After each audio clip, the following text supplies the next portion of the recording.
A Paradox of Fates. Prevent the Past, Book 1. Written by Rebecca Hefner. Narrated by Heather Firth. A note from the author. I have always been a huge self-proclaimed science dork. When other kids were enjoying time off in the summer, I attended space camp when I was 14, and went to North Carolina Governor's School for Physics between my junior and senior years of high school. Physics has always held special meaning for me, and I knew it was only a matter of time before I wrote a novel with a theoretical physicist female main character, because geeky scientists deserve love too. Physics introduced me to the theory of special relativity, which theoretically proves time travel is possible.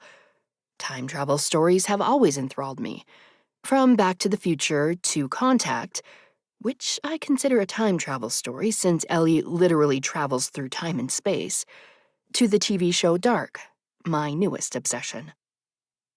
It was important for me to research properly, so this book, even though it's science fiction, is based on solid scientific principles. The sphere is based upon the theories of Dr. Ronald Mallet, as well as Einstein's theories of special and general relativity. Although this novel is science-based, time travel is still, to my knowledge, impossible. Therefore, you will still find some things that make you go, and you will have to suspend reality in some instances since a reader's imagination is always much more expansive than reality. My hope is that this novel can combine my love of science with my love of romance novels, and whisk the reader away for a few hours to a world filled with relatable characters and exciting adventure. Thanks for taking this journey with me. Happy reading. Prologue. The order to destroy the world was given at 1723 Eastern Standard Time, in the year 2035. From a squalid room set deep in one of the bunkers under the White House, President Randolph gave the command. Surrounded by his wife, the Vice President, and the Secretary of Defense, the President unlocked the nuclear codes and unleashed the atomic bombs. Then he kissed his wife, lifted the revolver, placed one clean shot into each person's brain, and turned the gun upon himself. No one truly understood his motivation. The cryptic note he left behind explained that he was attempting to save humanity from itself. The first nuclear warhead hit Russia on a Tuesday morning, the gray light of the clouds giving way to the rush of fire. Russia's population had reached 137 million, and almost 1 million Russians perished that Tuesday morning. Many others followed in Asia and Africa. Those countries retaliated, firing warheads of their own back upon North America and Europe. For days, the power of nuclear fission transformed humans back to the stardust from whence they came. When the smoke cleared and the rubble stopped quaking, Earth was in tatters. Sea levels began to rise as a result of Antarctica's and Greenland's melted glaciers. Coastal cities receded into the ocean, lost to mysticism like Atlantis in the ancient world. A new landscape emerged, and the survivors fled to higher ground. The Appalachian Mountains formed the Eastern American Isle, while the Rockies formed the Western American Isle. Separated by the ocean, the two former landmasses might as well have been galaxies apart.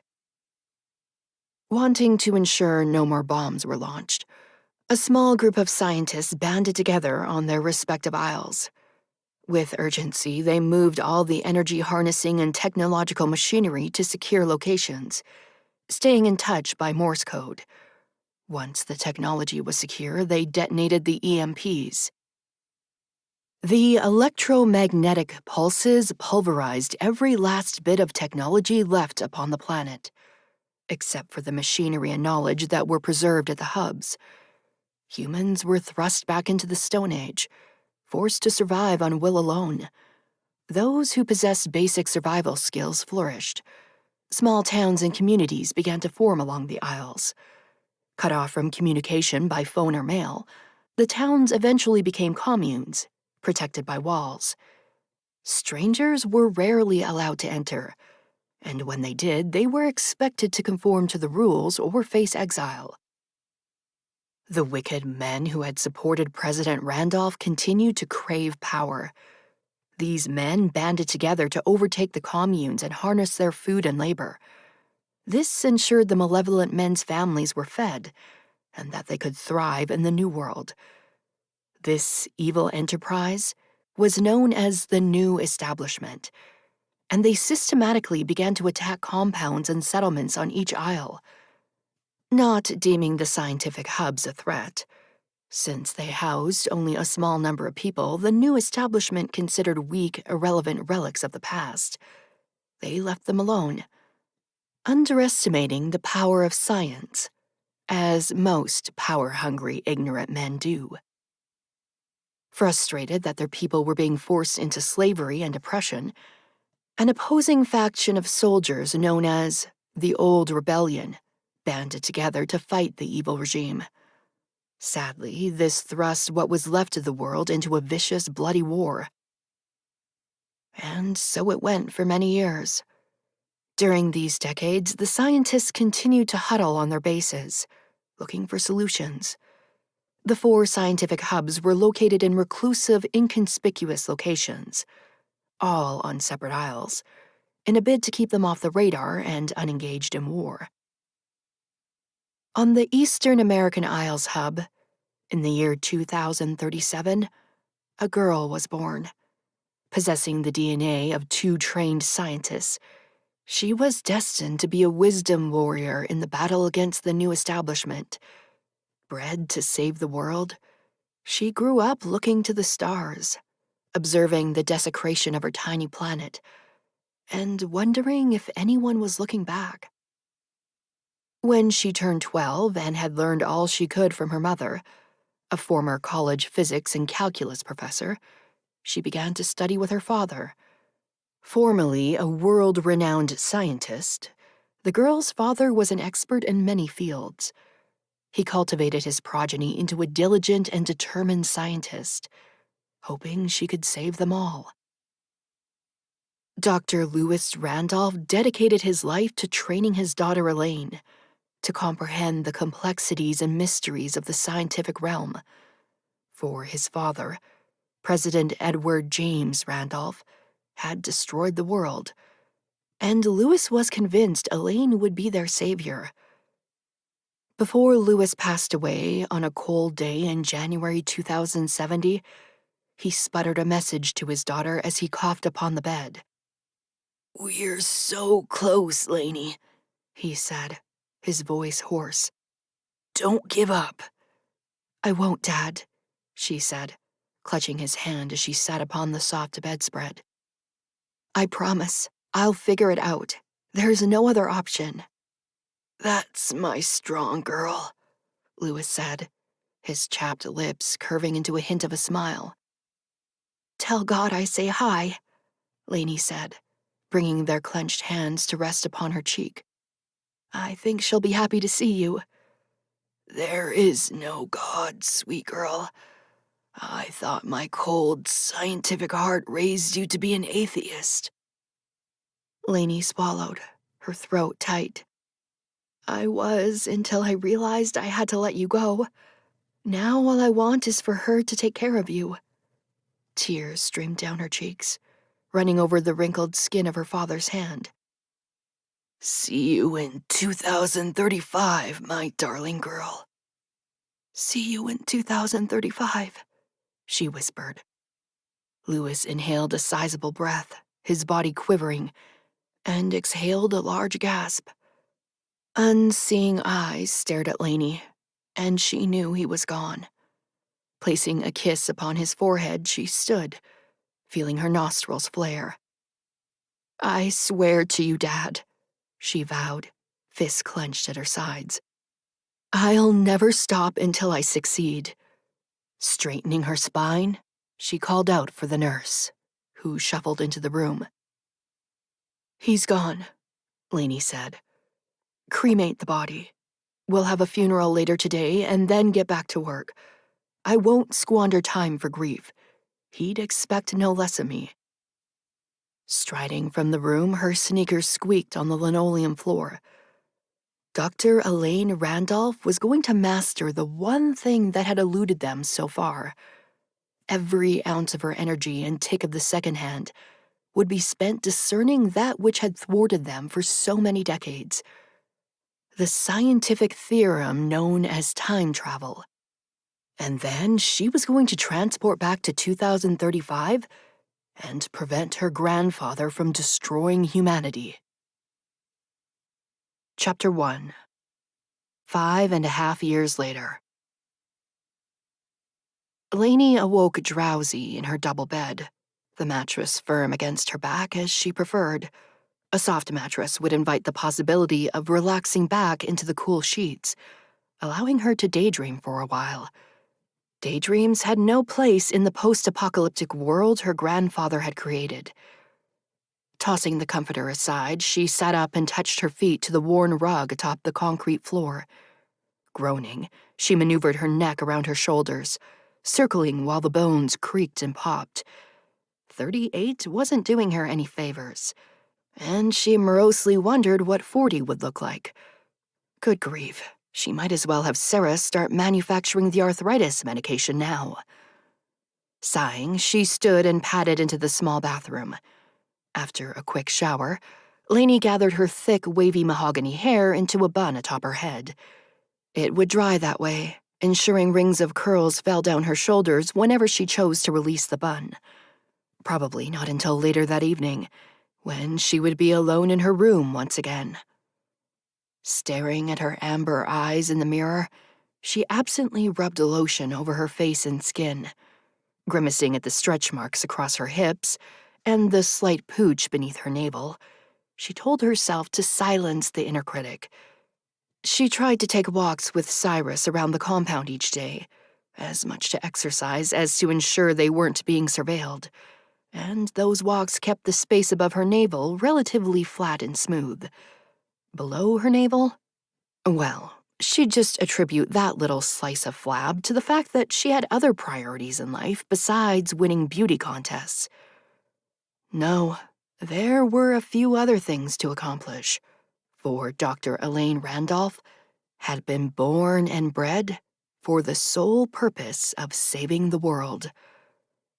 In her mind, that sounded quite dramatic, and Lainey was sure her parents hadn't intended to blaze the path of her life in such a systematic and determined manner.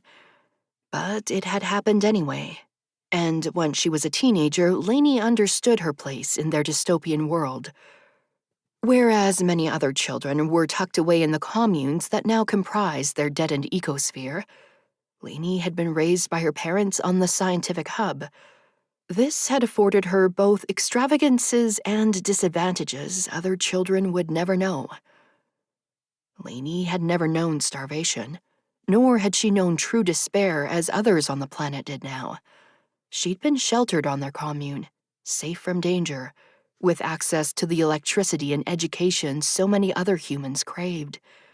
She'd understood the equivalent of a high school senior by age 12, a college graduate by 14, and enough to be bestowed a PhD in theoretical physics, calculus, and mathematics by 17. In her early 20s, Lainey realized she'd surpassed her father when she solved an equation in 3 days that he'd been trying to elucidate for years. Lewis had looked upon her with such reverence as he held the solved equation in his hands, tears glistening in his eyes. "The student has now become the teacher," he'd said softly. "You'll save us all, Lainey. I'm so proud of you." Elation had filled Lainey as she'd clutched her father in a strong hug, for her greatest wish was to please him. Her father's approval was the driving force of every decision in her life. Even now, although Lewis had passed away over 5 years ago, Lainey ached to gratify him, to achieve success with the time machine and travel back to 2035, to prevent her grandfather from detonating the atomic bombs that had set off the events resulting in the death and destruction of so many lives. It was all she cared about, all she'd ever craved. She would seek that outcome until her dying breath exited her lungs. Rolling her eyes as she dressed, Lainey reminded herself not to be a drama queen. Emotion had no place in the sphere of science and was wasted within the walls of their hub. Donning a brown sweater, jeans, and sneakers, she rubbed some salve on her chapped lips and headed to the morning meeting with her staff.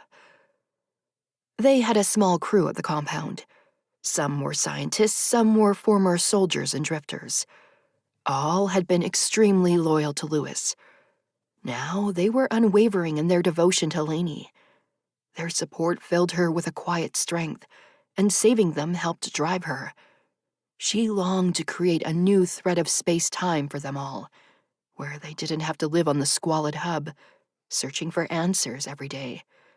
They were her family, and she wanted so much for them to be happy. As she entered the conference room, she observed the members of her team already situated at the long wooden table. Zach, the coding genius and overall computer whiz, sat beside Claire, smiling politely as she talked his ear off. Claire had purple hair atop her heart-shaped face, which made her look younger than 29.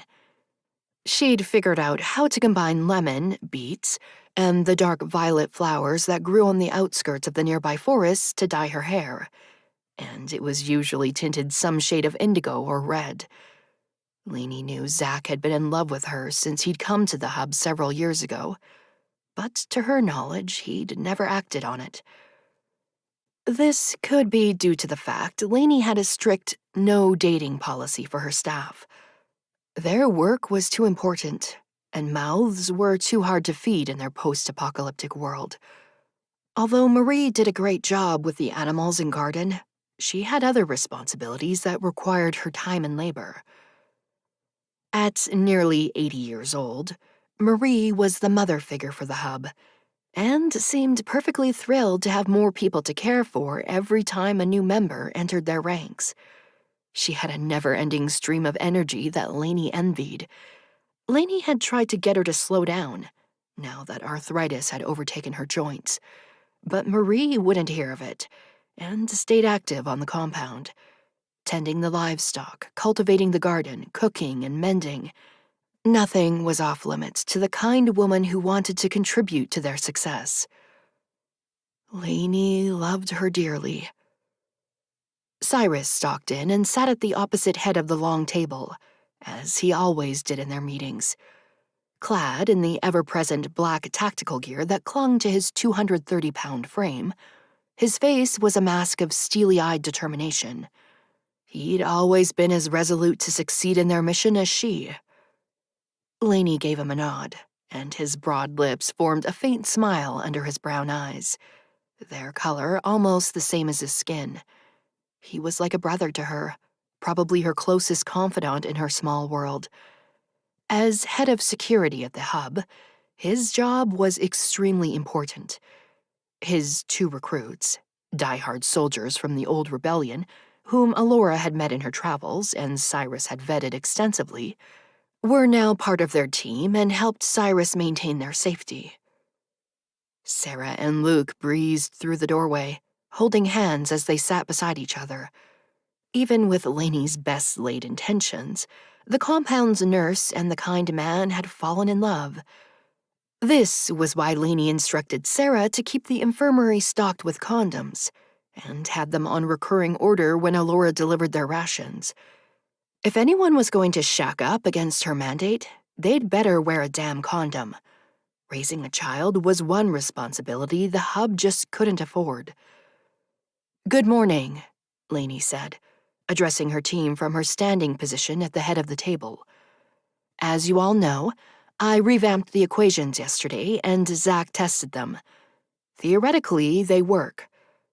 Zach gave an affirmative nod with his dirty blonde head. "I ran them through the computer model and they look good. I think we can plug them into the sphere and give it a go with an apple." The sphere was Lainey's masterpiece.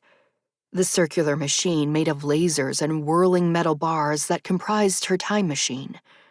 It was her life's purpose, and a marvel of science and technology. Oh, and it didn't work at all. Yet. Pushing away her self-doubt, she nodded. Good. Let's go with the apple, and if that works, we'll try one of the garden cats. Or we could try one of the birds that always caw outside my window each morning, Claire suggested, her expression pleading to Lainey not to put the felines in jeopardy. We can't use anything that has the ability to fly, Claire, and you know it. We'll just have to get it right so we don't harm Puss in Boots or Garfield, she said, referring to the names Claire had bestowed upon the little beasts that chased the chickens behind the compound.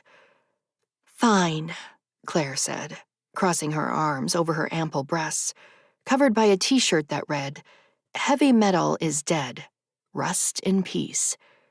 It had been one of Lainey's mother's favorite shirts, and Claire had thought the corny science jokes so hilarious, Lainey had gifted it to her years ago. Shoulders shrugged under Claire's dyed shoulder-length hair. I just don't want to be a cat murderer.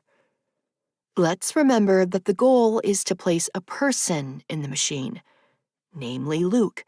So it's in our best interest to make sure the sphere transports everyone and everything correctly. Are we clear? Yes, Claire said softly, her body language softening. I didn't mean to.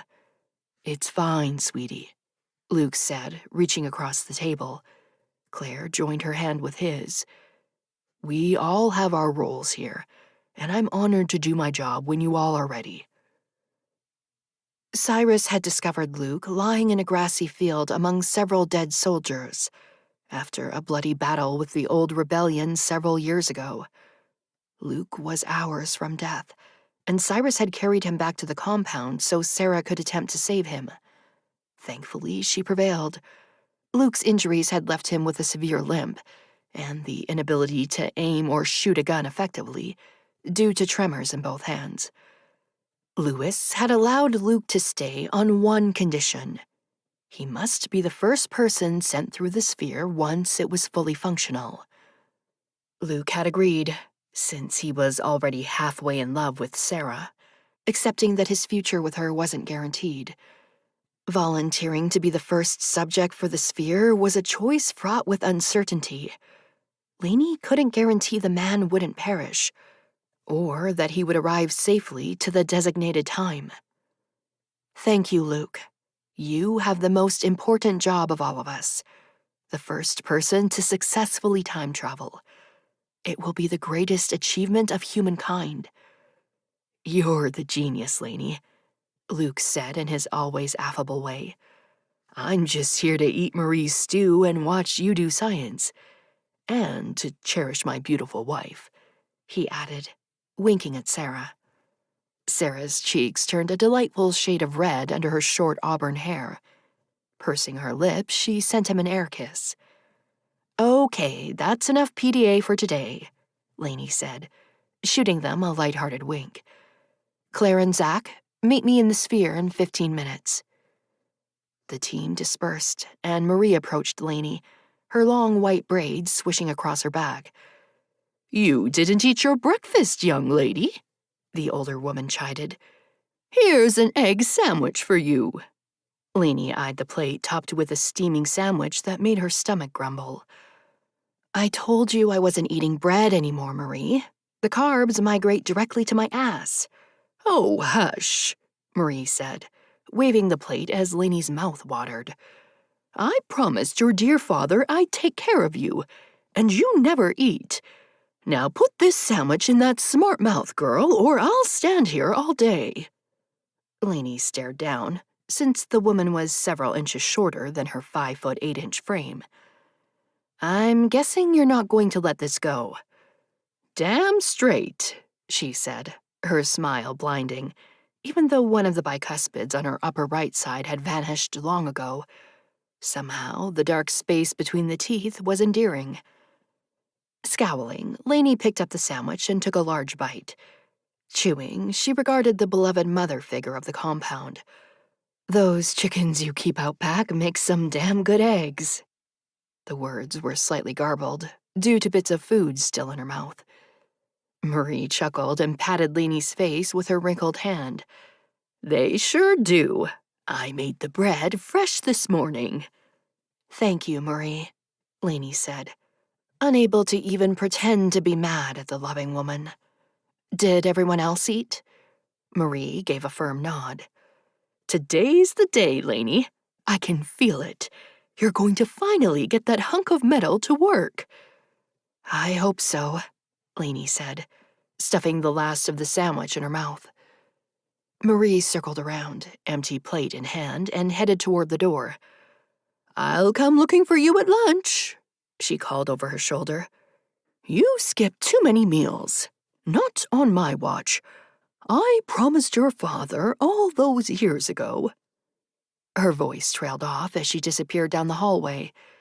Marie was known to conduct full-blown conversations with herself, so muttering about Louis as she strode away was nothing new. Wiping her hands together to rid them of crumbs, Lainey straightened her shoulders and steeled herself to test the sphere. Again.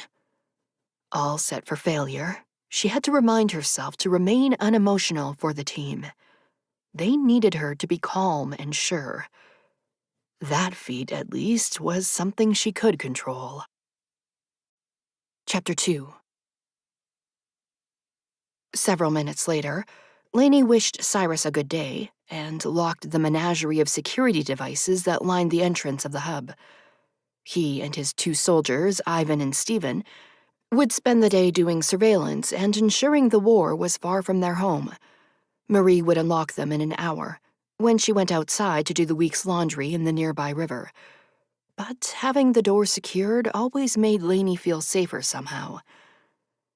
The hub was built a few feet into the ground for an extra level of security. There was a large foyer inside the entrance, with a few scattered chairs. Exiting the foyer, Lainey walked down the dimly lit hallway, past the conference room on her right, and then the kitchen. Further down was Claire and Zach's small office on the left, and the entrance to her father's office next door. The large kitchen opened to her right, and that ended their communal space. The rest of the hallway was comprised of doors leading to their sleeping chambers. The entrance to the sphere room was completely hidden for good reason. No one on Earth, besides the occupants of the Australian hub, knew they housed a time machine on their premises. The lack of scientific understanding that now pervaded the world actually benefited their intention to keep their efforts a secret. People in their dystopian existence barely understood how to generate basic power, much less the workings of a complex scientific contraption. Yet it was always good to be cautious, and Louis had built the bunker in the hopes that if the compound was ever seized, the new establishment would never find the sphere. Lainey closed the door labeled "Supply Closet" behind her as she walked through it. A solitary bulb burned above her head, and she placed her palm flat against the wall. The keypad illuminated under her hand before she typed in the code.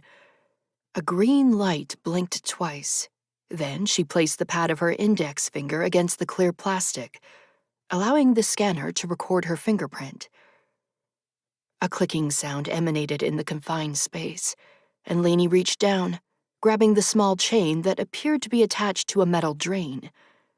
With a pull, the hatch door swung open and she climbed down the ladder. Fumbling for the switch against the rocky wall, she flipped it, causing several yellow bulbs to illuminate where they hung from the ceiling. Claire and Zach descended the ladder, both of them heading to stand behind the console that controlled the sphere. Lainey stopped in front of her masterpiece, filled with a mixture of anxiety and resolve. Pulling an apple from the pocket of her white lab coat, her hand clenched the fruit so tightly it probably bruised. "You guys ready?" she asked, turning to look at Claire and Zach. "Equations locked and loaded, boss," Zach said, his face lit by the glowing buttons of the console. Bracing herself, she ascended the 3 wooden steps that led to the center of the sphere, and placed the red apple on the cedar stool in the middle of the large circular contraption. Stepping back out, she absorbed the scene. 3 beams of metal, curved into perfect circles, were hinged together on opposite sides. 𝐸𝑎𝑛𝑒 gave a nod to 𝐷𝐿, who pressed a button on the console. The metal circles made a loud click and began to slowly rotate. They whirled in differing directions, gaining speed as they swirled, creating a vortex with heightened gravity in the middle of the sphere. Hundreds of small lasers sat at each of the four corners of the structure, ready to be ignited. Their light would be shot through small mirrors attached to each corner of the sphere. This would create constant, unending beams of light, causing the space inside the machine to bend.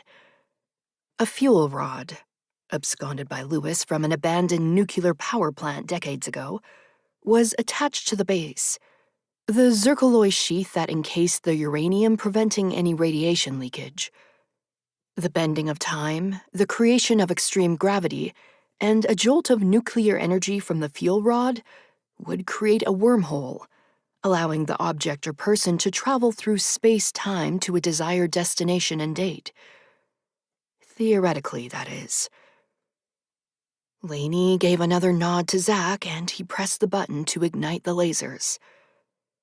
Claire came to stand at her side, eyes wide, still awed by the magnificent power the contraption held, even though she was a trained scientist. The sound grew louder as the sphere gained traction, circular arms almost indiscernible as they bled into each other with the speed of their movements. Training her gaze on 𝐷𝐿, 𝐸𝑎𝑛𝑒 commanded, "Engage the fuel rod." 𝐷𝐿 lifted the clear cover from the largest black button on the console. With his index finger, he depressed the large orb. Claire grabbed 𝐸𝑎𝑛𝑒's forearm, bracing herself with a wide stance as the rocky walls shook. Unable to look away, 𝐸𝑎𝑛𝑒 watched a small black void appear from oblivion beside the apple. The point of nothingness grew, ready to absorb the fruit and transport it to 2035. And then, in the blink of an eye, it exploded. "Shut it down," 𝐸𝑎𝑛𝑒 yelled over the commotion from the sphere. "Now!" 𝐷𝐿 flipped the cover, pushed the large red button, and a loud screech sounded as the metal arms began to slow their rotation. Depressing several other buttons, 𝐷𝐿 called, "Shutdown mode commenced." Seconds seemed like hours as they waited for the machine to slow to a halt. Tamping down her fury, 𝐸𝑎𝑛𝑒 wiped a chunk of apple off the white lab coat she always wore during their experiments. Once the apparatus creaked to a stop, she muttered a soft curse. "It's okay, boss," Claire said, placing a conciliatory hand on 𝐸𝑎𝑛𝑒's forearm. "That one was better than last week. The wormhole was stable for 2.7 seconds. We're getting there." 𝐸𝑎𝑛𝑒 sighed and breathed a laugh. "What?" Claire asked. "You have apple all over your face."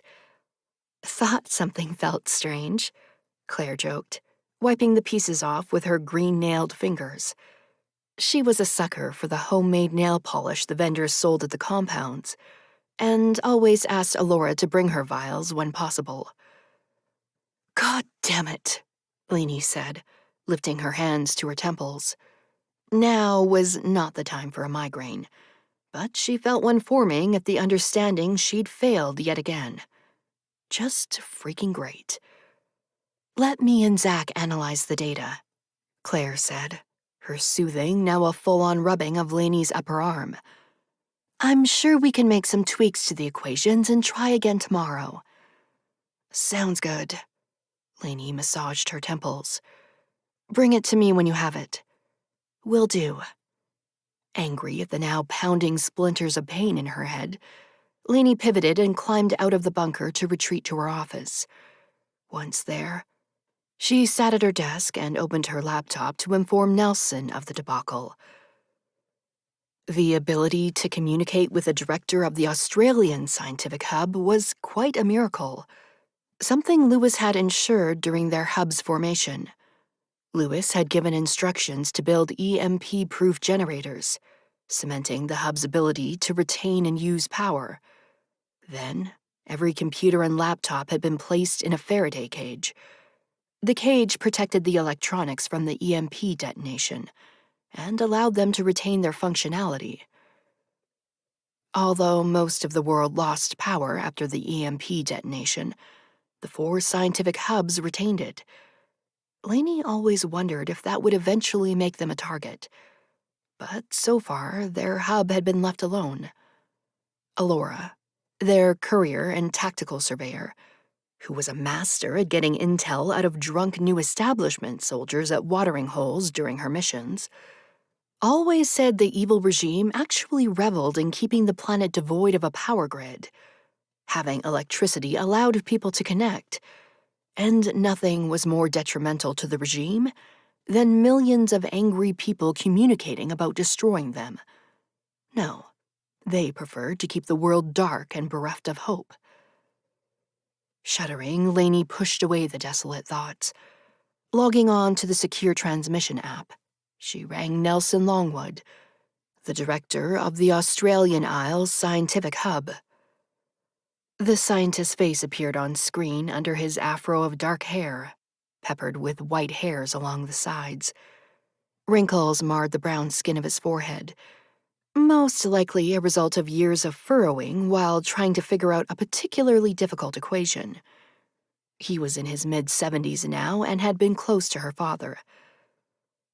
"How's it going, little brainy?" he asked, his tone affectionate and warm. "Not so good, Nelson. The apple exploded." "I'm sorry." He shook his head. "The updated equations you sent me looked legit." "Yeah. Well, there's still something wrong somewhere. I'm going to work on it today and have Zach run them through the models. We have to figure it out at some point. How's everything going down there?" "It's going," Nelson said, his expression turning pensive. "So far, we've managed to stay unoccupied and unharmed. At night, I hear explosions in the distance, so the war is getting closer. It's only a matter of time until our hub is seized." A cold jolt of apprehension ran down Lainey's spine. A few months ago, she'd learned that the New Establishment had seized the Indian and Asian scientific hubs. Although Lainey was in communication with them, she hadn't shared her work on time travel. That was only shared with Nelson, and he was the one other person on the planet working in tandem with her to accomplish that goal. He'd built a concomitant sphere from the schematics Lewis had sent him, and often tested his own equations as well as Lainey's. But their work was dangerous. For if the evil regime raided either of their hubs and figured out what they were attempting, they could force Lainey or Nelson to use the sphere for their own nefarious purposes.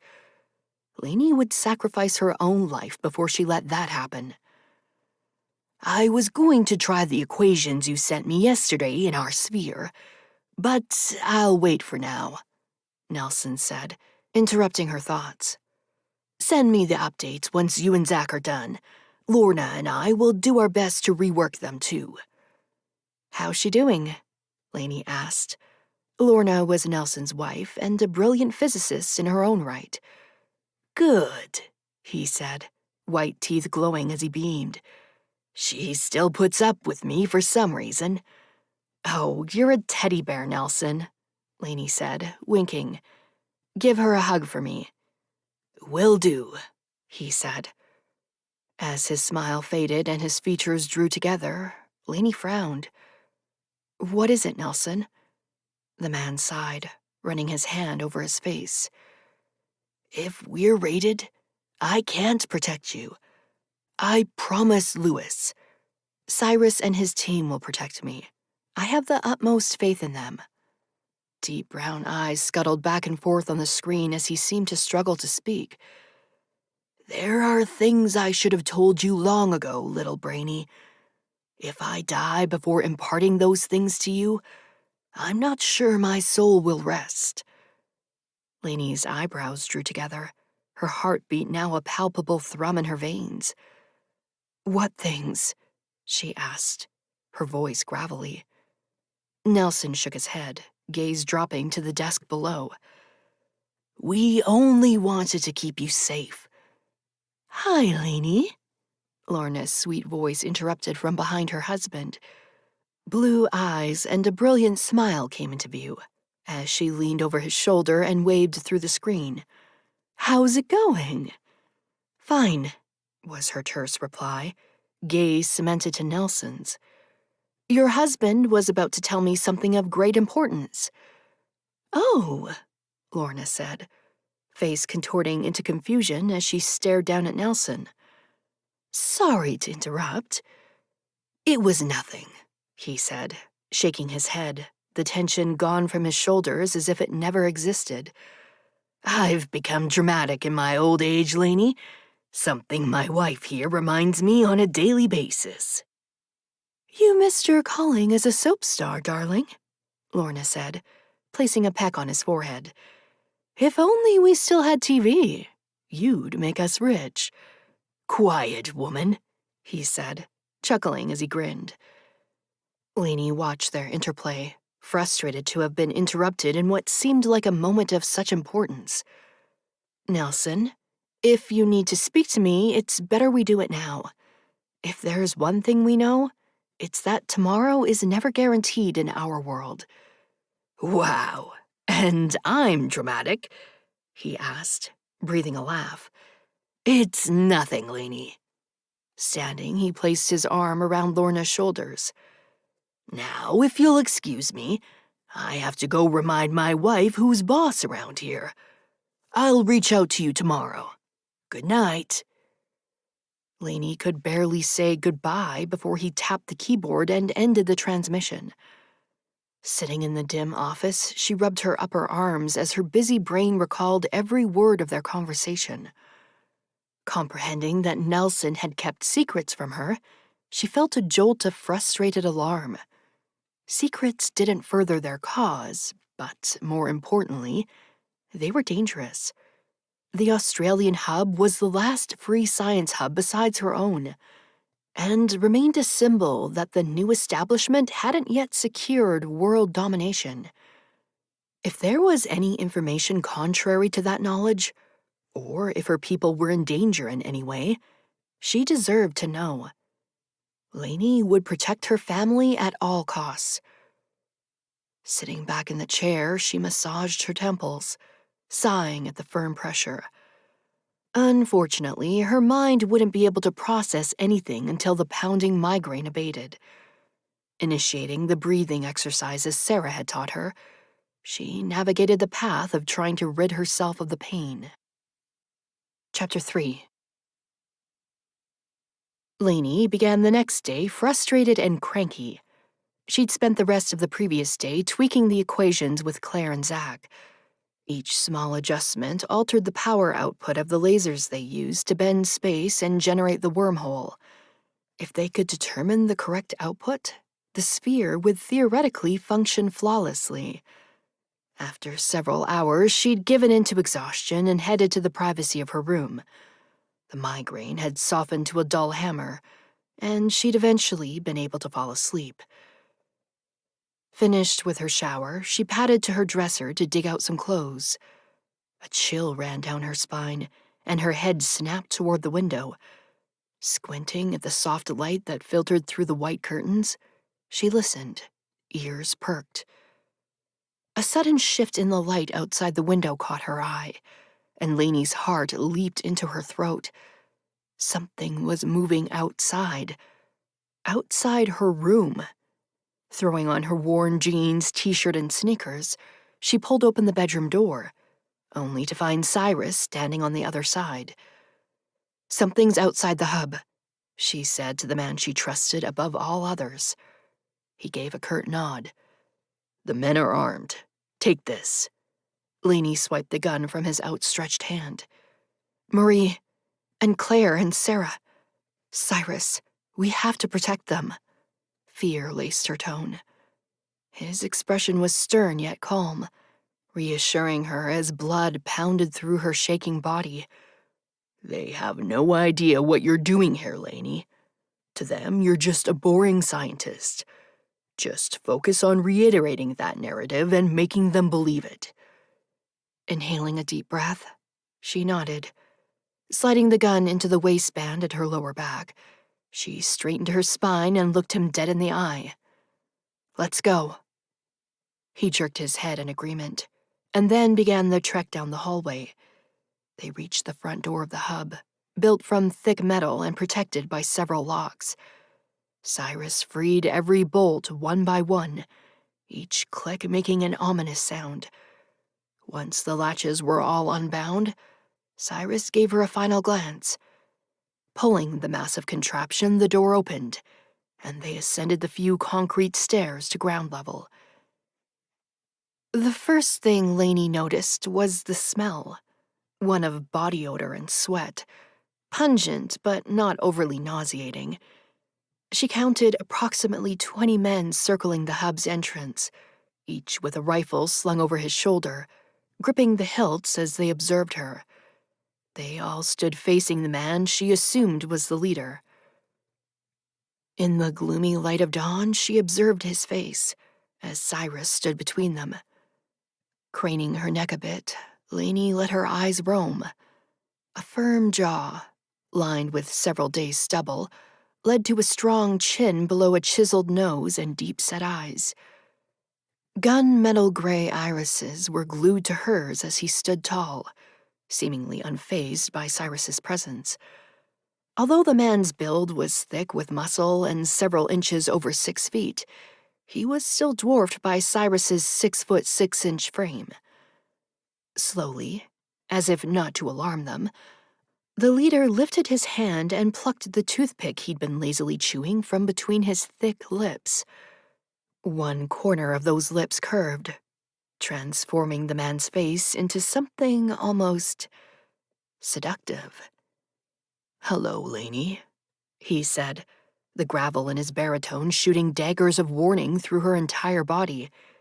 "Danger," her mind shouted, although she couldn't be sure if the admonition stemmed from fear or the tiny pricks of awareness that rose in bumps on her skin. Never had she been so sentient of a man's presence. He seemed to ooze an unidentified energy that encircled every vibrating cell in her body. "I am Dr. Elaine Randolph, director of the scientific hub of the Eastern American Isle. We have declared neutrality in the war and have nothing of value to offer you." The man grunted a laugh and arched a dark eyebrow, the same color as the thick, shaggy hair that slightly covered the tips of his ears. Although not long enough to pull into a tail, the man hadn't seen a proper haircut in some time. "We are more than aware of your neutrality, Dr. Randolph, and have no intention of violating it. Although we hate the new establishment bastards with a passion, we believe their lack of understanding regarding your compound is what's kept you safe this long. Unfortunately, those days are coming to an end. Have you spoken to Dr. Longwood yet this morning? Nelson would alert me if anything was wrong. Nelson's hub was seized by the new establishment a few hours ago," the man interrupted. "Your hub is in imminent danger. I suggest you let us help you." Worry, thick and smothering, pervaded every inch of her body. "How do you know this?" A muscle in his jaw ticked. "Let me in, and I'll tell you everything, Lainey." "First of all," she said, stepping around Cyrus. When he stiffened, she placed a reassuring hand on his bicep, squeezing before she turned to face the leader. "My name is Dr. Elaine Randolph, and I expect to be addressed that way. I would suggest you tell me who the hell you are within the next 5 seconds, before I have my friend here," she gestured her head toward Cyrus, "extricate the information from you." Gray eyes narrowed as he placed the toothpick back between his teeth, chewing thoughtfully. "Lewis did say you'd be resistant," he murmured, steadying her with a slight smirk on his face, inflaming her annoyance. "My father died several years ago, and I'm sure he never met you nor discussed me with you. He would have told me. My father told me everything." His reaction was a sardonic sneer, causing Lainey to dig her nails into her palms to keep from smacking it off his face. Lewis was a complicated man. I'm sure you understood that. But there was one thing embedded deep in his soul, and that was his love for you. Spitting the toothpick onto the ground, he reached behind him with the hand that wasn't resting on the rifle sitting atop his thick chest. Behind her, Cyrus ruffled, drawing his Glock from the holster and aiming it between the man's eyes. "Whoa, buddy," the leader said, holding up his hand, palm facing out. "I'm just reaching for a letter. It's in my back pocket." "Slowly," Cyrus said, his tone laced with steel. "I'd really like to eat breakfast before I plant a bullet in someone's brain today." The man breathed a laugh. "I was just thinking how hungry I am myself. See, my men here, we haven't had a suitable meal or a bath or, hell, anything proper in several weeks. Oh, and I like their chances against you better than yours against me. 22 to 1 doesn't usually work out that well. But I'll go slow. Relax." Cyrus grunted, and Lainey could almost feel the tension radiating from his body. The man reached into his back pocket and pulled out a piece of folded paper.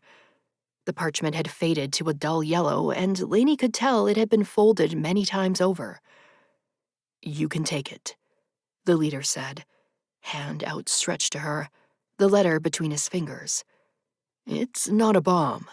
Well, not the kind that blows up, anyway." Frozen, she studied the man. Frustrated, she was unable to get a read on him. "Who are you?" she asked, wishing her voice didn't sound so enervated. "Captain Hunter Rhodes, at your service, ma'am," he said with a nod, both condescending and respectful, if that was possible. "I'm the leader of this battalion. We're all soldiers, left over from the First War. Every one of us was a ranking officer of the old rebellion. Although we lost that war, we still believe in the cause, still believe in freedom. We're not quite sure the insurgency or the new establishment stand for those things, so our allegiance is to ourselves. Your father and I knew each other for many years before his death. He asked that I deliver this to you if I believed you to be in imminent danger, and not before. I'm sorry, but I believe that time has come." He shook the letter at her again. "Read it. Go inside if you want. We'll be here when you're ready." With shaking fingers, Lainey grasped the letter, feeling tiny jolts at the points of her skin where their fingers brushed. Stepping back, she rubbed the faded parchment in her hand as she contemplated him. "Captain Rhodes, please don't take this the wrong way, but there's no way in hell you knew my father. I insist you leave this compound at once." Something akin to sympathy crossed his expression, the gentler emotion making him look ruggedly handsome under the brightening sky. "Go inside and read it, Lainey," he said softly, as steely irises urged her to follow his command. "I'll be here when you're ready to discuss it. I don't mean to sound harsh, but time is of the essence." Hating that this unwelcome stranger was directing her to do anything, she lifted her chin. "I don't want any movement around the compound. Stay here until I return. I will be sending our soldiers out to back up Cyrus." Pivoting, she gave Cyrus a stern nod, hoping the infuriating man behind her understood that she gave the damn orders around here. After plodding down the steps, she shut the door behind her, clicking the largest deadbolt in place. "What do you need from us, Lainey?" Stephen asked, Ivan at his side. The two soldiers Cyrus had recruited from the old rebellion were his right-hand men and extremely competent. "You saw everything on the cameras, right?" she asked. They nodded in unison. "Go outside and back up Cyrus. I need to read this. Lock the door behind you." Clutching the note in her hand, she watched the soldiers trail through the entrance of the hub. Gathering her bearings, she sucked in a deep breath. Wanting to be in a place she felt secure, she trod to her office. It had been her father's office for so long. The place where she'd sat on his lap while he taught her science and calculated difficult equations. A safe place where they had shared so much laughter and love. First, she needed to confirm. A scientist's first duty was to verify and corroborate. Reaching for the mouse, she slid it over the desk, causing the screen to brighten. The secure message app was flashing, each slow blink casting a nail of anxiety into her heart. Opening the program, she watched Nelson's face appear. Filled with dread, she clicked the arrow atop his beloved face. "They're here, Lainey," Nelson said, terror evident in his voice. "Tanner is here with 200 troops. He's at the door, demanding entrance. I managed to destroy our sphere, as we'd practiced in our drills. I don't think they'll realize what we've been up to." He glanced worriedly at the closed door of his office. "It won't be long before Eli comes for you. Your father put some protections in place for you. Ones I won't detail on this channel since it will soon be overtaken. Trust your gut, Lainey. Be strong and remember that Lorna and I love you." A knock pounded at his office door, and Lainey could see uniformed men entering. A wave of fear crossed Nelson's face, and then the screen went dark. Holding her fist to her trembling lips, Lainey told herself to remain calm. Nelson had one of the most brilliant minds on the planet. Tanner Cross, the leader of the Australian new establishment, needed him alive in order to obtain the most from his knowledge. They must have finally begun to comprehend the advantages they could gain by utilizing science in their quest to rule the Earth. Taking the minute she needed, Lainey sent a prayer to the universe, asking numerous gods that she professed not to believe in to ensure Nelson and Lorna's safety. Then she picked up the faded parchment, preparing herself to digest the information it withheld. Too restless to sit, she stood firm in the middle of the dim room, the only light shining from her father's old lamp on the desktop. It had been a gift from Nelson. The inscription read, "May the light shine until all your answers are illuminated." With trembling hands, Lainey unfolded the paper. Tears welled in her eyes as she read her father's handwriting. "Lainey, if you are reading this letter, then I am gone, and you are still stuck in the timeline that I tried so hard to erase. For that, my darling girl, I will never forgive myself. Leaving the burden of saving the world to you was selfish, although you never saw it that way. You have such a bright energy and a giving heart. This, my child, is why I know you will succeed. Hunter is a friend. I know this will come as a shock to you since I never spoke of him. But it was imperative that I kept our connection secret. He is no ally to the insurgency or the new establishment, but is a strong, loyal soldier and has committed to protecting you and ensuring you succeed in your quest to solve time travel. There is something Hunter craves with his soul, and I promised him you would grant his request in return for helping you to complete your mission. I won't write it in this letter, but he will certainly tell you upon his arrival. His need to accomplish his goal makes him an ally, and he is a powerful one. He knows many secrets that the new establishment wants to keep hidden. Learn them, and together I believe you will succeed. In the event that you think this letter was written under duress or forged, I have left a corresponding one folded in the pages of Cosmos upon the office bookshelf. For never was my little scientist anything if not cynical. Nelson is also aware of my interactions with Hunter, but I've sworn him to secrecy until you mention to him that you've read this letter. All my love to you, my beautiful daughter. The only thing I did right in my long, failure-ridden life was to love you and your mother. Dad. A sob broke from Lainey's throat as she read the words. After reading the message numerous times, she threw it on the desk and rushed to the bookshelf. Gulping in air as she struggled to breathe, she yanked the hardback book from the shelf. The cover read Cosmos above the name Carl Sagan, the words overlaying a picture of the Milky Way galaxy. Opening the book, she frantically flipped the pages, a resulting airstream flitting through the air, cold against her cheeks. Emitting a gasp, Lainey watched the folded note fall to the carpeted floor.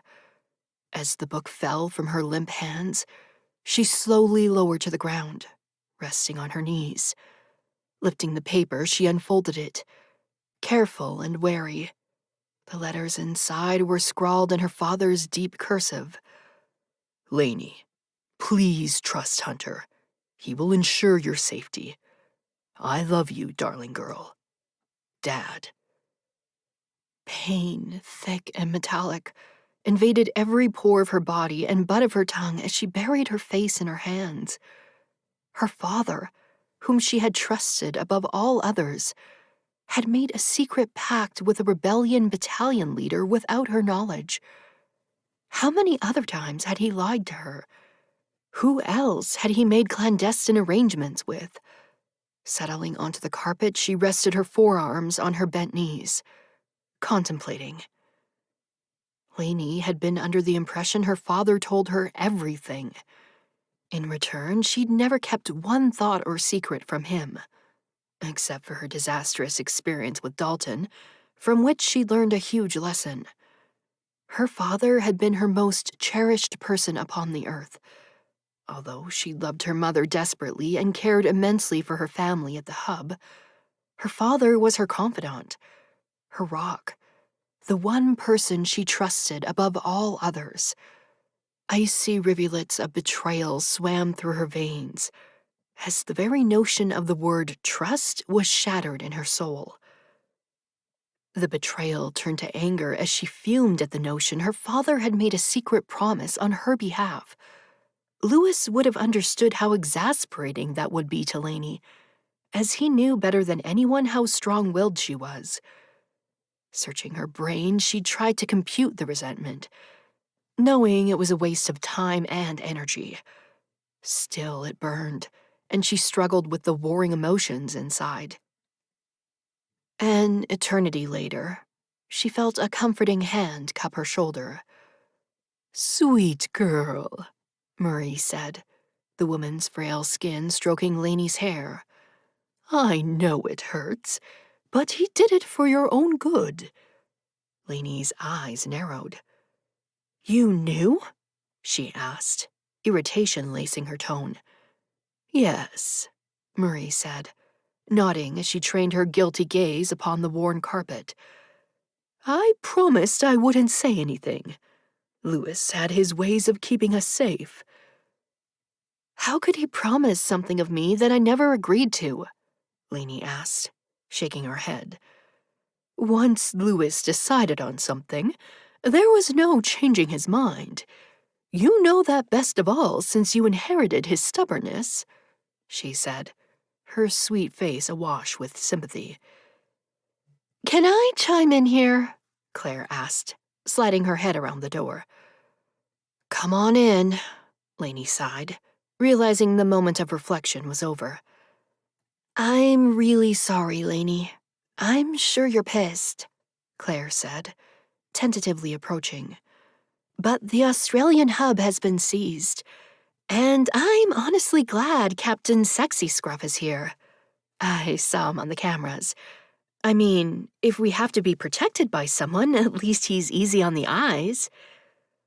All was still for a moment until a laugh burst from Lainey's throat. "Thank God for you, Claire," she said, sighing as she contemplated the gravity of their new reality. "How would I get through this crap hole of a world without your sense of humor?" "I mean," Claire said, gaze darting to the ceiling as she tapped her lip with her finger, "it would be pretty hard. I'm the only one who keeps us sane." "And I'm the only one who keeps us fed," Marie chimed in. Speaking of, it's time to get breakfast on the table for the crew, Lainey. I know this is a shock, but we need to get moving. You've got to figure out what to do, and I won't let you do it on an empty stomach."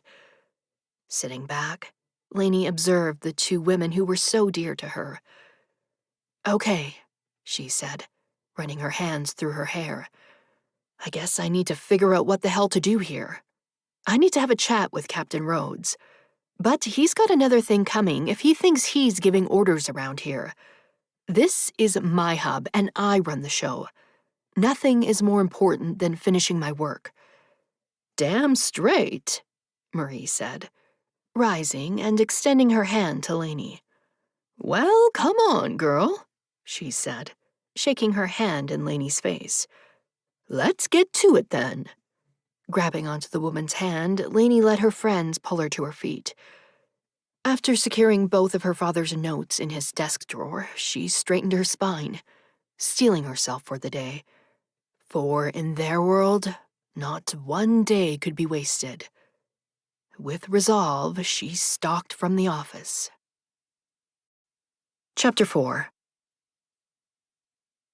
Hunter Rhodes stood outside the bunker, doing something he rarely did. He was waiting. Hunter had met with Lewis several times in the years before the man's death, and Lewis had informed him that Elaine would be resistant to his help. The older man would always give him a wistful smile when he spoke of how stubborn and cynical his daughter was.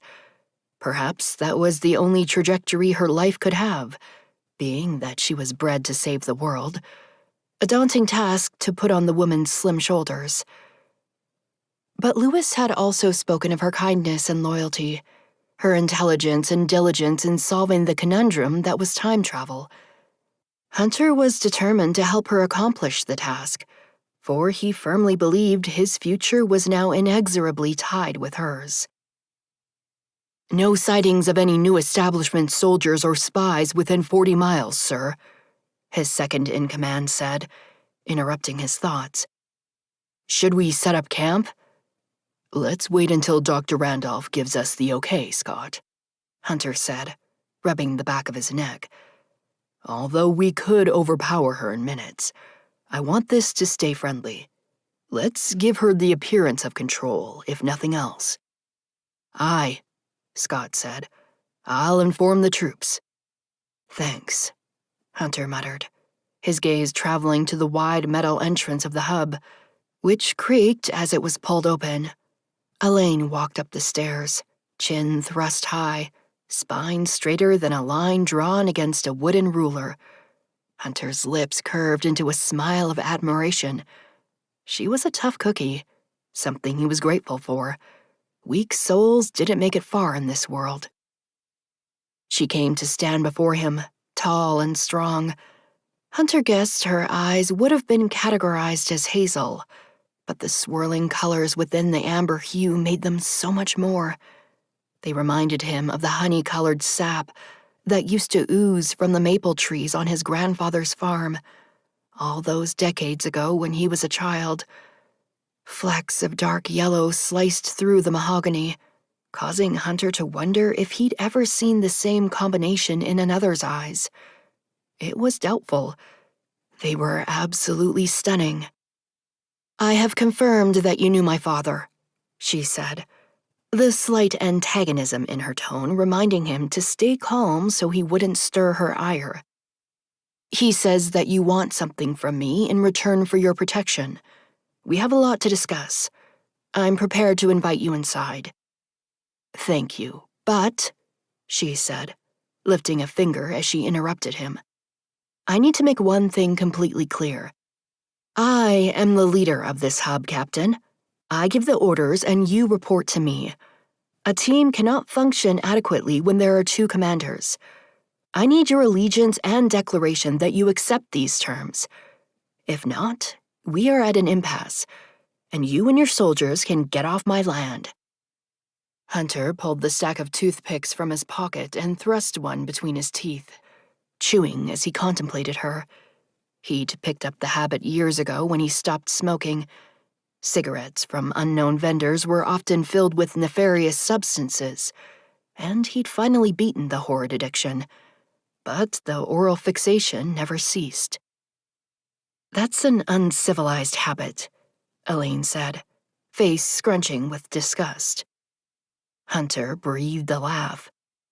"We don't all grow up as princesses of fancy scientific hubs. Sorry to disappoint you, Duchess." Those glorious eyes narrowed, causing his smile to deepen. Hunter had a feeling sparring with the intractable woman was going to be 100 shades of fun. How interesting. He hadn't had fun in so long. An image breezed through his mind of smaller hands in his, clutching, as soft feminine laughter permeated the air. Pushing the thought away, Hunter inhaled a deep breath. "As you know, my men are watching, Lainey. I can't concede command to you. It would usurp the entire chain of command in our unit." He held up a hand when she opened her mouth to argue. "But," he said, giving her a glare, "I will concede that you are the leader of this hub. We are here to protect you and ensure you solve time travel. We will serve at your discretion. Now, if that's settled, I'd really like to sit down and discuss our intel with you. The new establishment has finally turned their sights on the hubs. Lewis was terrified this would eventually happen." Her mahogany eyebrows drew together, full, although she didn't seem to be wearing a stitch of makeup. "We have declared neutrality and are so far off the grid that it's ensured our safety so far. There are many private channels and enterprises you're not aware of, Lainey. And, if I recall, the Australian hub is also quite remote.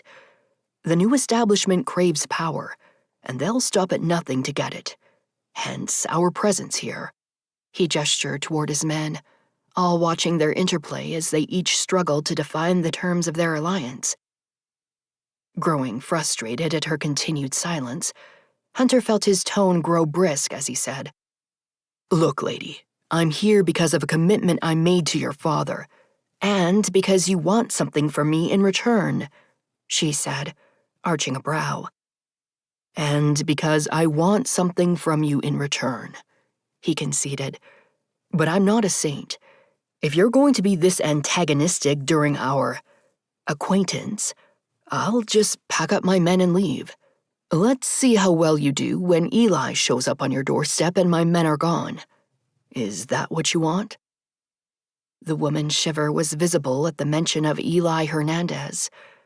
The leader of the new establishment on the Eastern American Isle had a reputation for being cold and unyielding, a tyrant who would stop at nothing to become a supreme dictator and oppressor.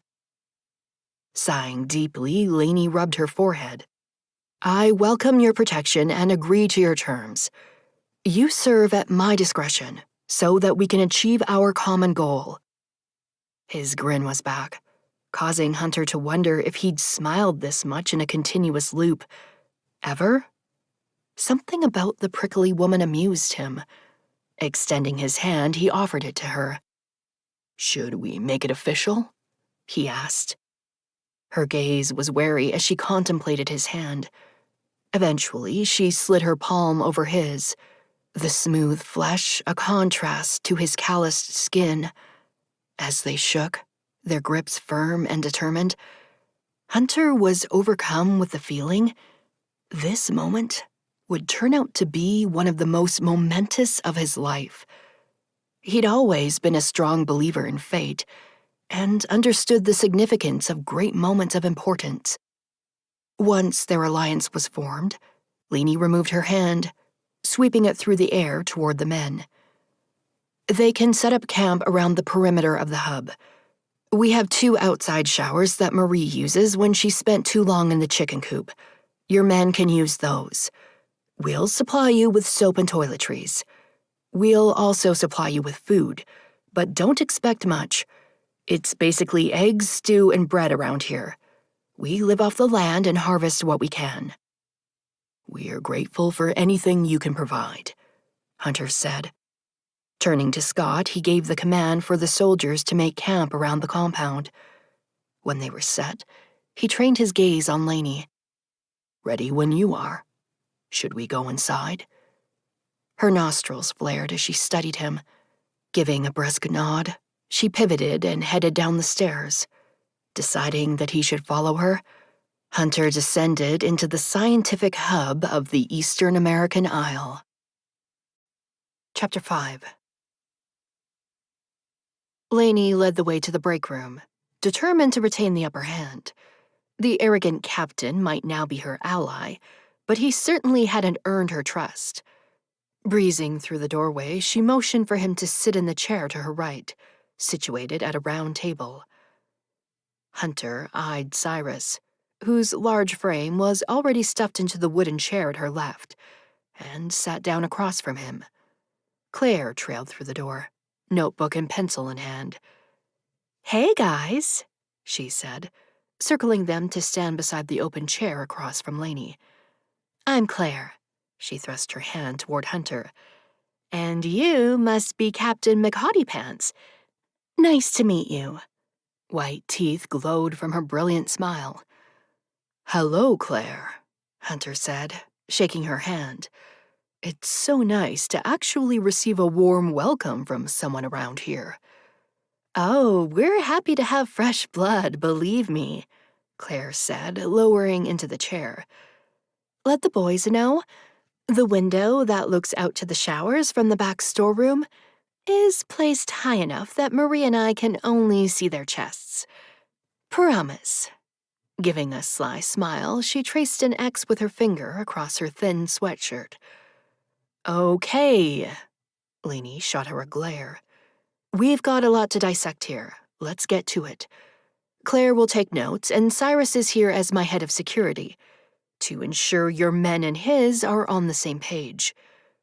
Claire lifted the back of her hand to her mouth and whispered loudly to Hunter. "She only seems super serious. I promise, once she relaxes, she's really great." "Enough, Claire," Lainey said. Gathering her bearings, she trained her gaze on Hunter's. "First, I want to discuss whether you believe the new establishment has discovered I'm trying to solve time travel. If so, I can only imagine they wish to seize the sphere and use it for their nefarious reasons. They probably want to go back in time and create a world in their image from the very beginning." "I don't know yet," Hunter said, "but we can't rule it out. If they do want to go back and alter time, they could take over the hub and systematically torture and kill everyone you love until you turn your work over to them. Then they'd kill you. I'm sorry to be so blunt, but we don't have the luxury of sugarcoating here." Lainey's eyes trailed to the surface of the table, and she traced her fingers over it, realizing the moment was substantial and her life would never be the same. Whether she liked it or not, the hub had moved from inconspicuous anomaly to target in the span of a day. "I'm a fan of bluntness, Captain Rhodes." "All right then," Hunter said, swiping his fingers through his hair. The color was an amalgamation. Not quite black, not quite brown, and a few tresses at his temples were just beginning to gray. It should have made him look old. Instead, it made him look incredibly handsome and wise. Small wrinkles extended from the corners of his eyes, more pronounced when he smiled, as he'd seemed intent on doing during his assessment of her when they'd spoken outside. It infuriated her that the man would take her anything but seriously. She was the foremost physicist on the planet, and held more intelligence in her little finger than he probably did in his whole being. Jerk. "Smart people don't belittle others, Lainey. The second they do, they become ignorant." Her mother's sweet voice filtered through her head, reminding her that her extreme intelligence didn't equate to greatness. Her parents had always instilled the belief that compassion, loyalty, and honor were all vastly more important than genius. Clutching onto that, she resumed listening to the man who'd shown up only an hour ago and proceeded to upend her entire life. "Obviously, the most important thing is that you get your contraption to work," Hunter continued. "Where are you at in the process?" She gave him a sardonic smile while rapidly blinking her eyelids. Yes, because it's so easy to travel through time. You know what? She said, snapping her fingers. I think I'll just walk into the sphere room and command the machine to work. Enough stalling, right? His resulting glare was acerbic. I understand your undertaking is massive, Lainey. I guess what I should have asked is, how can I help you solve time travel faster? The question was so benign and asked in such good faith that it pissed her off. The man seemed incapable of reacting to her jibing. Although it was irrational, she wanted him to be as off balance as she. Attempting to get a rise out of him, she said, My name is Dr. Elaine Randolph. You can call me Dr. Randolph or Elaine. Only my friends call me Lainey. Are we clear? Claire muttered a whispered, Oh, snap, from across the table as Hunter's eyes drilled into hers. Then those infuriating lips curved again. Damn it, never had she seen a more mocking expression. Or one on a face so ruggedly attractive. Deciding he was a bastard, Lainey gritted her teeth and tamped down the urge to tell him to go to hell. I understand, Elaine, he said, rolling his eyes slightly as he sat forward in his chair. What do you need to get that heap of metal working? Exhaling a huge breath, she sat back, feeling defeated. The equations all make sense on paper. Unfortunately, we haven't been able to generate a wormhole that retains stability long enough to create a portal to send any object or person to 2035. Hunter nodded, the hunch of his shoulders contemplative. Your father informed me that you only have one nuclear fuel rod here at the hub. If I could supply you with more, do you think that would help generate the energy needed? Grinding her teeth at the reminder Lewis had secretly met with a man numerous times, she shook her head. The fuel rod we have is enough to create the portal back to 2035. I only need to create it a few times. Once to test the apple, once for the cat, once for Luke, and once for myself and my team. When everyone at the hub has been transported back to 2035, I'll close the wormhole and the machine will no longer exist, as this thread of space-time will be erased after I prevent my grandfather's actions. How many will you be transporting back? 10, counting our test subject Luke, Cyrus and his 2 men, my scientific team, Marie, Sarah, and our courier and tactical surveillant, Alora. They're all currently on the compound? She tilted her head. All but Alora. She's out performing reconnaissance and gathering supplies at the moment. We expect her back any day. She's been gone for months, and her missions rarely last longer than that. What intel do you have on the new establishment? Cyrus asked. Hunter laced his fingers together atop the table. They're systematically taking over each settlement and compound on every isle. The insurgency is doing a good job of fighting back, but with their lack of supplies and technology, it's only a matter of time before they're defeated. Solera and Tarim remain unoccupied, but the war grows closer to their borders every day, he said, referencing the largest 2 communes on the Eastern American Isle. Why don't you fight with the insurgency? Cyrus asked. Hunter's brows converged as he studied his thumbs, circling them over his clenched hands. The new establishment has seized communes on many isles too easily. I think the insurgency has defectors in the ranks, who are working with the new establishment to ensure their success, in exchange for guaranteed safety once they rule the world. Sadly, I don't think the new establishment leaders plan to honor those agreements. But in times of war, people make decisions they deem best. So you'd rather be a rebel? Someone who fights on the fringes with alliance to no one? Lainey asked.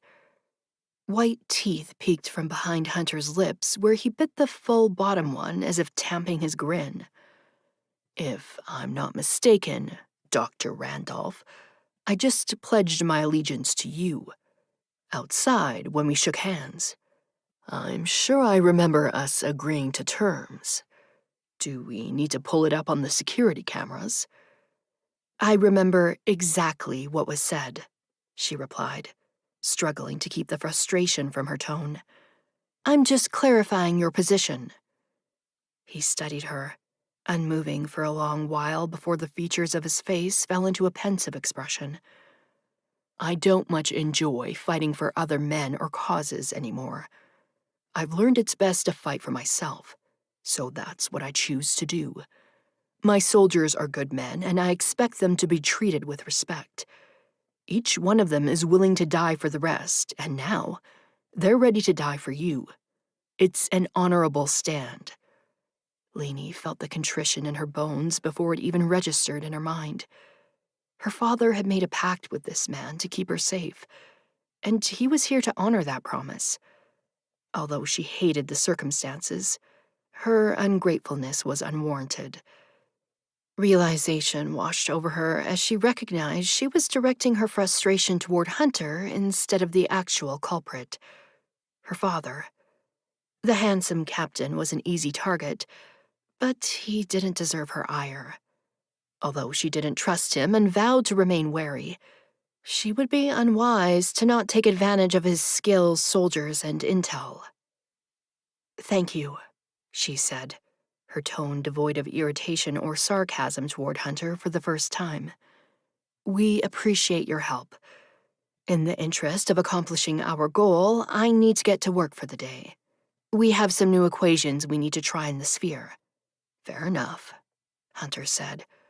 "Cyrus, I'd like to introduce your men to mine and send them out on some small scouting missions together, so they can begin to trust each other." "Agreed," Cyrus said. "I have 2 soldiers who trained with the old rebellion, Stephen and Ivan. We'll be outside at 1100 hours to meet your soldiers. I could supply you with a list of my men if it will help you learn their names and ranks quicker," Hunter said. "That won't be necessary," was Cyrus's gruff reply. "I have a photographic memory and never forget a name, face, or rank." "Well, all right then. I'm going to head out and grab one of those outdoor showers calling my name. Don't look at my back too hard," Hunter said, winking at Claire. "I've got some nasty scars." "Ooh," she said with excitement, causing Lainey to imagine heart symbols appearing in place of her eyeballs. "You forgot to tell us," Lainey said, attempting to steer the meeting back on the right track before Claire started drooling. "Excuse me?" Hunter asked, shifting his gaze from Claire to her. "What you want from me? What's so important that you secretly met with my father and pledged your protection and loyalty to him and to me?" "Oh," Hunter said, the smile evaporating as he nodded slightly. "Yes, I guess that would be significant." "Okay," Lainey said, giving him an irritated glare as he sat silent. "So, what can I do for you, Captain Rhodes?" "Well, Dr. Randolph, it's actually very simple." Sitting taller in the chair, he shot her a pointed look. "I need you to transport me back to 2063, so I can save my wife from being murdered." And then, as if he'd asked her to pass the salt instead of dropping an epic bomb on the entire room, he stood, gave her a nod, and stalked from the chamber. Chapter 6. Hunter spent the rest of the morning checking on his men, ensuring their tents were stable around the hub and that their spirits were high. They all seemed fine, secure in their orders and their duty to protect the compound. Thankful for their loyalty, he set up his own tent directly outside Lainey's bedroom window. The men had established a perimeter around the hub, but he'd instructed them to leave that spot open. He took his vow to protect the Duchess of the compound seriously, It was imperative that she succeed. Once his tent was set, he pulled off his tattered clothes, excited to be in a stable spot with a nearby river where they could do laundry. To state it plainly, he and his men smelled like the bad side of a pit bull.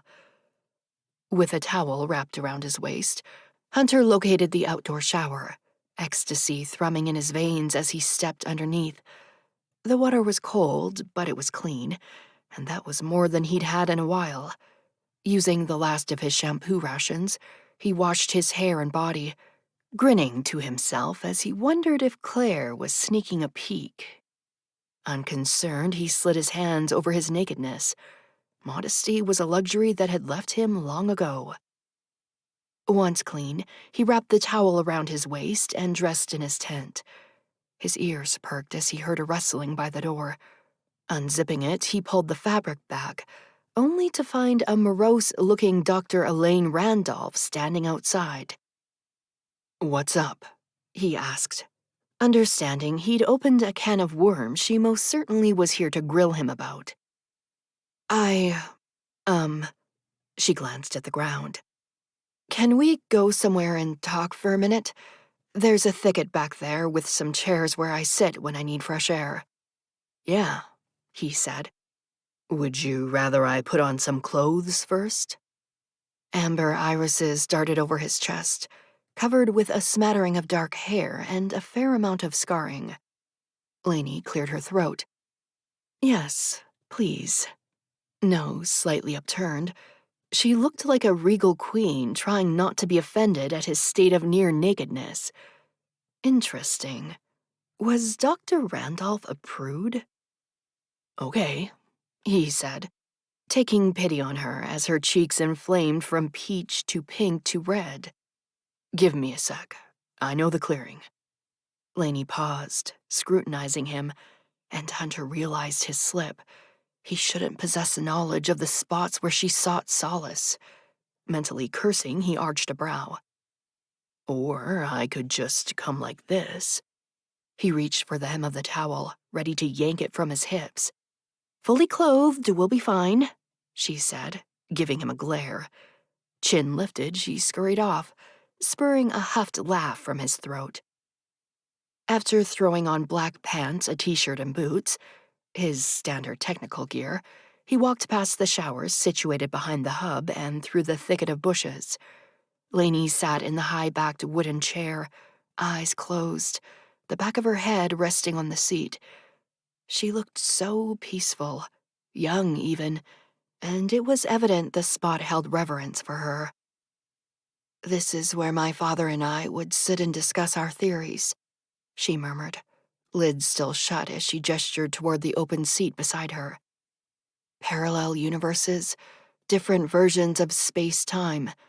Was Carl Sagan the greatest scientific communicator who ever lived? That sort of stuff. "Sounds heavy," Hunter said, lowering into the seat. "Actually, the opposite," she replied, opening her eyes and genuinely smiling at him for the first time. It caused his heart to skip, if only a beat. "It's when I felt most connected to him. We shared a love of science that was embedded in our souls. It was our religion, our reason to be, so to speak. It's one of the purest phenomena I've ever felt." "I understand that.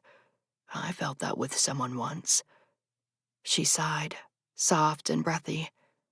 "So, you had a wife?" Hunter tilted his head. "I had a wife." "And she was killed by the new establishment." He felt the muscle tick in his jaw. "Yes." Silence stretched between them, connecting them as they mulled until words could take its place. "I won't ask for details. I'm a very private person and understand the need to hold things inside." Turning her head so that her temple rested against the chair back, she continued. "But do you understand what you're really asking here? It's not as simple as you think." Hunter's eyes darted between hers. Inhaling a large breath, he let his gaze rove to the thick tree in front of him, the intensity of her stare too deep. I discussed it at length with your father. I understand my success is most likely impossible. Cementing his gaze to hers, he said, "But I have to try, Elaine. I won't forgive myself if I don't." She blinked rapidly, and Hunter could almost see the gears shifting in her brain. There's a paradox that occurs with time travel that's called the fate paradox. Essentially, it states that if a person is meant to die at a certain moment of their life, nothing can prevent that from happening. So, for example, if I had a friend who died in a fire in 2050, and I wanted to go back and save her, I could save her from the fire. But she would then soon perish in a different accident. Does that make sense? Yes, Hunter said. You're assuming Kara's predetermined date to die was April 9th, 2063. It's a possibility. It's hard to comprehend, especially for a scientist like me who doesn't believe in fate or religion, or any of that pish-posh. But, she said, holding a finger in the air, I do believe in energy, and the fact that it can be neither created nor destroyed. Each person's soul has been calculated to carry a small amount of energy. Therefore, I can plausibly make the argument that a person's soul, and the energy it contains, is predetermined to leave the Earth at a certain time, to allow the entrance of an equal amount of energy. Perhaps a baby that's born at that moment, or something else to the like. Lifting her eyebrows, she asked, Am I being an over-explanative scientist at the moment? Hunter laughed. No, I get it. There's a possibility that no matter what I do, she'll still die. I've lived through that before, and it would be devastating to do it again. But I owe it to her to try. She nodded. I understand. I really do. If I could go back and save my father, I'd do it 1,000 times over. Do you believe his death was predetermined? I do, she said with a conceding shrug. He was sick, and it was time for his soul to leave this part of the universe. And still, believing that, I would try. But you have a more important mission. Yes, I have to go back to 2035 and prevent my grandfather from detonating the apocalypse. But your grandfather died that day as well. How can you ensure you'll still be born if he perishes in your attempts to stop him? Ah, the perplexity of time travel, she said, squeezing the flat arms of the seat with her hands. Since he died in this reality, but still I was born, scientific theory states I would still be born in the new reality. My father and mother were already married when he set the nukes off, and they still had me. I should be okay. But, she said, giving a slight shrug, I can't guarantee it. Honestly, I have absolutely no idea what will happen. That must be tough for a smart-mouthed scientist like you who has all the answers. Lainey shot him a look. Sorry, he said, holding up his hands and chuckling. Just an observation. What I think will happen, she said, glaring at him as she continued, is that once I stop him, it will create a new thread of space-time, one where the Speaker of the House will assume the presidency, and President Randolph and his supporters will spend the rest of their lives in prison. The Speaker's name was Anita Rohan, and she was said to be an amazing public servant with a kind and generous heart. Hopefully, she will guide the world to greatness, and live in a thread where this dystopian future never existed. And you'll be stuck there in a time that isn't yours. Yes, she said, her expression thoughtful. It's what would happen to you too. What do you mean? If you go back to save your wife, you're 12 years older now. You'll go back as your present self. Even if you save her, she would continue her life in the new timeline, with that younger version of Hunter, not the version you are today. Yes, your father explained that to me. I recognize I'll be saving Kara for my younger self. I accept that. I can live a good life off the land, somewhere secluded and quiet. I don't need much. I've already had everything a man can dream of. Although, maybe I could have a conversation with my younger self about not being such a dick about the little things. I used to get so pissed at Kara when she'd forget to clean her hair out of the bathtub drain. Now, I'd give anything to see that wet gob of hair. His smile was sweet but sad, spurring a flare of compassion in her cynical heart. You obviously can't approach or converse with that version of yourself. You do know that, right? Having direct contact with a younger version of yourself would completely destroy the space-time continuum. Got it, Doc Brown, he said, giving her a good-natured salute. Back to the Future, she said, surprised he knew the movie. One of my dad's favorites. My grandfather was a huge fan. He raved about Marty McFly and Doc. Seems like we have our own real-life version. He'd be tickled all shades of pink. Lainey laughed, surprised the hardened soldier liked old time travel movies. What other secrets did he hold inside? Between that and the bombshell revelation about his wife, he'd already shocked the hell out of her. Well, she said, rubbing her palms over her jean-clad thighs. Looks like we're a bunch of martyrs, resigned to go back and change history and live in a world that isn't ours. Looks like it. The song of a nearby bird blanketed them as they contemplated the gravity of their future choices. Finally, Lainey said, You know, I'm not a field trip director here. I hadn't really planned on sending any other people back besides my team. I can't guarantee your safety. It's possible you might die on the trip back. Wormholes are extremely unstable. Reaching over, he grasped her hand with his. I won't sue you, Dr. Randolph. Rest assured. She gave a pff and waved her free hand through the air. You and what lawyers? I don't think our aisle has had a functioning courthouse since 2038. Then you're safe. Releasing her hand, he gave her a half grin. Please, Elaine. I know your father made this promise for you, but I need your help. Please do this for me. She stood, rotating to face him, and placed her hands on her hips. Hunter gazed up at her, unable not to notice the small swells of her breasts under her brown V-neck t-shirt. She was tall and lanky, so different from Kara, who'd been petite and curvy. And yet there was a feminine air to her, something earthy and undecipherable, causing him to imagine what secrets her body held. Was she a quiet lover? Did she moan or scream? Whoever had those answers was a lucky man. I'll send you back, Captain Rhodes, but I'll caution you with this warning. Be careful what you wish for. Changing the past isn't for the faint of heart. It comes with 1,000 unanswered questions and a lifetime of loneliness. Take time to think about it before you commit. In the meantime, I've got to get the damn sphere working if we have any hope at all. With that, I'll leave you to your men. With a firm tilt of her head, she breezed past him and headed back toward the hub. Hunter sat for a moment contemplating the magnitude of their discussion. He was so close to achieving a goal he'd spent years contriving.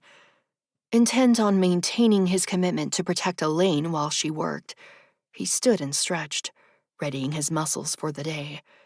Glancing at his watch and noticing it was almost 1100 hours, he called to his men to gather around the entrance to the hub. Cyrus exited through the massive door, followed by 2 hulking soldiers, one tow-headed and the other one with jet black hair. Their expressions were serious and unyielding. These your 2 holdouts from the old rebellion? He asked Cyrus. Yes, the man said, his features expressionless. You 2 willing to do what it takes for the cause? He asked, tilting his head so he could see the recruits behind Cyrus's massive body. Yes, sir, they responded. Good. Hunter said, reaching into his pockets to find his toothpicks. Placing one in his mouth, he trained his irises to Cyrus's dark ones. I think we should divide into 3 groups. You and a third of my men can canvass the river. I'll go with Blondie back there and another battalion to scope out the perimeter. The tow-headed soldier scowled. 𝐸𝐫𝐸𝐿 𝐔𝐒𝐿 can hang back and work with the rest of my men to guard the compound. I have no idea who that is, the dark-haired man muttered to the blonde soldier. Hunter shrugged. Early 21st century singer. My wife was obsessed with his music. And maybe other things. Didn't mean any offense. Ivan and Stephen will carry out those orders, Cyrus said, a warning in his tone. And you will address them with respect. Y'all are a barrel of laughs around here, Hunter grunted. Fine. He waved his hand. Let's get to work. Come on, men, he said, addressing those that surrounded him. Brigade 1 with me, Brigade 2 with Cyrus, and Brigade 3 will stay here with Stephen. You have your orders. Let's go. The men dispersed, and Hunter was thankful he had a task to consume the next few hours. Elaine could work on the sphere while he got to know Ivan better and safeguarded the hub. Being busy was good. Hunter did his best to stay occupied at all times, even at night, once the sun had set and his men had long fallen to sleep. When one was busy, they didn't have time to focus on all their previous failures and heartache. Chapter 7. Lainey worked with her team for hours trying to recreate the wormhole they'd generated the previous day. Unfortunately, the efforts were a disaster, and the reworked equations produced subpar results. After several attempts, they couldn't even get the wormhole to form, much less transport anything of note. Okay, guys, she said, massaging her temples and giving a silent lecture to her impending migraine to stay the hell away. Enough for today. It's after 7 o'clock. Go grab some dinner and head to your chambers. We'll resume in the morning. Zach gathered his notebook and tablet, giving her a soft smile before climbing out of the hatch. Sighing, Lainey shook her head at Claire. I'm worried about them, she said softly. Nelson and Lorna are fine, boss, Claire said, gripping Lainey's shoulder and imparting a reassuring smile. The new establishment would never murder the second smartest person on Earth. They need his brain. If they threaten Lorna, he'll turn over every piece of work to them, Lainey said, the thought shooting spears of dread through her exhausted body. Even though he destroyed their sphere, the regime could steal the work and use it on ours. They most likely wouldn't understand it, but anything's possible. We can't live in hypotheticals, Lainey, she said. One day this will all be a bad memory. In the meantime, you need to eat. My stomach feels like it's digesting gravel, she muttered, running her fingers through her hair, which had been released from its practical bun hours ago. You go on and grab something. I'll see you in the morning. I want to study my father's letters and rewatch Nelson's transmission. The more information I have, the better. Claire's light green eyes darted back and forth. What is it? She seemed to be searching for words, something that was rare for Lainey's talkative friend. It's just that sometimes I feel Lewis was unfair to you. How so? Lainey asked, feeling her forehead furrow. He instilled so much in you, but he never taught you how to live. She shrugged, the shoulders of her sweatshirt moving under the ends of her purple hair. I mean, don't you ever want to dance?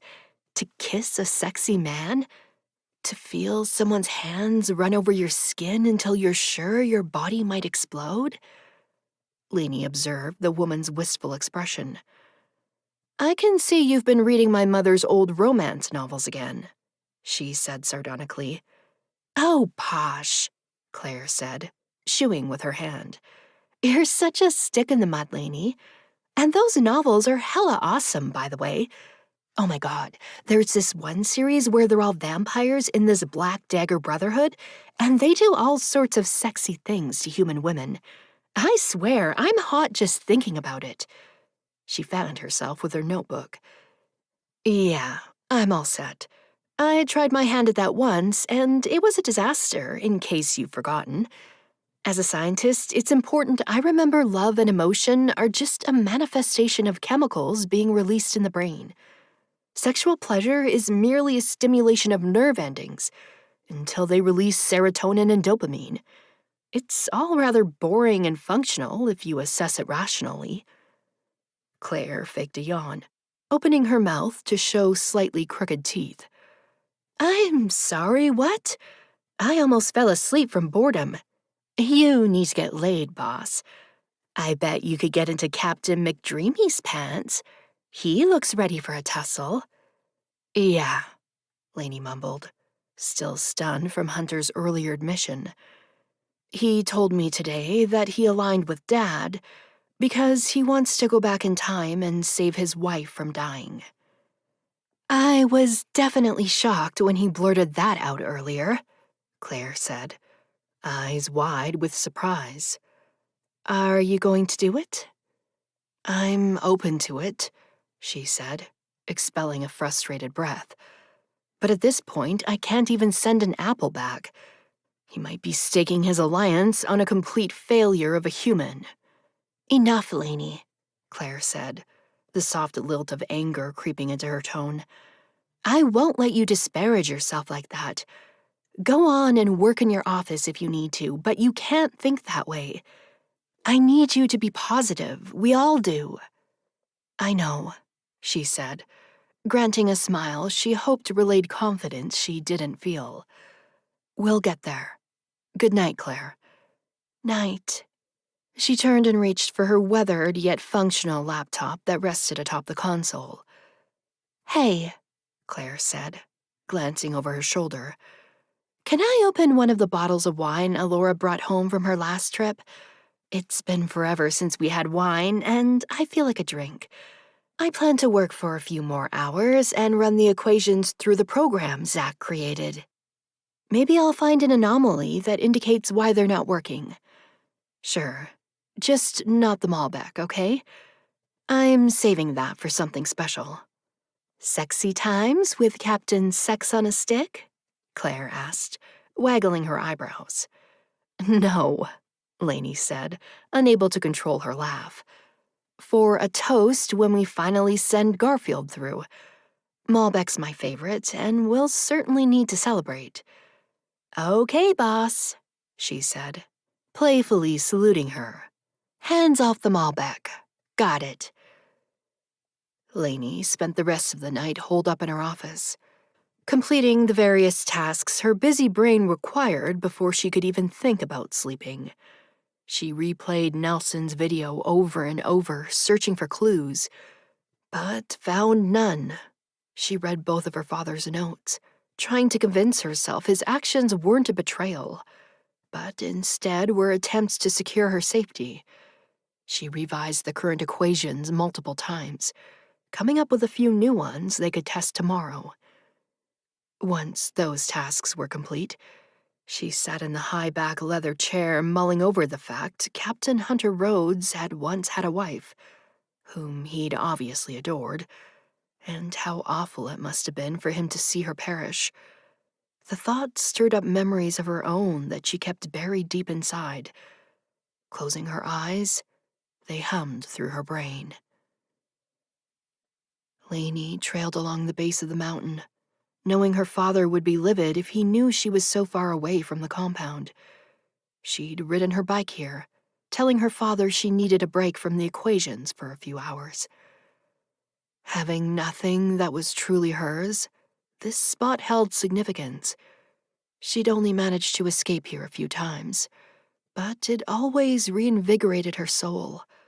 Living at the squalid hub and working to solve time travel every day was no picnic, and she just wanted a few morsels of freedom. A gun cocked behind her and she froze. "I'm armed," she said, reaching for the pistol at her waist. "Won't do any good against my Glock and the rifle I have, but you can try. Otherwise, I suggest you turn around and tell me what the hell you're doing on new establishment territory." Lifting her hands, palms out, she slowly pivoted. The grass behind her swayed in the wind, the swishing sound barely noticeable above the ringing in her ears as she studied the man. Dark hair, deep green eyes, and a prominent chin. He was handsome, although his expression was menacing. "My name is Lainey Winters," she said, the false name rolling off her tongue. "My father is sick, and I come to the base of the mountain to gather herbs to make his medicine." Eyes with thick black lashes narrowed. "Are you a citizen of Tarim?" "We live on the outskirts of the compound. I have no money, if you're wondering. Robbing me would only rob you of energy. All I have are these." She reached for her pocket and held up a reassuring hand. "Just reaching for the herbs." He nodded, and she pulled them from her pocket. Thank goodness she'd already picked them. They did actually have healing properties, and she liked working with Marie to create various concoctions and teas they could drink to boost their immune systems. Opening her palm, she took a tentative step toward him. "See? Just boring old flowers." He approached, inspecting the buds, and finally lowered the weapon. "I appreciate that you're out here to find medicine for your sick father, but it's dangerous for a woman to be walking alone on new establishment land." "It is," she said, her shoulders lifting. "I just needed some space. I know that probably sounds weird." Assessing her, he secured the gun in the holster on his belt and inhaled a deep breath. "Actually, it doesn't sound weird at all. I walk along this path to find solace, too." "Why do you need solace?" she asked, before realizing the words that were leaving her mouth. His lips curled into a smile, contorting his face into something wickedly handsome. "Because I'm not who I appear to be." "You're not a new establishment soldier?" He glanced down at the uniform covering his muscular body. "Not all things are as they appear." Her eyebrow arched. "That's vague and quite dramatic." A laugh escaped his lips. "It is, isn't it?" Biting her lip, she studied him. Lainey had never interacted with an attractive man her own age, except Cyrus, whom she saw as her brother. Standing in the thicket, curiosity overwhelmed her. She'd often wondered about sex, tried to imagine it, but never really understood how something so functional could be pleasurable. The scientist in her had always strived to find out. But there was certainly a lack of candidates as partners, that was for damn sure. Yet here she was, in the path of a handsome stranger who'd apparently decided she didn't pose a threat. Did he pose one? Or could she take a chance and befriend him? Could her practical brain wrap itself around that idea at all? "I usually come here at night, once the troops are sleeping," he said, interrupting her thoughts. "I was only patrolling today because we got word of some deserters passing through. I have to get back to camp. Could you meet me here 1 week from today at midnight?" Lainey swallowed, understanding the danger of his request, but simmering in uncontrolled curiosity. Agreeing to meet him would be the most impractical decision she'd ever made. "Please," he said, inching closer. Well, you're beautiful, and I need to make amends for greeting you with weapons blazing." White teeth flashed as he smiled. "Say you'll meet me." "Okay," she whispered, the word escaping her mouth, burning her throat with equal parts worry and excitement. "I'll see you next week, Dalton," he said, extending his hand. "My name is Dalton." "Pleasure to meet you, Dalton," she said, enfolding his warm palm. A knock on her door jolted her from her musings. "Lainey?" "Yeah?" she called, annoyed she'd been lost in the ancient memory. The door creaked open and Zach trailed through to hand her a stack of papers. "I updated everything. If Claire's still working, she can run them through the program." "Thanks," Lainey said, taking them and placing them on her desk. His kind eyes regarded her. "You okay?" Pasting on a smile, she nodded. "My compound's been seized, I suck at time travel, and I'm never going to get to drink my damn Malbec. Otherwise, I'm great." Chuckling, he squeezed her shoulder. "One day you're going to chug that Malbec, and it's going to be so good. I promise, Lainey." Clutching his hand atop her shoulder, her lips curved. "I hope so, Zach. I really hope so." Chapter 8. Claire sat at her desk, furiously typing while Ann Wilson belted Barracuda in her earbuds. The iPod was a dinosaur, previously owned by Lainey's mom and lovingly restored by Zach. It was one of her favorite possessions in the world, and the heavy metal and rock music Mrs. Randolph had uploaded decades ago was amazing. Tapping her foot against the desk leg, she ran the equations through the program Zach had designed. Lainey had popped her head in an hour earlier, handed her some updated calculations, and asked her to scan them with the software. It was designed to look for errors Lainey or Zach might have missed. So far, nothing. Glancing at the clock on her desk, Claire realized it was almost 9 p.m. Holy crap, where had the day gone? Her stomach gave an angry grumble, and she looked down at it and scowled. "Okay, you win," she muttered. Divesting her ears of the buds, she stood and stretched, groaning as her limbs creaked and popped. "You're too young to have bones that crack like that, Grandma," a deep voice said from the doorway. Claire turned and shrugged, feeling her lips curve into a smile. "I'll be 30 this year. That's pretty old in the scheme of this post-apocalyptic shithole, don't you think?" Approaching Cyrus, she stopped half a foot in front of him. At 5 feet 4 inches, she was about eye level with his pecs, defined under his tight black t-shirt. Damn, but he was fine. His nipples protruded under the cloth, making her want to close her teeth around them. Tilting her head back so she could look into his deep mahogany eyes, she grinned. "We can't all live to be 100 like you, old man." He scowled, his eyes narrowing as he glared at her. "I'm 43, hardly 100, although sometimes I feel that way." "I think we all do," she said with a chuckle. "Did everything go okay with the troops today?" Cyrus nodded. "As much as I hate to admit it, Rhodes is a competent captain.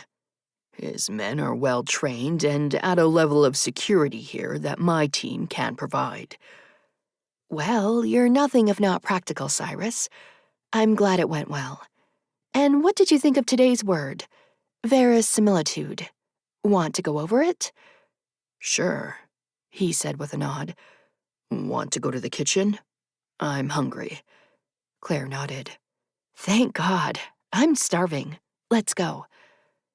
Always the gentleman, he offered his arm to her, and she settled hers in the crook. They began walking to the kitchen before she stopped short.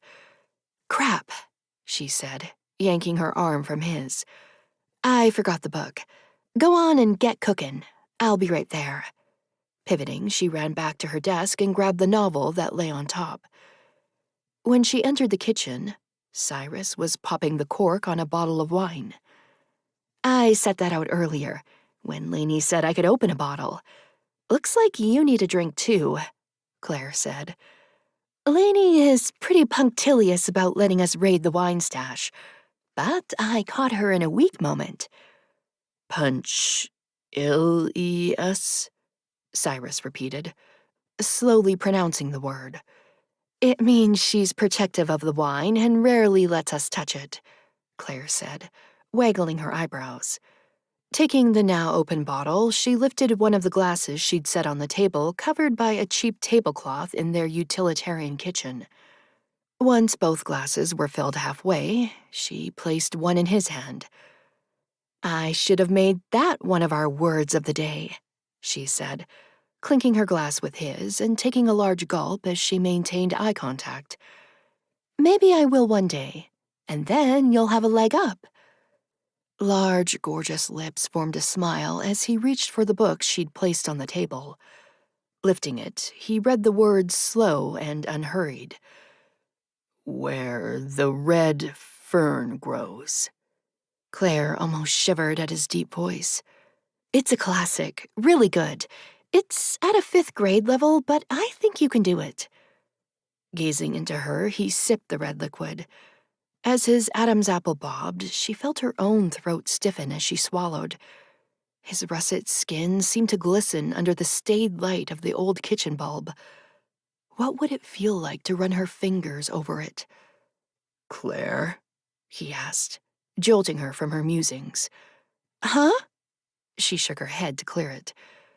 "Do you mind if I try to read a few pages while we eat?" The way he said "we," Claire thought her heart might burst from her chest. Boy, would she love nothing more than to have his silken voice read to her at every possible opportunity. But not in the kitchen. No, that was boring. Perhaps in his bed, which she knew to be king-size to accommodate his massive frame. Whoa, Nellie, that would be awesome. To slip underneath his covers, which she imagined were silk in her daydreams, although she knew his practical ass probably only had cotton, and have him draw her into his warm body. God, the fantasy seems so real. Clearing her throat, she said, Yeah, let's do it. And remember, there is no try, only do. Yoda would kick your ass." She sat at the table while he set his glass down and turned to the stove. After dishing out the eggs he'd scrambled, courtesy of the always generous chickens Marie tended behind the hub, he placed 2 steaming plates on the table. Handing her a fork, he sat down and opened the book, holding it apart with his broad hand. In between scooping eggs through his plump lips, Cyrus would read a sentence, his words always cautious and halting. She'd been teaching him to read for 2 years now. But the compound was busy, and their sessions were intermittent. When she discovered he was illiterate, he'd seemed slightly ashamed. Although illiteracy rates were high in their post-apocalyptic world, Claire had wanted nothing more than to reassure him and had begun teaching him immediately. Every morning, she would surreptitiously slip him a word of the day so he could improve his vocabulary. She thought him a fast learner and enjoyed their discussions immensely. "Scribbly," Claire said, sounding out a word he was having trouble with. "Scribbly," he repeated slowly. "Means it's hard to decipher," she explained. When he just stared at her, she said, "Hard to read." "I know," he said, smiling. "Decipher was one of our words of the day a few months ago. Don't you remember? You slacking on me, Finch?" he asked, calling her by her last name. "Sorry," she said. "You were just looking at me weird." "You have a—" Lifting his hand, he rubbed his thumb under her bottom lip, wiping away what must have been a piece of scrambled egg. Claire wanted to melt into the floor.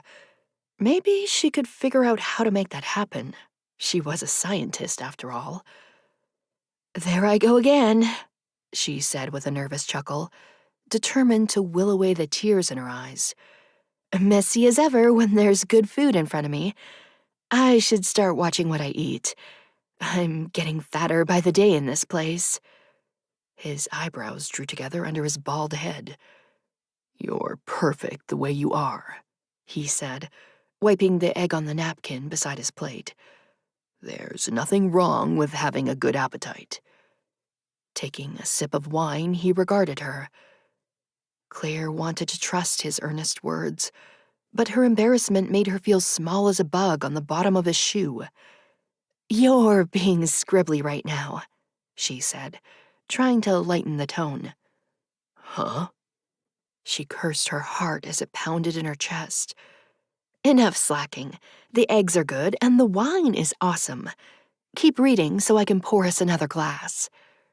Ignoring his stare, she lifted the bottle and poured a hefty amount into their glasses. Confident she'd averted a crisis of extreme embarrassment, she relaxed, soothed by his calm voice and the rich wine. After he'd read 2 chapters, she felt her eyes droop. "Cinderella's got to crash, Chief. Sorry." Yawning, she took their now empty glasses and plates to the sink. Cyrus came up behind her, his brawny arm reaching around her side. Claire gasped, only to realize he was reaching for the dish towel and not for her breast. Good Lord, like he would reach for her breast. What a freaking dolt she was. He was absolutely gorgeous, a perfect specimen of toned muscle who oozed masculinity. What in the hell would he ever see in her? A chubby girl with crooked teeth, weird-colored hair, and minimal experience with men as a whole. Claire wasn't sure if he was still banging Alora, but she knew he used to take her to his room when she visited the hub to deliver supplies. She was absolutely breathtaking, with smooth, creamy skin and almond-shaped eyes, most likely courtesy of her parents, whom Lainey had informed her were from the South American Isle. Alora was everything Claire wasn't. Tall, stunning, witty, sexy. God, she was sexy. Claire couldn't even blame Cyrus for being with her. The woman had something. "I think you can turn the water off. Lainey would kill us if she knew we were running the faucet." "Shit," Claire muttered, snapping off the nozzle. "You're right about that. I was wool gathering. Thanks for trying the dishes, and for the eggs. They were great. See you tomorrow." Before she could escape, Cyrus grabbed her forearm. Hesitantly, she turned to stare up at him. "Can I keep it?" he asked. "Keep what?" Her skin burned under his calloused fingers. "The book. To read before bed. I'd like to practice before our next session." "Sure," she said, pulling her arm from his grasp. "We'll have another one soon. You're doing great." Brown irises darted over her face. "Thank you, Claire. Not many people would teach a washed-up soldier like me to read. You're giving me such an amazing gift. I'd like to repay you one day." "There's no need for that," she said, clutching his hand and squeezing. "I'm honored to help you." Unable to find a reason to justify touching him any longer, she dropped his hand. "See you tomorrow." "Good night," he said. Affection for her swam in his eyes, making her want to cry all over again. It was friend-zone affection, and she couldn't stand the sentiment. Needing to escape, she bolted from the kitchen. Chapter 9. The rest of the week dragged, each day as repetitive as the last. Cyrus and Hunter were amalgamating their men while Lainey worked with her team to get results from the sphere. Unfortunately, they seemed to be backtracking, and by mid-afternoon on Friday, Lainey was at her wit's end. "Goddamn piece of crap!" she screamed, seconds after the apple exploded, sending shards of wet pulp flying across the room. "I swear to God, I'm going to destroy the damn thing myself." "Hey," Zach said, rushing from behind the console to clutch her wrist as she marched toward the sphere. "Calm down, Lainey. It's been a long week for all of us. Edison failed 1,000 times before he invented the light bulb."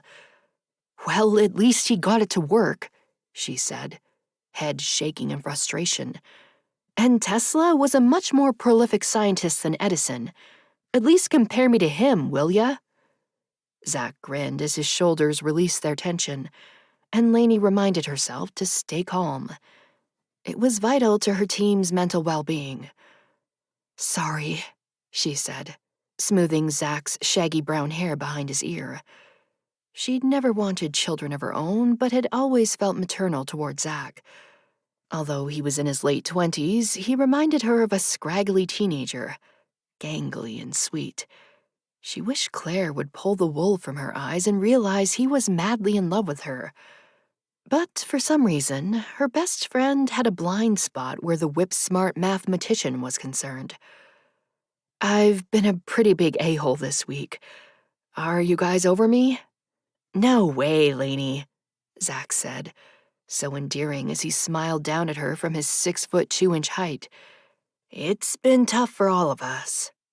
We're so close. I feel it. Just a few more tweaks to the equations and we'll have it." "I appreciate your confidence," she said, glancing at Claire, who stood behind the console. They were both so young, both still in their 20s. Zach had come to live with them when he was still a teenager. His mother had noticed he had unusual abilities for calculating the right amount of grain to plant for harvest, and the exact quantities it would produce. Lainey was grateful for her foresight, as the man was a bona fide genius. The woman had left him at the hub in exchange for bushels of food and fuel for her gas lamps. Understanding he would have a better life, she'd return to her home on a small compound hundreds of miles north, with her 5 other children, and Zach hadn't seen her since. Lainey often wondered if he missed her or felt abandoned in any way, but if so, he never seemed to show it.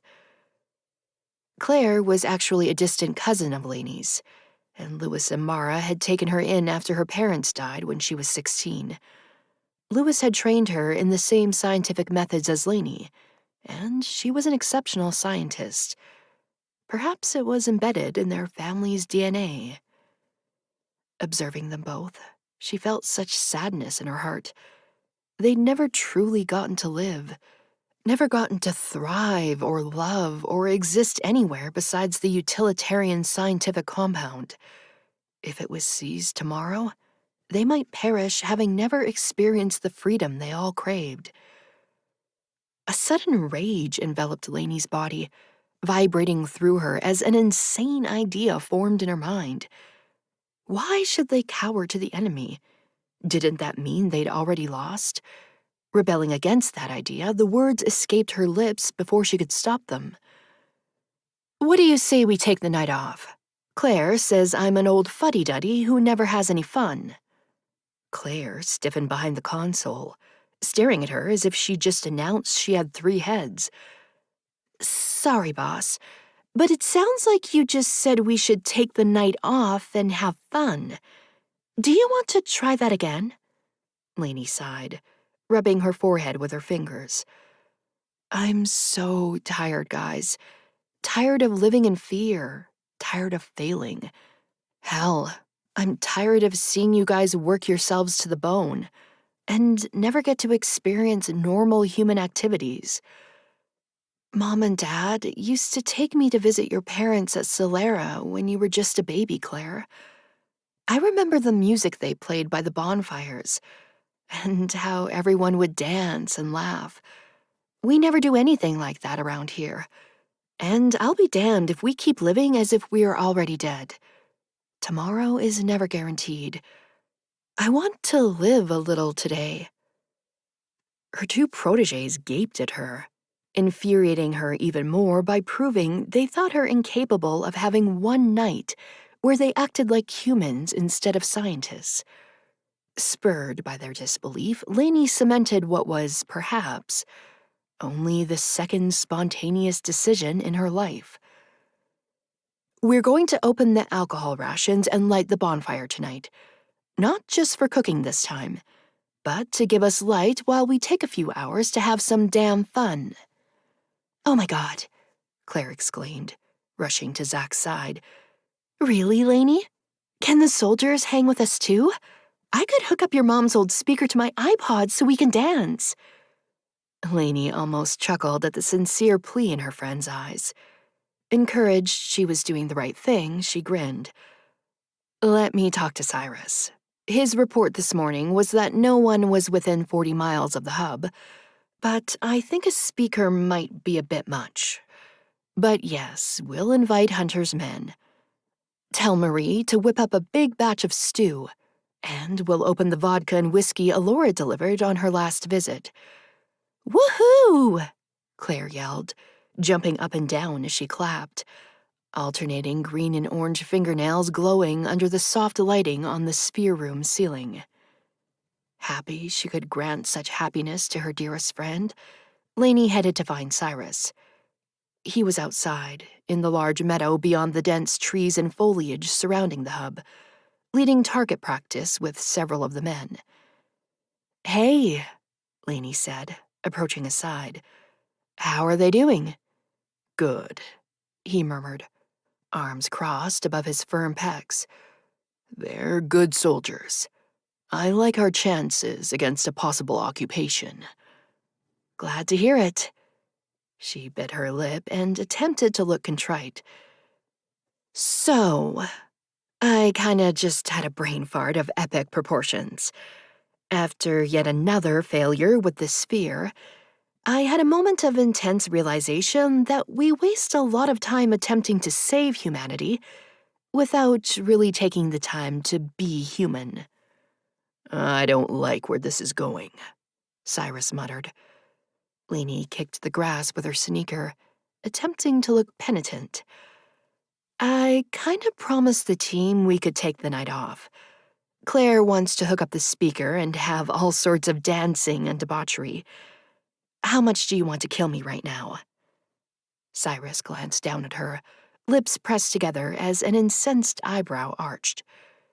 You do know we're in the middle of a war, and you're the most valuable asset on the planet, right?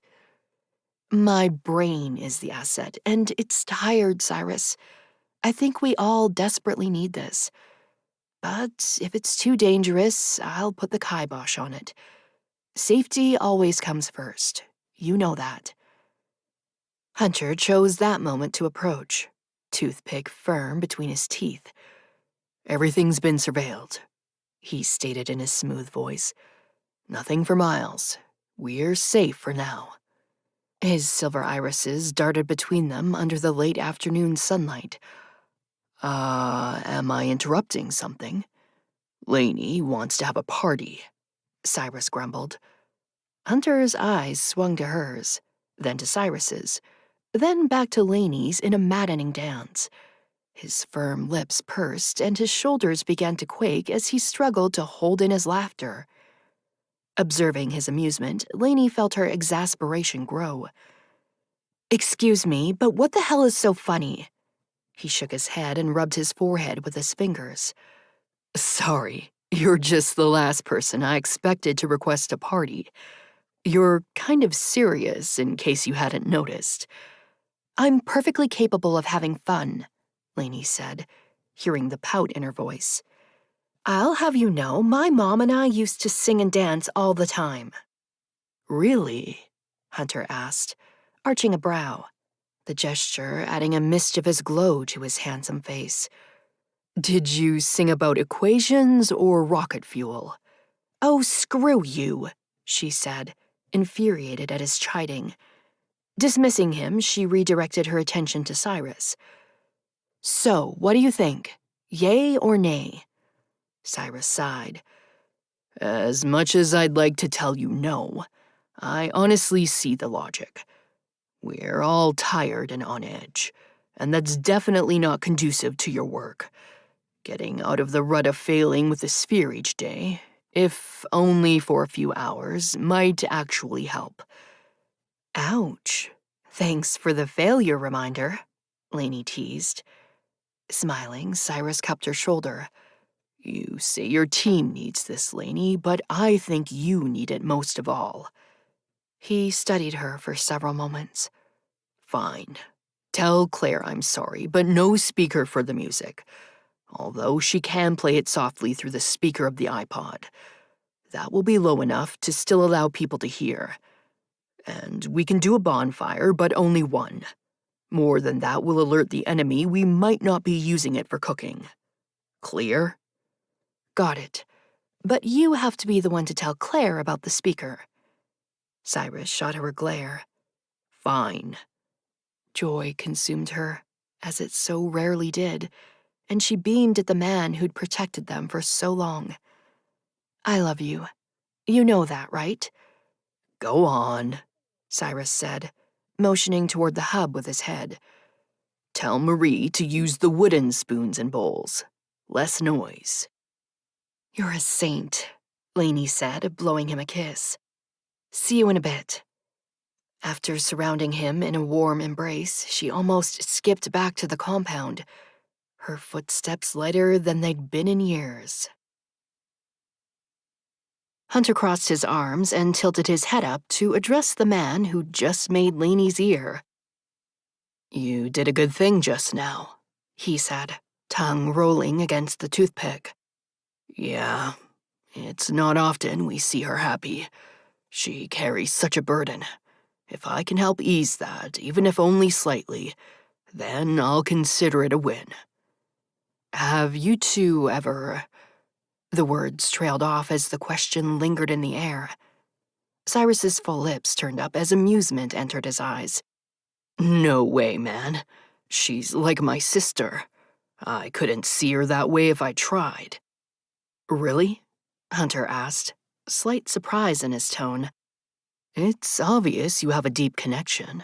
Just figured I'd ask. Lewis recruited me from the old rebellion when she was still a teenager. I'm only a few years older than she is. I was still a child myself in so many ways when he brought me here, but she never got to be one. She was bred from the time she was born to save the world. Sometimes I feel sorry for her. She's determined to go back in time, prevent her grandfather's actions, and live in that timeline for the rest of her life, alone, in a time that isn't hers, surrounded by strangers. I think the least I can do is grant her the ability to let her hair down for one night. Hunter thoughtfully ground the stick between his teeth as he looked upon the field where the men were shooting at various targets. Has she always been resigned to that? Doesn't she want more? Kids? A family? A partner? She never has, Cyrus said, shaking his head as he kicked the ground with the toe of his army boot. She swears it's by her choice, but sometimes I wonder if she even had a choice. I'm not sure Lewis ever gave her one.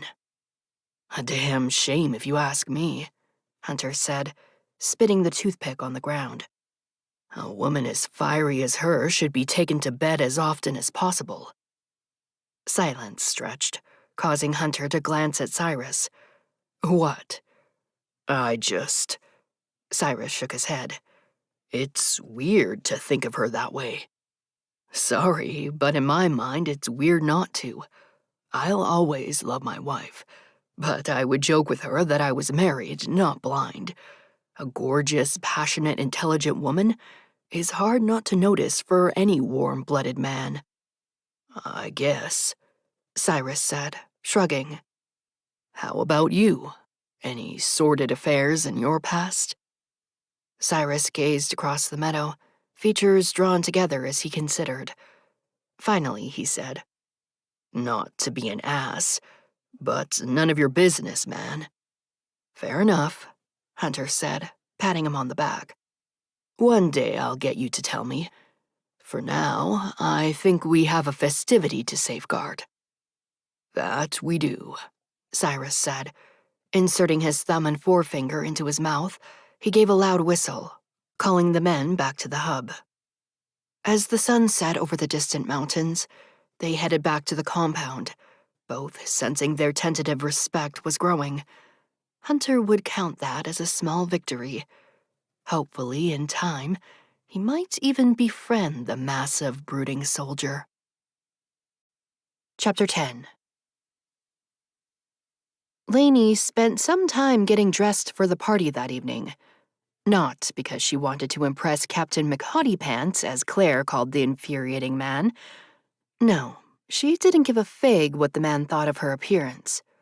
At all. In reality, she hadn't actually taken the time to feel feminine in so long. Rolling through life as a staid, unexciting scientist didn't incite the need for makeup and perfume. But for some reason, she just felt different tonight. Maybe it was the urgency spurred on by the knowledge that the Australian hub had been seized. This meant the war was closer than ever. They could be so perilously close to losing their freedom, they might as well enjoy some moments of happiness. Spending time on one's appearance represented a massive waste of time in her book. It seemed pointless to someone as practical as she. But tonight, the desire to expend some effort was present in her gut, and she saw no harm in honoring it, even if she couldn't quite place her finger on why it was there. Her closet was full of boring sweaters and comfortable jeans, but she did manage to find a flowy deep brown sweater dress her mother had passed down to her. It was casual, and the fabric was light. Pairing the dress with sandals, she located the small box that held the handmade cosmetic palettes Alora had gifted her over the years. Frowning, Lainey wondered if she even remembered how to apply them. The last time she'd worn makeup was most likely when she'd been with Dalton. Red lights of warning flashed in her mind at the remembrance of that disaster, and she pushed the dark thoughts away. Lifting the eyeshadow palette, she tentatively began to apply the powder atop her eyelid as she stood in front of the rectangular bathroom mirror. A few minutes later, she'd had enough. Studying her reflection, she wondered if she looked like a goddess or a clown, or maybe both. She'd applied eyeshadow, mascara, and blush. More than enough, in her opinion. Throwing her long wavy hair in a bun atop her head, she left her chamber to join the festivities. Upon exiting the hub, the sounds of laughter and soft music could be heard. Lainey observed Hunter's men, most with cups in hand that she assumed held some of their alcohol rations. Some sat around the scattered tents, eating the stew Marie had lovingly prepared. The woman flitted back and forth between the men, scooping out large helpings from the massive pot attached to her hip. Every so often, she would pat one of the soldiers on the cheek, informing them they only had to ask if they wanted extra helpings. Such was the way for Marie with her generous heart. Lainey spotted Cyrus speaking to Sarah and Luke and strolled over to join them. "Wow, Lainey," Sarah said with a smile. "You look terrific." "Thanks," she said, shrugging. "I don't get many occasions to lose the casual attire. Figured I'd switch it up." "This is great, Lainey," Luke said, hugging Sarah to his side as he motioned around with a cup in his hand. "I think everyone needed a break from, well, life, I guess." "We did," she said, taking the cup Cyrus thrust toward her. "It's not the fancy Malbec, but it tastes pretty good," Cyrus said. "I'll take it," Lainey said, imbibing a sip from the wooden cup. The thick liquid doused her tongue, reminding her how much she enjoyed wine. Perhaps when she lived out the rest of her days in the 2035 timeline, she'd buy a winery in Italy and cultivate the vines as she passed the time. The image evoked a warm feeling of contentment in her chest. The sentiment was dashed, however, with the approach of Captain Rhodes. Sidling up beside her, he extended his hand to Luke. "I don't think we've met yet. Captain Hunter Rhodes." "I'm Luke Sondheim," he said, shaking his hand. "And this is my wife, Sarah." "The nurse, right?" Hunter asked. When she nodded, he said, "My wife was a nurse. You're a tough breed. I'm sure she keeps you on your toes, Luke." "Every damn day," was Luke's good-natured reply, and Sarah elbowed him in the side. He responded by placing a peck on her upturned lips. "Nice to meet you, Captain Rhodes," Sarah said. "We're all thankful for your protection, especially now the rest of the hubs have been overtaken. We know 𝐸𝐼ney's going to solve the equations and save the world, and we appreciate your help in getting her there." "Hopefully," 𝐸𝐼ney muttered, sipping the wine as frustration bloomed inside. "Sometimes I think I'm working backward." "You'll do it, 𝐸𝐼ney," Sarah said, reaching over to squeeze her hand. "We all believe in you." That's what makes each failure so hard. The words flitted through her brain before she could stop them. "Well, if you all don't mind, I'm going to dance with my wife. She might be able to keep up if she tries real hard." "Oh, you've done it now," Sarah said, laughing as she tugged him toward the area where Claire had situated the iPod, atop an old stump in the brush. 𝐸𝐼ney watched them trail off, so happy they'd found each other. Even though she was skeptical of love herself, their connection was palpable. Cyrus mumbled something about refilling his glass, and suddenly, she was left alone in the company of the man she didn't quite trust or like. Yet, the bombshell about his wife and their subsequent chat had softened her a bit, but she was still a cynical scientist. Only time would tell if his intentions were really true. "Cheers," he said, lifting his cup to hers. "Cheers," she replied, taking a drink as she maintained eye contact. "So," he cleared his throat, causing 𝐸𝐼ney to wonder if he was nervous. "I'm sorry about today. I didn't mean to make fun of you for throwing the party." "Is that so?" she asked, arching a brow. He looked quite uncomfortable, and she realized that suited her just fine. He'd shown up unannounced and thrown her world into chaos. Finally, he was a bit off balance. Good. "The truth is, you've got every right to be serious and wary. But you also want the best for your family, which I'm assuming is what you consider everyone who lives here. I admire your loyalty to them." Well, crap. The man was actually offering her a genuine apology. The petulant side of her wanted to remain detached and aloof toward him, due to the fact he'd secretly met with her father and essentially seized military control of her home. But the compassionate part was deeply moved by the loss of his wife, and his commitment to help 𝐸𝐼ney accomplish her goal. Deciding to choose compassion, she gave him a slight nod. "Apology accepted," she murmured, turning her gaze toward the area where Sarah and Luke were dancing along with a few others. She felt his presence at her side. He seemed comfortable with silence, which was welcome, as she often thrived in it as well. "So, does this mean we're friends?" he asked. 𝐸𝐼ney could sense the amusement in his tone. Latching onto his gray eyes, she gave him a light-hearted glare. "Not yet. It's still Elaine to you, Captain Rhodes." "Ouch," he said, chuckling as he stole a sip from his mug. "I'll keep working on it." 𝐸𝐼ney couldn't stop her resulting laugh. "You do that." She resumed staring at everyone who'd gathered, now a mashed-up amalgamation of soldiers and scientists, rebels and survivors.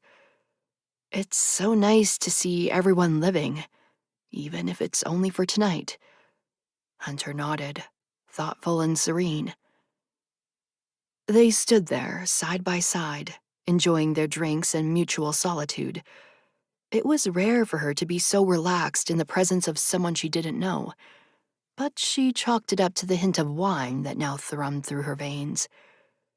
Eventually, Marie skipped up to them, her imperfect smile threatening to blind them with its joy. "Your men are such good boys, Hunter," she said, setting the large pot on the ground and rising to pat his cheek affectionately. "They remind me of my sweet George." George was Marie's son, 𝐸𝐼ney said. Sadly, he passed away while he was fighting with the old rebellion. "I'm so sorry, Marie," Hunter said, his features drawing together. "What aisle did he serve on? It's possible I knew him. His father was British, so he joined the old rebellion on the European Isle. Gave me a hug so deep before he hopped on the ship to cross the ocean. I knew in my bones it would be our last. My dear boy died protecting freedom and goodness. I'll always be so proud. As you should be, Hunter said. I only served on the American Isles, so we most likely didn't meet. You raised a brave man to fight for the cause. I sure did, she said with an affirmative nod. I see his face in each one of your boys. I've promised them all Sarah and I will sew all their tattered clothing back together by the end of the week. You can't have your men running around in rags, Hunter. You should know this. She wagged her finger at him while fisting her other hand on her hip above her flowing ankle-length skirt. Lainey had always imagined Marie was the late 21st century embodiment of a hippie if there ever was one. With her long white braid and the flowing skirts and muumuus she wore, along with her occasional headbands, she would have fit right in at Woodstock. Lainey's mother was a fan of classic rock and had educated her about the music festival at length. Now tell me, young man, she continued, scowling up at Hunter. You've had several minutes to ask this beautiful young woman to dance. She even put on makeup tonight, which is something less probable than the moon sprouting wings and flying away. Are you going to squander this opportunity? I pegged you to be smarter than that. Lainey's face inflamed with 1,000 sparks of heat, and she wanted to melt into the ground. Marie was always meddling, and though it was well-intentioned, it was also highly annoying at times. Marie, Lainey said, vowing to keep her voice calm and free of the extreme embarrassment she was suddenly experiencing. I'm not in the mood to dance. Captain Rhodes has been in the field all day, and I'm sure he's exhausted. Actually, Hunter said, smiling down at Marie, I haven't danced in a long time. I've already pissed Dr. Randolph off several times. He spared Lainey a sheepish glance. And I don't want to fan the flames by stepping on her feet. Oh, nonsense, Marie replied, waving her hand through the air. Lainey doesn't mind refreshing your memory. She's actually a wonderful dancer. Isn't that right, Lainey? The woman grinned up at her expectantly, and Lainey wondered if attempted murder was still a crime, since the desire to strangle the woman was high on her list at the moment. Of course I don't mind, she said through gritted teeth. But, as I said, Captain Rhodes is tired. I don't want to tax him any further. Wow, she must be some dancer, he said to Marie from behind his hand, which he lifted to his cheek to feign the appearance of speaking secretly to her. How much energy does she expend while dancing? Oh, for God's sake, Lainey said, giving them both an exasperated glare. Fine, come on then. Setting her now empty glass on the ground, she encircled Hunter's wrist and pulled him toward where the others were dancing. Have fun, Marie said, waving to them with laughter in her eyes. Looking over her shoulder, Lainey gave her a death glare, causing the woman to emit several more lingering cackles.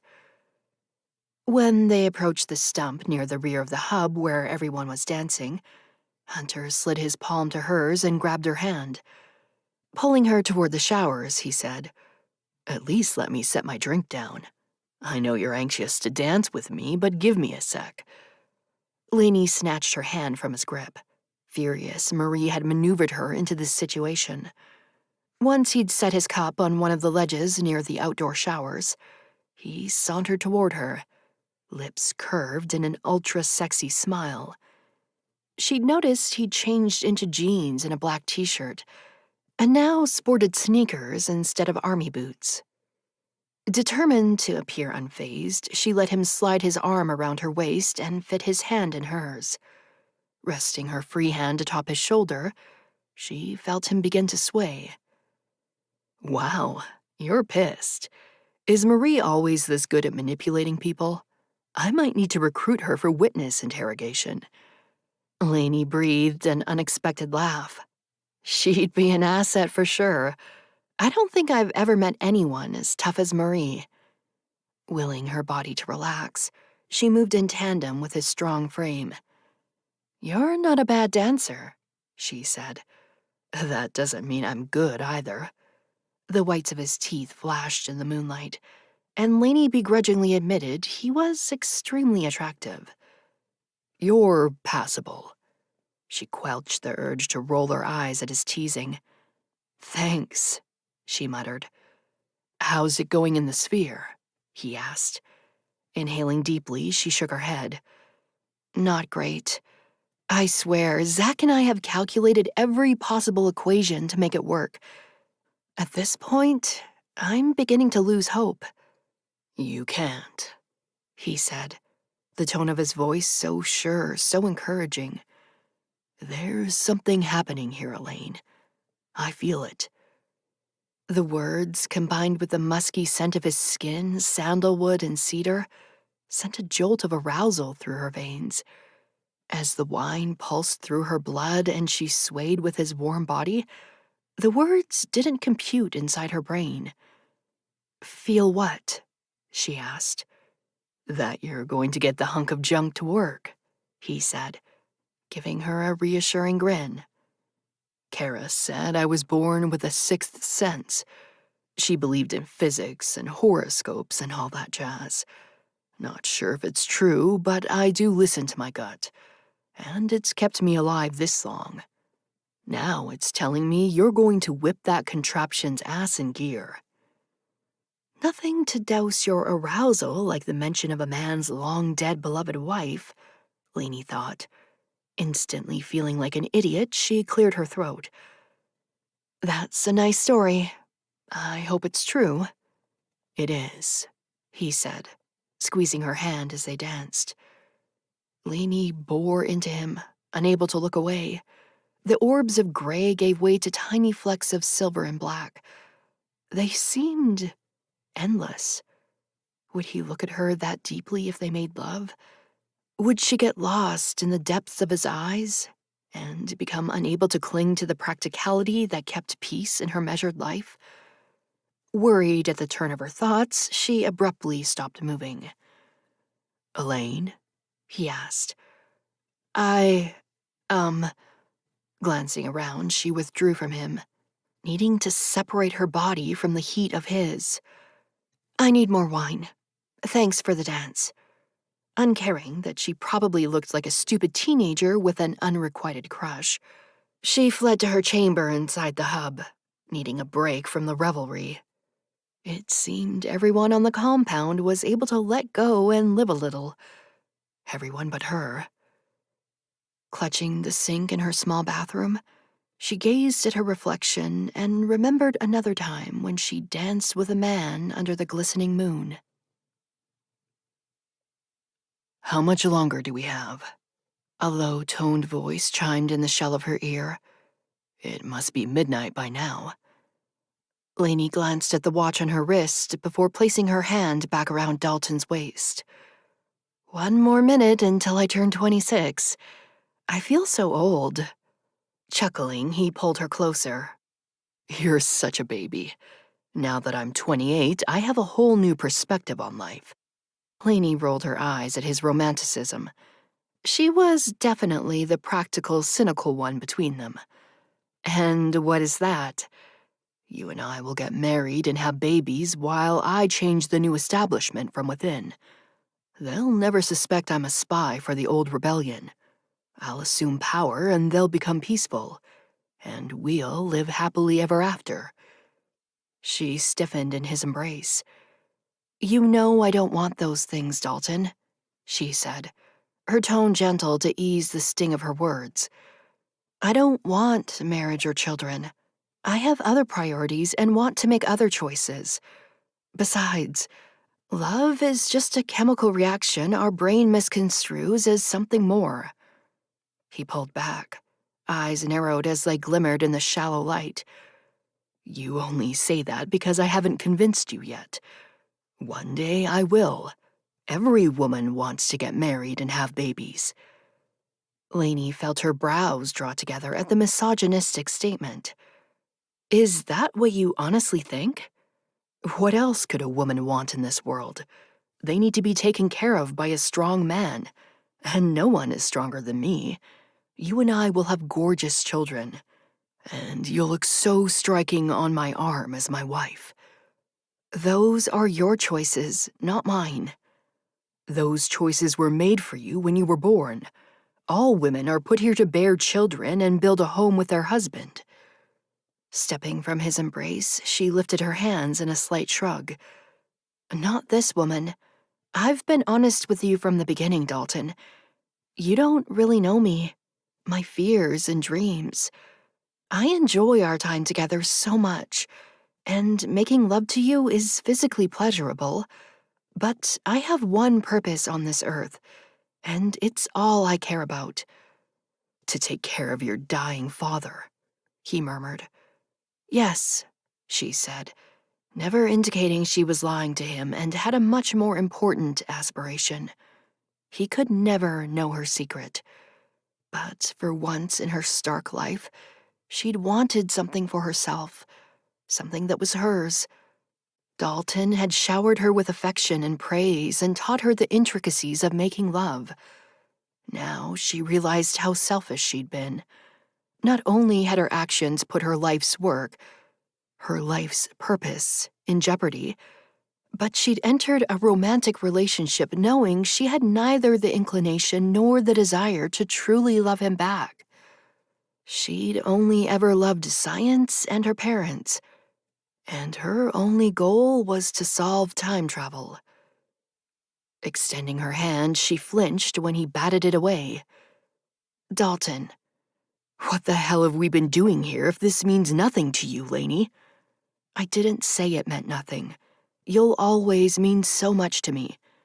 Bullshit, he spat, causing alarm to tingle up her spine. She'd never seen him this angry, and it was frightening. I thought this was real. What do you mean I know nothing about you? What are you hiding from me? Terror choked her as her heart pounded in her chest.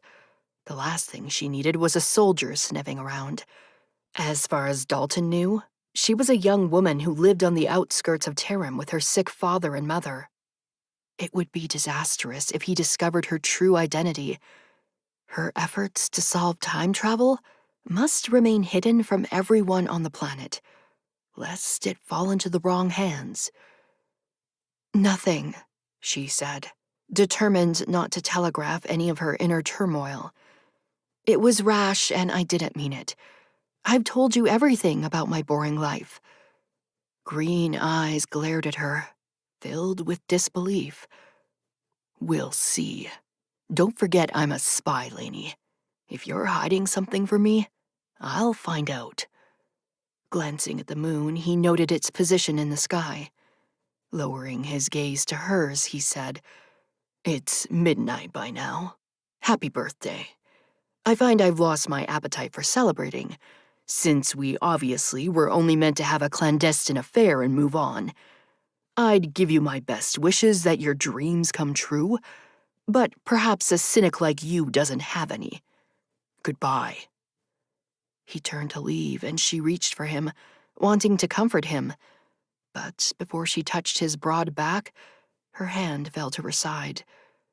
The smartest option was to let him leave.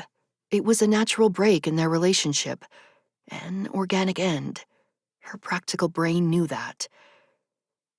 Once he'd ambled out of sight, she began her own trek home, riding the bike her parents had given her for her 16th birthday a decade ago, procured by Lewis during one of his trips to Solera. Would she live another decade without achieving her goal? She didn't know.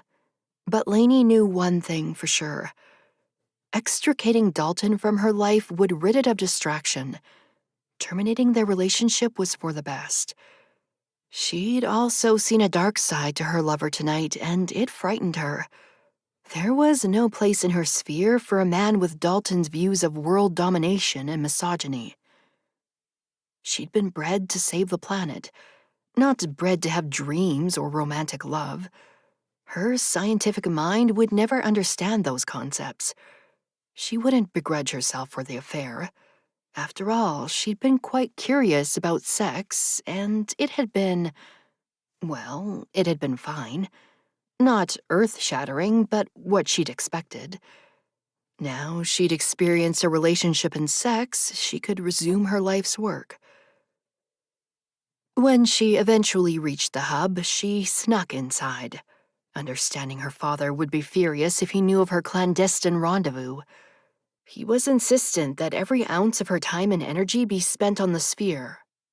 And it would be from now on.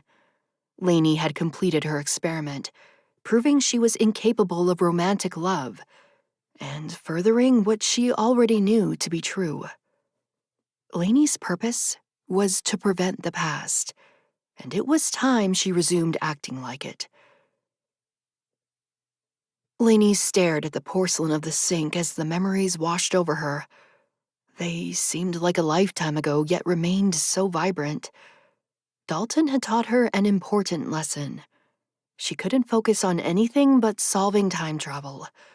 Passion and arousal were base instincts she recognized but brushed off as insignificant. Yes, her reaction to Hunter was visceral, but that was her animal brain responding to chemicals. It might feel nice in the moment, but it in no way meant she had the capacity to understand love, much less the desire for romantic love. What a folly and incredible waste of time.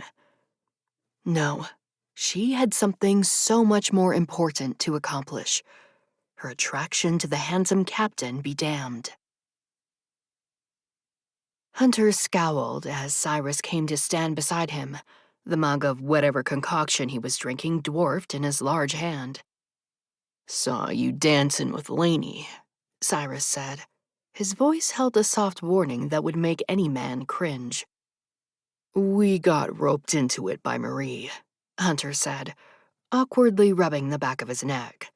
"Man, that woman is something else. Where did you find her?" The corner of Cyrus's lips twitched. "She's an old friend of Lewis's from back in the day.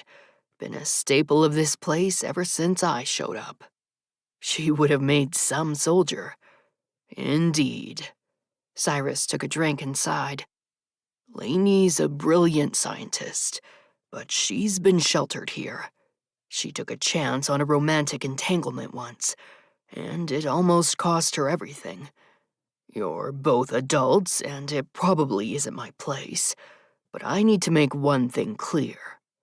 Training his gaze on Hunter, he said, "If you hurt her, even a little bit, I'll break your fucking neck." Hunter expelled a breath through puffed cheeks. "That's pretty clear, bro." "Good," Cyrus said, scowling as he resumed staring straight ahead. "Becoming romantically entangled with anyone isn't a priority of mine, just so we're clear," Hunter said. "My goals are to destroy the new establishment bastards, restore freedom, and help Elaine go back in time to prevent the apocalypse. That leaves me with a pretty full plate." "Understood, but even the best of intentions can be broken." Hunter mulled that sentiment, remembering the feel of Lainey's soft body as he'd held her. His hand had rested on her hip, smooth and warm beneath his palm. He'd be a liar if he claimed he hadn't imagined running that palm over her navel, and then trailing it down to cup the hidden place situated between her supple thighs. Shaking his head to rid it of the image, Hunter thought of the abstinence he'd experienced since losing Kara. It was self-induced, since he had no desire to sleep with anyone else. There were other priorities to focus on, of a much greater scale. Liar. The word flitted through his head, imparting a truth his conscience wouldn't admit to. He was extremely attracted to Lainey. His body had hardened as he'd held her, and he'd been unable to stop the visions of having her sprawled naked before him. visions of her mouth held open in a silent wail as he kissed every inch of her skin. Judging by Cyrus's words, she hadn't had many lovers. Had any man truly taken the time to love her properly? If given the chance, he'd relish the opportunity to make her body burn with endless pleasure. Knowing he had to stop the maddening thoughts, the head attached to his neck gave a stern command for the head below his belt to calm the fuck down. There were things in play that were greater than any one of them individually, and he'd be damned if his libido screwed it up. After chugging his drink, Hunter was ready to call it a night. Dr. Elaine Randolph was off limits, and he had plenty of important shit to focus on. Your scientist is safe with me, Cyrus. I appreciate you looking out for her. I'm going to round up the men. We have early drills tomorrow. Cyrus gave a curt nod, intending to honor his word to stay away from the prickly, stunning physicist. Hunter began the task of shutting down the party so his men could get some rest. Chapter 11. The new week began, fraught with an urgency to test the different laser energy output parameters Zach and Lainey had calculated the previous week. Worried for Nelson and Lorna and unable to contact them, Lainey called her team to the bunker promptly at 8 a.m. The first few settings they tried were a bust, the wormhole only generating for milliseconds before it collapsed. Glancing at her watch, Lainey realized they'd been at it for hours. Deciding to try one more setting from their equations, she adjusted the lasers. Zach set the metal arms of the sphere whirling, glancing toward Lainey with his finger above the red button on the console. She gave a nod and he pressed it firmly. The portal appeared, small at first, then growing slightly until it was the size of a basketball. Lainey stood transfixed, Claire's mouth hanging open at her side, as the black orb floated in the center of the sphere, above the stool where a red apple rested. Lainey's heart surged into her throat as she realized the wormhole was stable. "Engage the fuel rod," she screamed, head snapping to lock eyes with Zach. He flipped open the clear cover housing the large black button that controlled the nuclear fuel rod attached to the base of the sphere. Releasing just a small speck of its energy would give the wormhole the jolt it needed to open the portal to 2035. Zach depressed the button as the room vibrated around them. Suddenly, the apple began to shake atop the stool. An intense sucking sound pervaded the room as the apple was drawn into the wormhole and disappeared. "Shut it down," she yelled, eyes transfixed on the now barren stool. The arms of the sphere slowed to a slight whirl, eventually coming to a standstill. With measured steps, Lainey walked toward the metal machine, the pounding in her ears so loud she wondered if it would render her deaf.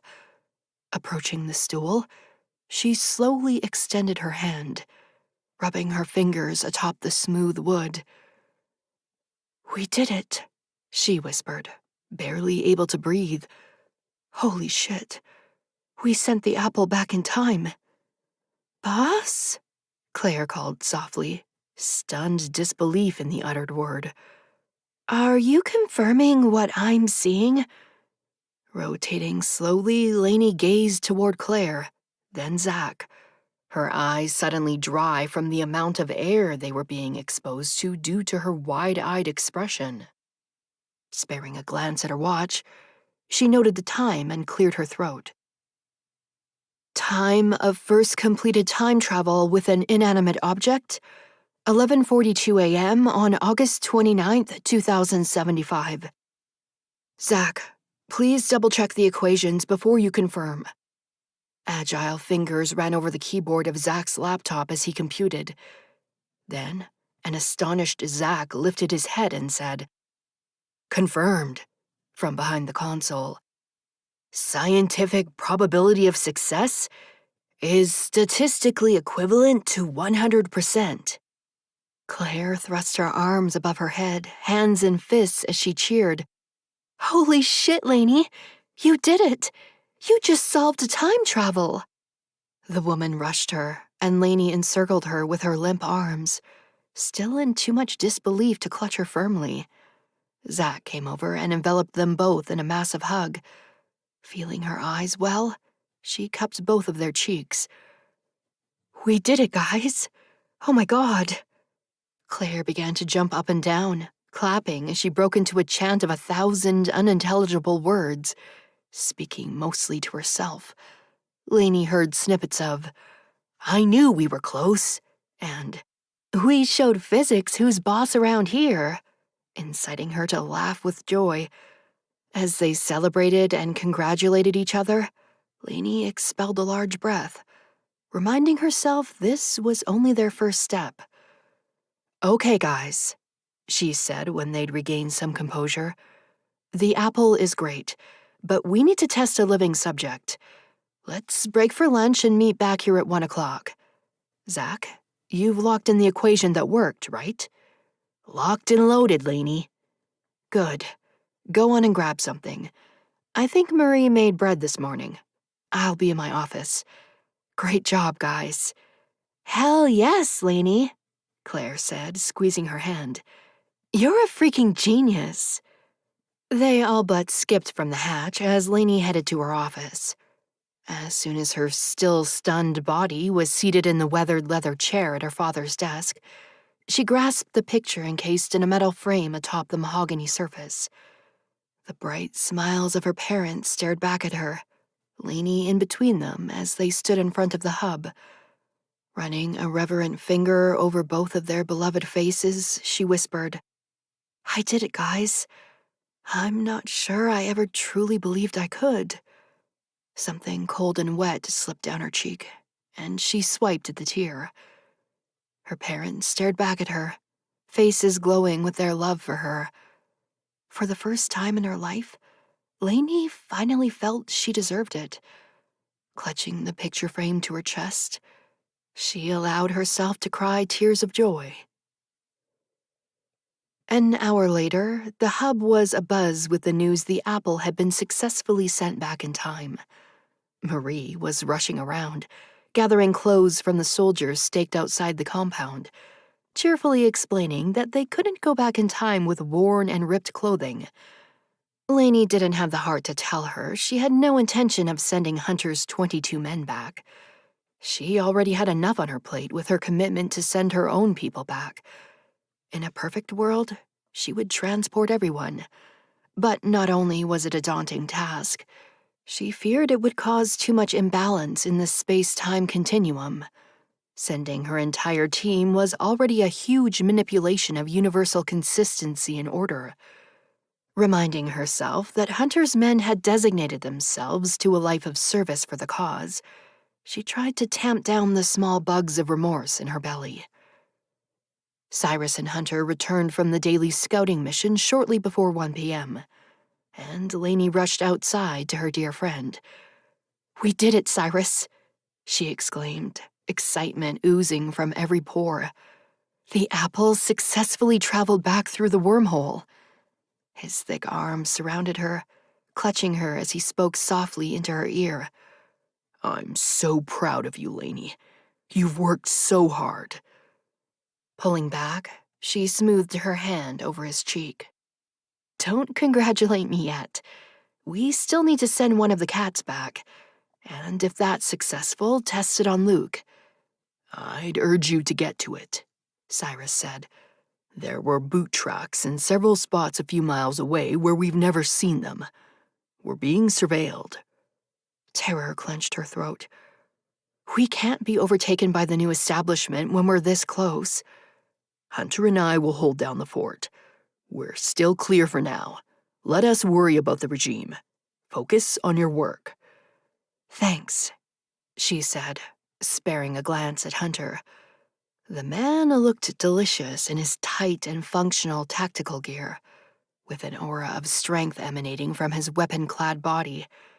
Hating that she'd acted like such an idiot the other night after their dance, she gave him what she hoped to be a detached smile. Thank you as well, Captain Rhodes. We are on the verge of us both getting what we want. I appreciate you keeping us safe." Ivan called Cyrus's name from behind the hub, and he strolled away to see what the soldier needed. The tick of Lainey's heart grew more pronounced as Hunter approached. He sauntered so close, she swore she felt the heat emanating from his body. "Elaine," he said, eyes drilling into hers, "I have a really important question for you." Clearing her throat, she lifted her brows. "Yes?" Leaning down, his eyes narrowed. "Are you ever going to call me Hunter?" Torn between the need to laugh, scowl, and run away, she felt herself freeze. Damn it, what was wrong with her when she was in this man's presence? It was as if her body lost all ability to function. It was extremely annoying. Lifting her chin, she responded, "I believe Captain Rhodes is just fine. Remember, we're not friends. We're two allies working toward a common goal." Her answer must have amused him because he straightened a bit and pulled a toothpick from his pocket. Placing it between his teeth, he hit her with a grin so sexy, she actually thought her knees might buckle. "I thought you'd committed to not mocking me anymore, Captain," she said, feeling her nostrils flare. "Oh, I'm not mocking you," he said. Wetness glistened on his tongue as he rolled the stick, and the vision of him sliding that tongue across her nipple flashed through her brain. "I'm just wondering why you're fighting our friendship so vehemently. There must be a reason." "I don't have time for this," she snapped, wanting to rush inside before she did something insane like beg him to kiss her. "I have to send a cat through the sphere. Excuse me." She stomped toward the hub entrance, making it a few feet before he said, "I'm going to win you over, Dr. Randolph, and that's a promise." Plodding down the stairs, she closed the hub door behind her, the action filled with irritation. Deep inside, in a place she wouldn't acknowledge, she had a nagging fear that she wanted his declaration to come true. Chapter 12. Lainey, Claire, and Zach reconvened in the sphere room at 1 p.m. sharp. Claire had lured Garfield into the cat carrier with some cold chicken, and the lazy feline seemed unfazed that he was about to become an extremely important part of scientific history. Placing him on the stool inside the sphere, he meowed from the carrier as he observed them. Zach stood behind the console, initiating the sphere's startup sequence. The circular arms began to rotate, and Lainey observed Claire tense out of the corner of her eye. "He's going to be fine, Claire," she murmured, wishing with all her might that it was true. Claire was a gentle soul and quite attached to both her garden cats. If something happened to Garfield, it would break her heart. The carrier had been lined with zirconium so the feline would survive the radiation blast from the fuel rod. All safety precautions were in place, and Lainey had the insane urge to pray even though she was a staunch atheist. Sometimes even the biggest skeptic needed an extra jolt of faith. The sphere slowly built up to its full speed, and a minute later, it was ready. "Begin sequence," Lainey called to Zach.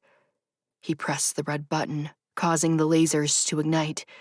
Seconds later, a wormhole appeared above the cat carrier. Claire clutched her hand, and Lainey squeezed back. The black orb grew, overtaking the cat carrier and the stool. "Engage," she commanded, urging him to ignite the fuel rod and generate the nuclear energy needed to send the cat back in time. The next event seemed to happen in slow motion. Garfield began to meow loudly, the sound discernible from the whirling of the sphere. The black carrier seemed to stretch, half of it sliding through the black hole, while the other half remained atop the stool. Lainey's stomach fell to the floor as she realized what was happening. "The nuclear energy is too high. We're creating a singularity instead of a portal. Shut it down, Zach." With hurried movements, he depressed the black knob and then the red one. effectively shutting down the machine. Claire's face was a mask of horror as she stared ahead. "Garfield!" "Wait," Lainey said, halting her from running toward the sphere. "It needs to shut down completely." Claire tugged her arm free. "But he's dying!" she screamed. "I know," Lainey thought, feeling squashed and defeated. There was very little possibility the feline had survived.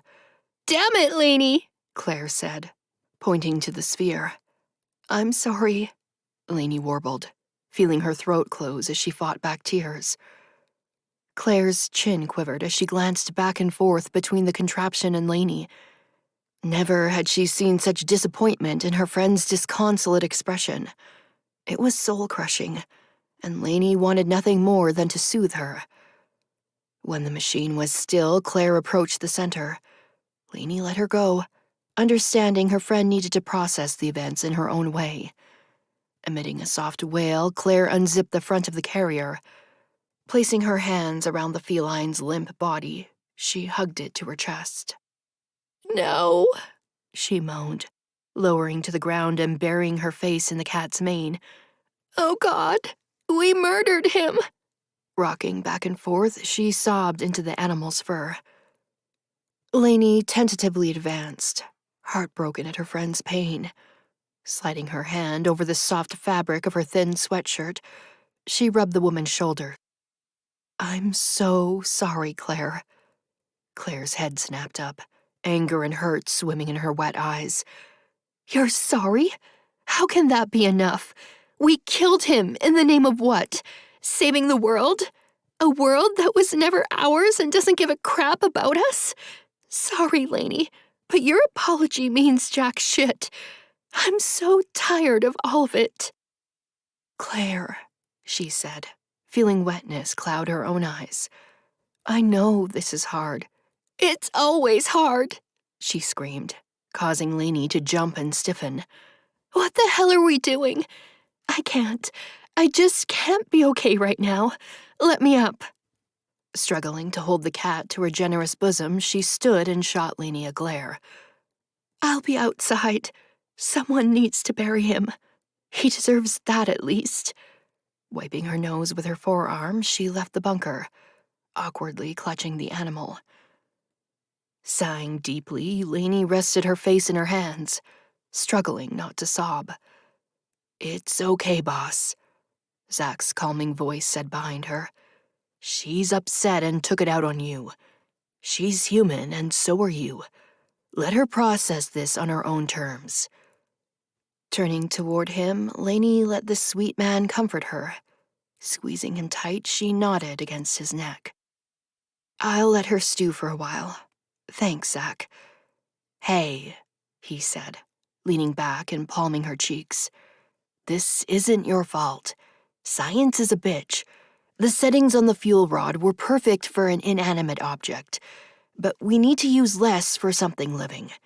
It's the entire reason we use test subjects. Now we know." "Now we know," she said, nodding into his warm skin. "I'm so sorry, Zach. That cat's been here for years.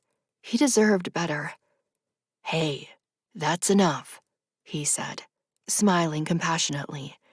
"He died valiantly, serving his purpose for science. If we could all be so lucky." "Oh, Zach, you're such a good man. I hate that you're trapped here, forced to spend your time in this dark hole of a room all day. I know I'm adamant about the no-dating policy, but if you want to pursue Claire, I'd be okay with it." Something flitted across his face, and his eyebrows drew together. "Where did that come from?" he asked after breathing a laugh. "I mean, don't get me wrong, Claire is great, but I don't have romantic feelings for her." "You don't?" she asked, puzzled. "I could have sworn you did. Man, I'm really terrible at reading people." His lips curved as he shook his head. "I can see how you made the inference. She and I spend a lot of time together." "Has there ever been anyone you wanted to pursue?" "You deserve to be loved, Zach. You have such a good heart." Red splotches warmed his cheeks, and his sheepish gaze fell to the floor. "Thanks, Lainey. That means a lot. He rubbed the back of his neck, the movement relaying his awkwardness as he struggled to speak. "There really hasn't been anybody. We don't meet a ton of eligible women around here. The times I've gone to the market on the main compounds have been few and far between. Sometimes I daydream." His gaze traveled north as he contemplated his words. "I'll meet a woman who'll fall desperately in love with me. But she probably wouldn't want a full-blown nerd like me." "Nerds are sexy, my friend," Lainey said, giving his hand one last squeeze. "Don't doubt yourself. Hopefully, once we're back in 2035, you can find said woman of your dreams and live out your days together." "That would be nice," he said softly. "Okay, I need to check on Claire. Thanks for consoling me. I'm going to clean up around here and record the session notes." Thanking him, Lainey retreated to her office for a moment, needing to digest Claire's breakdown before she confronted her. Feeling defeated, she slumped in the chair and allowed herself to mourn the loss of the furry tabby cat, who'd so often rubbed against her calves when she returned from her late afternoon walks. To state the obvious, saving the world sucked most of the time. Chapter 13. Lainey racked her brain, struggling with something that would help comfort Claire. When the brilliant idea appeared, she approached her team, rounding them up one by one to soothe their beloved counterpart. With Sarah, Luke, Marie, and Zach in tow, she found Claire in the back thicket near the garden, where Garfield liked to laze in the stray rays of sunlight. Puss in Boots nuzzled her side as she held Garfield to her chest, slowly stroking his fur. "We've come for the funeral," Marie said beside Lainey, thumping the end of the shovel she held on the ground. "We all love that little flea bag, and we aim to give him a proper burial." Claire lifted her gaze, allowing it to settle on each person, slow and wary. Finally, she said, "We need to bury him here. It was his favorite spot." "Well, move your butt so I can dig the hole," Marie said. "Luke, go grab the empty wooden box on the right side of my shed." The man nodded and headed into the nearby shack, returning with the empty box. Lowering beside Claire, he held out his arms. "Let me take him, honey," Luke said. Claire regarded him for a moment and then released the feline. Luke lovingly placed his body in the box, pulling a nearby flower from the ground and placing it inside before he secured the lid. Standing and clutching the box to his hip, he extended his hand to Claire. Latching on, she let him pull her to stand. Marie walked over and thrust the shovel into the soft ground, displacing the dirt. Silent and thoughtful, she continued to dig. "Let me," Claire said, taking the shovel from Marie's hands. As she started to dig, Lainey could see the tension ease from her shoulders, if only a bit. Manual labor was an easy way to release her anger, and Claire methodically dug until the opening was large enough to bury the cat. "I think that's good," Claire said, stepping back and surveying her work. Luke stepped forward and placed the box in the ground. Slow and sure, Claire began to replace the dirt on top, until all that remained was a large brown patch of soil. Lainey gave a nod to everyone and then stepped forward and encircled Claire. "I'd like us all to go around and say something about Garfield," Lainey said. Glancing at Sarah, the woman cleared her throat and spoke first. "He was such a sweet cat, and always meowed a greeting to me each morning when I stepped outside to do my yoga stretches. I'll miss him terribly." They continued, each saying something, until only Marie and Claire were left. "He was a heap of fleas who was always hungry, but the darn thing grew on me after a while. He ate all the mice in my shed. Hard thing to replace since the other one's even lazier, she said, gesturing her head to Puss in Boots, who meowed loudly at her feet. Oh, you hush, she said. Garfield, may you find 100 cats in heat across the Rainbow Bridge. Lainey heard a snort and realized Claire's shoulders were hitching. Wanting to soothe her tears, she placed an arm around her shoulders. It only took a moment to realize her friend was laughing. Quite uncontrollably, in fact. Claire? Shaking her head, she wiped a tear of mirth from her eye. Only Marie could say something terrible and still make it sound endearing. Thank you, Marie. You're welcome, sweetheart, the woman said, pulling Claire in for a hug. I'm so sorry, my dear. You have a kind heart, and those are always most open to heartache. Thank you, guys, Claire said, reverently smiling at everyone in the gathered group. I know this must seem stupid. I just love the little bugger. We know, Lainey said. We all loved him too. I'm going to build a headstone for him once we're done today. He deserves it. Actually, Zach and I need to play around with the intensity of the fuel rod jolt. Take the afternoon to do what you need. We'll resume in the morning, 8 a.m. sharp.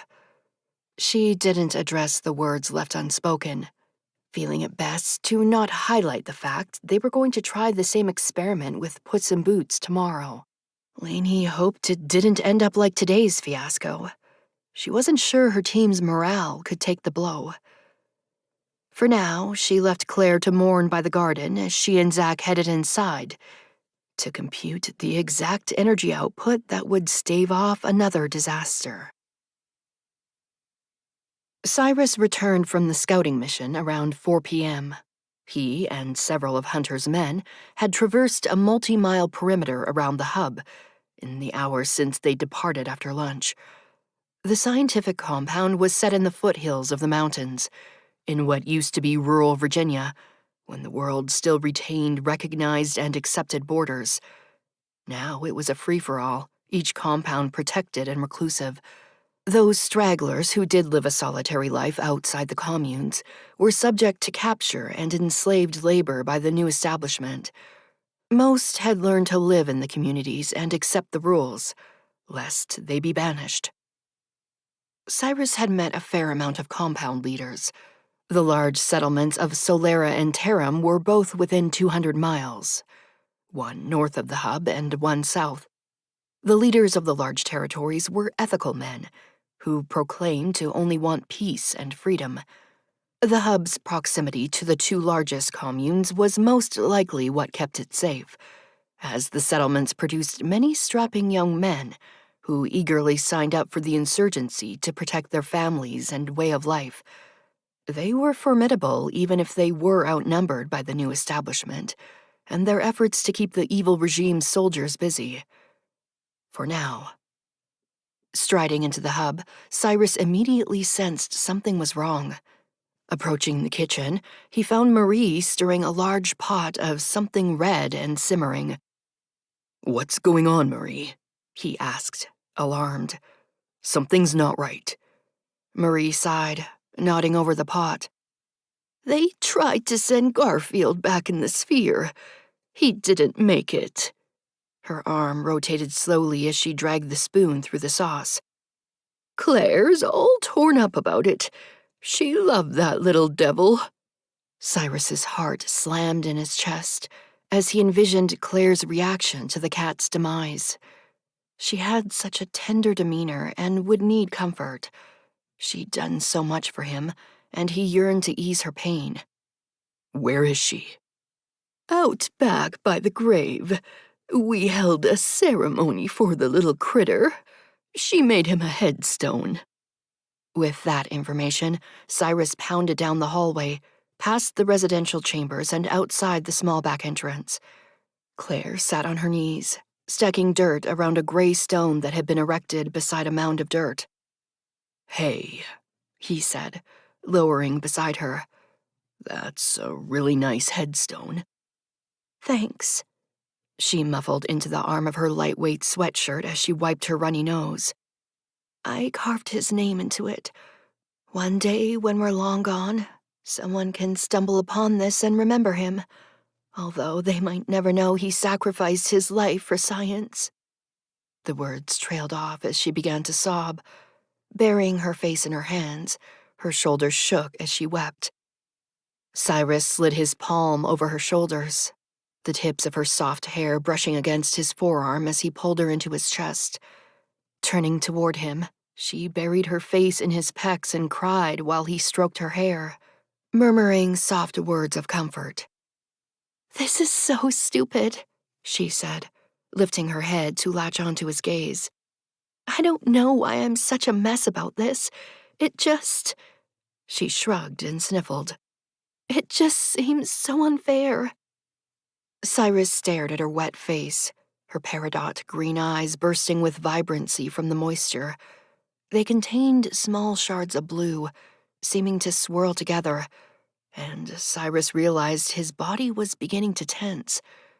Not from stress, but from arousal. It was something he'd always promised himself he'd lock away. Claire was too young for him, and would build a new life with a man who could give her everything she desired. Once they traveled to 2035, he would never be able to offer her the life she deserved. Needing to push her away, he focused on her ripe lips. Full and red, he imagined kissing her just once. She was a passionate little thing and would most likely curl into him, much as she was doing now, and rock his world. Damn, but he wished he could taste her. Embracing his practical side, he smoothed the dampness on her cheek with the pat of his thumb. "It's okay, Finch," he said. "We all know you're a sap." Her features contorted into something so beautiful as she laughed, and his throat swelled at the image. "I really am. How the hell do you all put up with me?" The corner of his lips curved, and he shook his head. "Not sure. I think we're just stuck with you." Emotion-filled irises roved over his face as she studied him. "I was a bitch to Lainey. Like full-blown see you next Tuesday. I feel terrible." "Lainey's tough," he said, smoothing his hand over her hair. "She'll forgive you and move on. She loves you." "I know. That's why I feel so ashamed. I need to find her and apologize." "You're human, Finch. It happens. Just throw some wine her way and she'll forget about it in a second." Claire chuckled. "True story." Disentangling from him, she stood, extending her hand to pull him up. Once he was looming above her at his full height, she asked, "What did you think of today's word?" "Superfluous," he said, sounding it out. "Superfluous," she said, the word rolling off her tongue. "It means unnecessary." "Got it. I'm almost finished with Where the Red Fern Grows. It's kind of sad." "Yeah, all the great ones are." Her shoulders shrugged. "I want to try something harder next time. I want you to challenge me." Her expression changed, becoming wistful, and he wondered what she was envisioning in her busy brain. "Okay, let me think. I'll have something for you tomorrow." He offered her his arm, and she bypassed it, placing her arm around his waist instead. Settling his thick one across her shoulders, they shuffled inside. Cyrus was thankful she'd discovered his illiteracy. It was the one reason he had to connect with her each day. Otherwise, they were worlds apart. He'd do well to remember that. Chapter 14. That evening, Lainey sat in her office, eyes forced shut as she commanded the impending migraine to stay away. Claire had knocked an hour ago and enveloped her in a smothering embrace, after Lainey gingerly pulled open the office door. Thankful her friend's spirits seemed to be rebounding, she still couldn't shake the feeling of dread. What if their test with Puss in Boots failed tomorrow? She and Zach had determined what they believed to be the exact output from the fuel rod. But who knew, really? These things could only be proven with experiment. And Lainey didn't know if she'd survive killing another living being. Hating the morbid musings, she headed outside into the warm night, to the high-back wooden chair in the spot she used to sit with her father. It held a certain reverence for her, and she hoped the energy would calm the ache that was growing in her brain. Lainey sensed his presence behind her while she sat in the broad-backed seat. His sandalwood scent overwhelmed her, filling her nostrils, and her body tensed. Clenching her eyelids together, she tried to will away the pain. "I'm not in the mood for conversation right now, Captain," she said, not wanting to be antagonistic but unable to offer any niceties, due to the dull throbbing in every crevice of tissue inside her brain. Hunter rustled behind her, and Lainey felt his warmth even though they lacked any physical contact. "My wife suffered from migraines, too," he said, his tone laced with sympathy and a trace of hesitation. "I used to help her." "How?" she asked, not understanding how anyone could ward off the evil bouts of murderous pain that invaded her mind. He was quiet for a moment. "Can I touch you? By your temples?" Lainey's eyes snapped open, although she couldn't see him since he was staring into the darkness before her. "Why?" It's hard to explain. If you'd rather I not. Honestly, I'd let Lucifer himself touch me right now if he could ward off this monster. Go ahead." Firm arms slid tentatively over the back of the chair, coming to rest on each side of her neck. The warm pads of his fingers pressed against the soft skin of her temples. Closing her eyes, Lainey sunk into the ministrations as his fingers began to swirl small circles, the pressure steady but gentle. "Oh my God," she breathed, her body relaxing in the chair, lithe as a cat on a sunny windowsill. Each pulse in her brain was soothed by his strong, agile fingers. "You're a saint. Don't ever stop. I'll give you all the riches in the world." His throaty chuckle encircled her like a fluffy blanket. "I know how badly these things hurt. Kara used to wail in pain when one took over. When I would massage her like this, it seemed to help." "It's heaven," Lainey sighed, not even caring she sounded like a doe-eyed weakling. There she sat while he stood, feeling true relief from a migraine for perhaps the first time in her life. Eventually, his fingers shifted south as he tried to move the ministrations to the base of her head and neck, although his standing position stilted his reach. "This will probably sound all sorts of wrong, but it's easier if you sit in my lap. That way I can reach your neck better. Those muscles hold a lot of the tension during migraines." Lainey immediately stiffened, lids flying open as she digested his words. "Whoa," he said, sliding his fingers back to her temples. "Don't tense up. If that's too uncomfortable, I understand. Just trying to help." Lainey sat up, turning to stare into his eyes, the silver surrounding the pupils almost the same color as the moon. "I don't think that's a good idea." He held up both hands, palms facing out. "No worries. I swear there wasn't 1 ounce of anything sexual around that suggestion. I'm not really a subtle man, Lainey. If I wanted to say something sexual to you, I would. Kara used to sit in my lap while I did this, that's all. I'm sorry." Lainey exhaled a ragged breath, barely able to focus on his words due to the hammering between her temples. Damn, but he looked so sincere, and his ministrations had actually been helping. "Okay," she said, standing and gesturing to the chair. "Plop down. But if this gets weird in any way, I'm out." The curve of his lips was incredibly sexy in the dim light of the moonlit clouds. As he maneuvered his muscled body into the chair, Lainey realized her mistake. She'd never be able to sit atop his broad body and control her ragged heartbeat. He was too masculine, too raw. The thought of losing herself to the ridiculous chemicals that always accompanied sexual attraction was terrifying. She'd done that once before, and the consequences had been calamitous. "Hey," he said, stretching his hand toward her. "It's okay. Come on.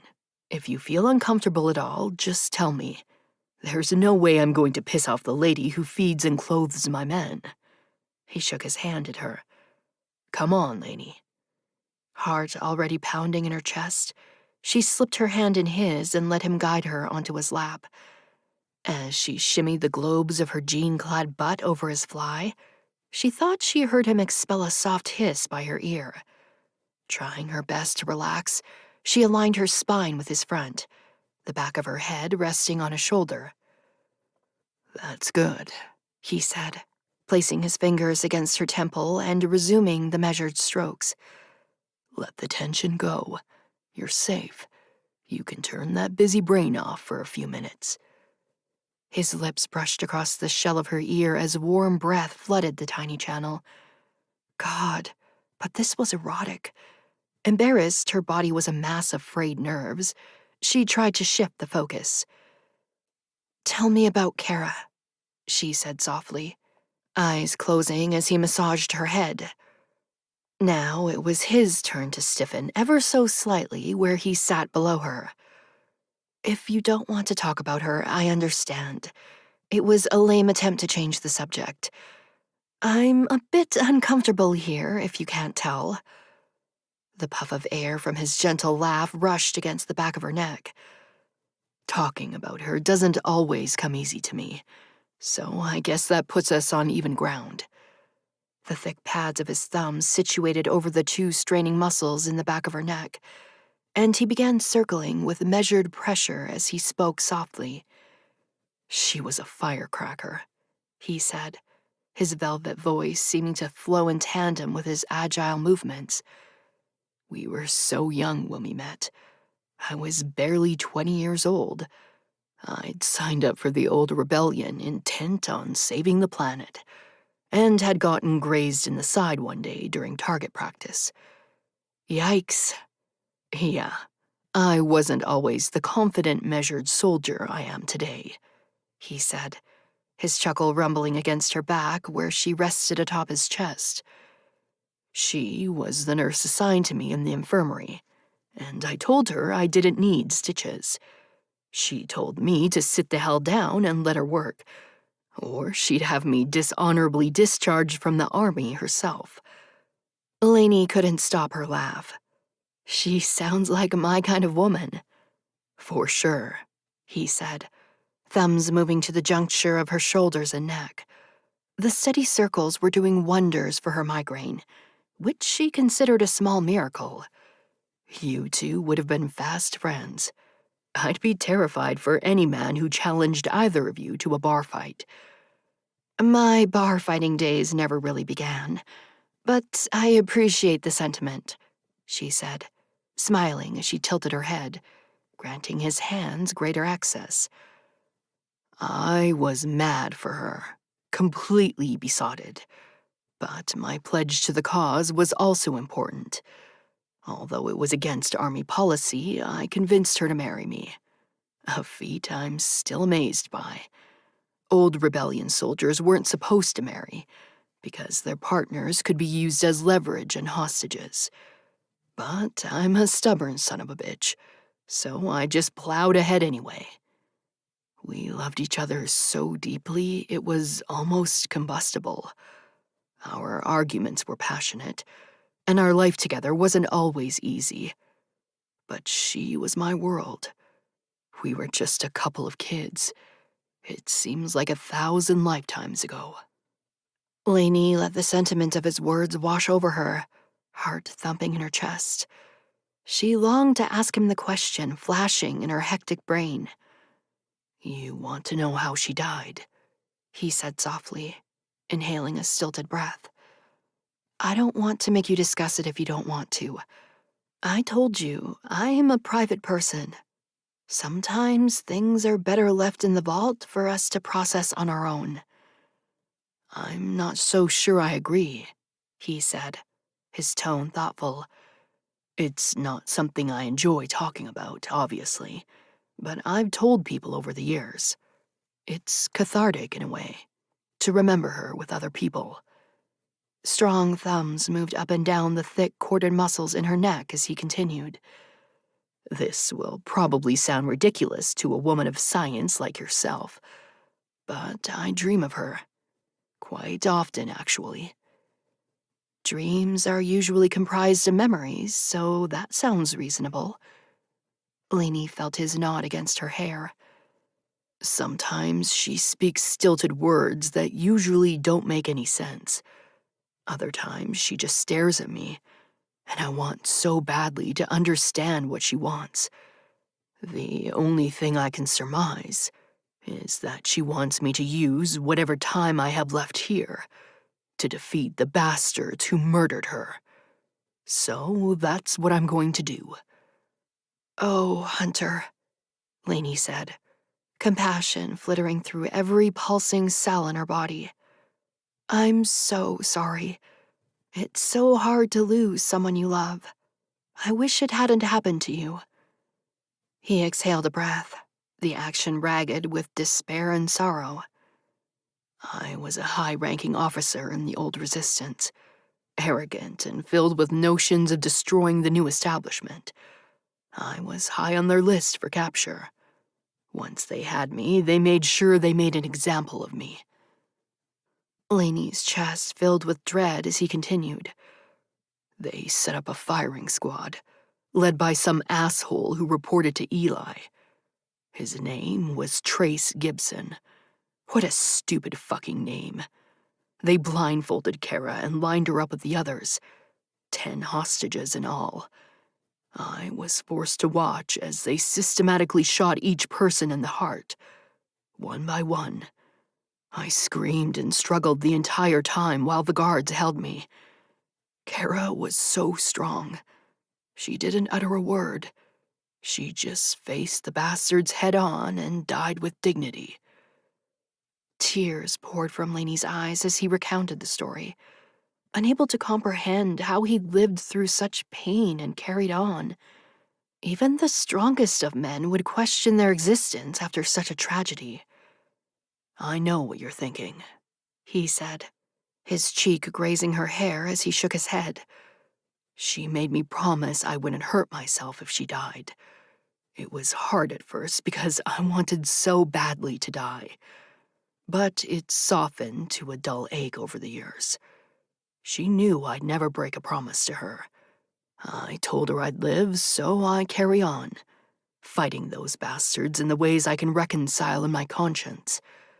Knowing I might have the chance to go back and set things right brings me some comfort.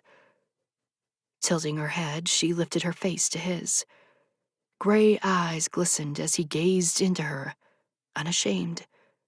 Cupping his cheek, she struggled to find words. I wish I could save her for you too. You will, he said, his smile sad as he spoke. Her thumb trailed back and forth over his cheek, the stubble prickly beneath. I hope so. I want so badly to save everyone. His palm cupped her neck, supporting her head as she gazed up at him. But who's going to save you? He whispered. I've never needed saving, was her raspy reply. Gunmetal's silver irises darted slowly between hers. I'm not sure that's true. He placed his finger over her lips, cutting her off when she opened her mouth to argue. But we'll let you believe it for now.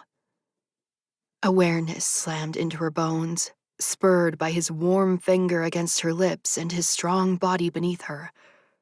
Against her will, desire rushed through her veins, culminating in a deep throb between her thighs and a resulting slickness at her core. Unable to control her reaction, Her breath became choppy. Hunter must have sensed the change in her body because he tensed underneath her, his grip growing stronger around her neck. His expression grew pensive as his eyes roamed her face. "Lainey," he whispered, eyebrows drawing together as if he was considering something. Was he contemplating kissing her? Deciding that would be disastrous, she chose to change the subject. "I'm not sure I ever granted you the right to call me Lainey. Did we cross that line yet?" Full lips turned into a smile, contorting his face into something wickedly handsome. "I must have crossed the friend line with that awesome migraine massage. No? Are you feeling better?" Feeling her brow furrow, she realized the intense hammering had indeed dulled to a slow pulse. "Holy crap, I do feel better." Shifting away from him, she rose from the seat, offering her hand. "I officially declare you a friend, Captain Hunter Rhodes. Henceforth, you may call me Lainey." He gripped her hand and let her pull him to his feet. "And you may call me Captain Rhodes," he said, teasing her. "Good Lord, did I sound that pretentious when I forbade you from using my nickname?" "More so," he said, rubbing the back of his neck as he grinned. "I think Claire thought you might end up flaying me alive." "I'm sorry," she said, lifting her hands in concession.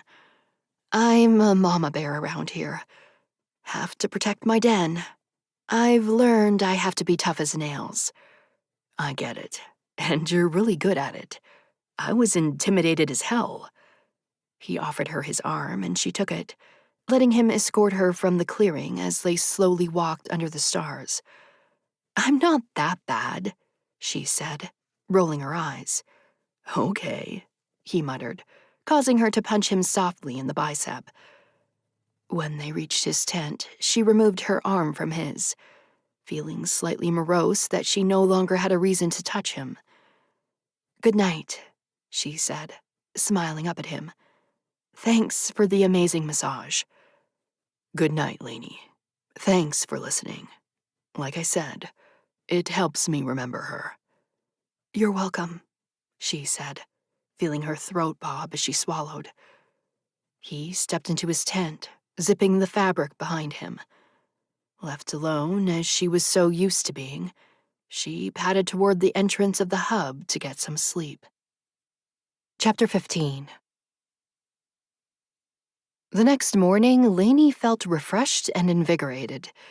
Perhaps it was the fact last night's migraine never really took hold, or possibly because she'd let another person inside her securely guarded wall, if only for a few minutes. Remembering the feel of Hunter's warm body at her back, she allowed herself to experience contentment. Once dressed, she headed to the sphere room to meet Claire and Zach. Claire had already gathered Puss in Boots in the carrier and was gently soothing him with soft words, where he sat upon the stool in the middle of the contraption. Marie stormed down the ladder, handing them each a sandwich while muttering something about how they couldn't save the world if they were dying from starvation. The melodrama was quite refreshing. Once they were full and ready, Zach took his place behind the console, Claire at her side as they observed the sphere. Giving the order, Zach set the contraption in motion, and the metal rings began to circle. When the lasers were lit, the small wormhole appeared, growing larger until it was wide enough for the feline and the carrier to fit through. "Engage the fuel rod," Lainey yelled over the noise of the sphere. Zach depressed the black button, and a zap of power was jolted toward the center of the sphere. A swirling suction sound emitted from the machine, and suddenly, the cat and carrier disappeared. "Shut it down," Lainey called, desperately trying to see if anything remained atop the stool. From her vantage point, it seemed as if the cat had traveled safely. Once the metal arms of the sphere were immobile, she approached the center, holding a palm up to Claire to urge her to stay back. Nearing the stool, she ran her fingers over the circular seat, blood pounding through her shocked body. Pivoting to face her team, she lifted her arm, not understanding how she still retained control of her body. Now it was visibly quaking. Noting the time, she said, "Time of first completed time travel with a live being at 8:27 a.m. on August 30th, 2075.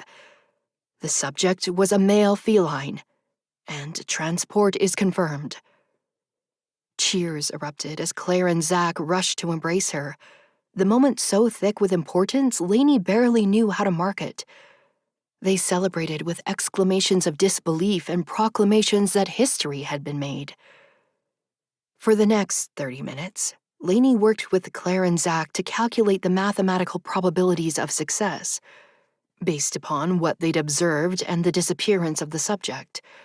Each equation could be tweaked so that a subject could be sent to a specific date in the past. In this instance, the sphere had been set to send Puss in Boots back to March 27th, 2035. Once every equation had been triple-checked and verified, the three of them embraced in a massive group hug, overcome with the knowledge that after all these years and all the heartbreaking failures, they had finally succeeded. While they rejoiced, a man walked down a small side street in Washington, D.C. in the year 2035. The man was angry, for he was embroiled in a secret government mission ordered by President Randolph himself. The mission held great significance, and he wouldn't let it get derailed by a few nosy do-gooders who'd recently discovered the clandestine operation. No, he would ensure the mission succeeded.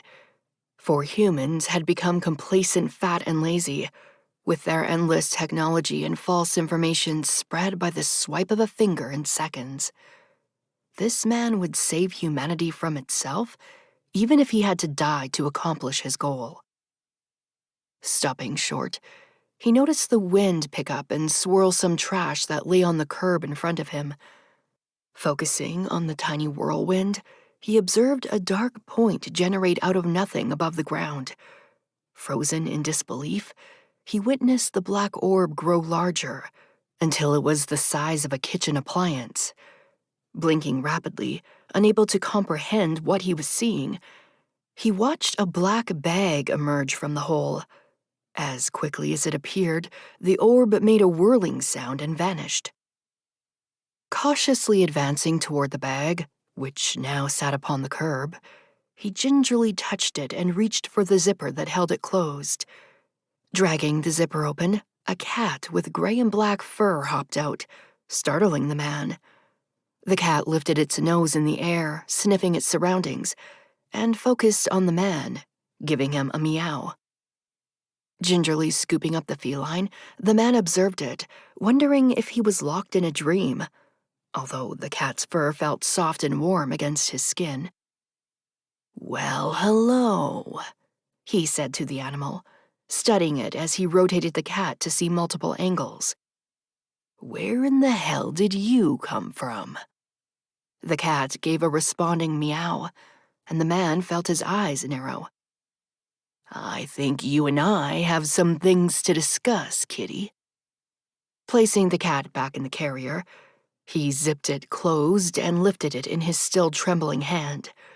He didn't understand what the hell was happening, but he'd sure as shit figure it out. The ability to make something appear from thin air was all but impossible, but he'd seen it with his own eyes. If the technology existed, he would discover it. It would only help him further his clandestine cause. Chapter 16. Unfortunately, Lainey, Claire, and Zach's celebration didn't last long.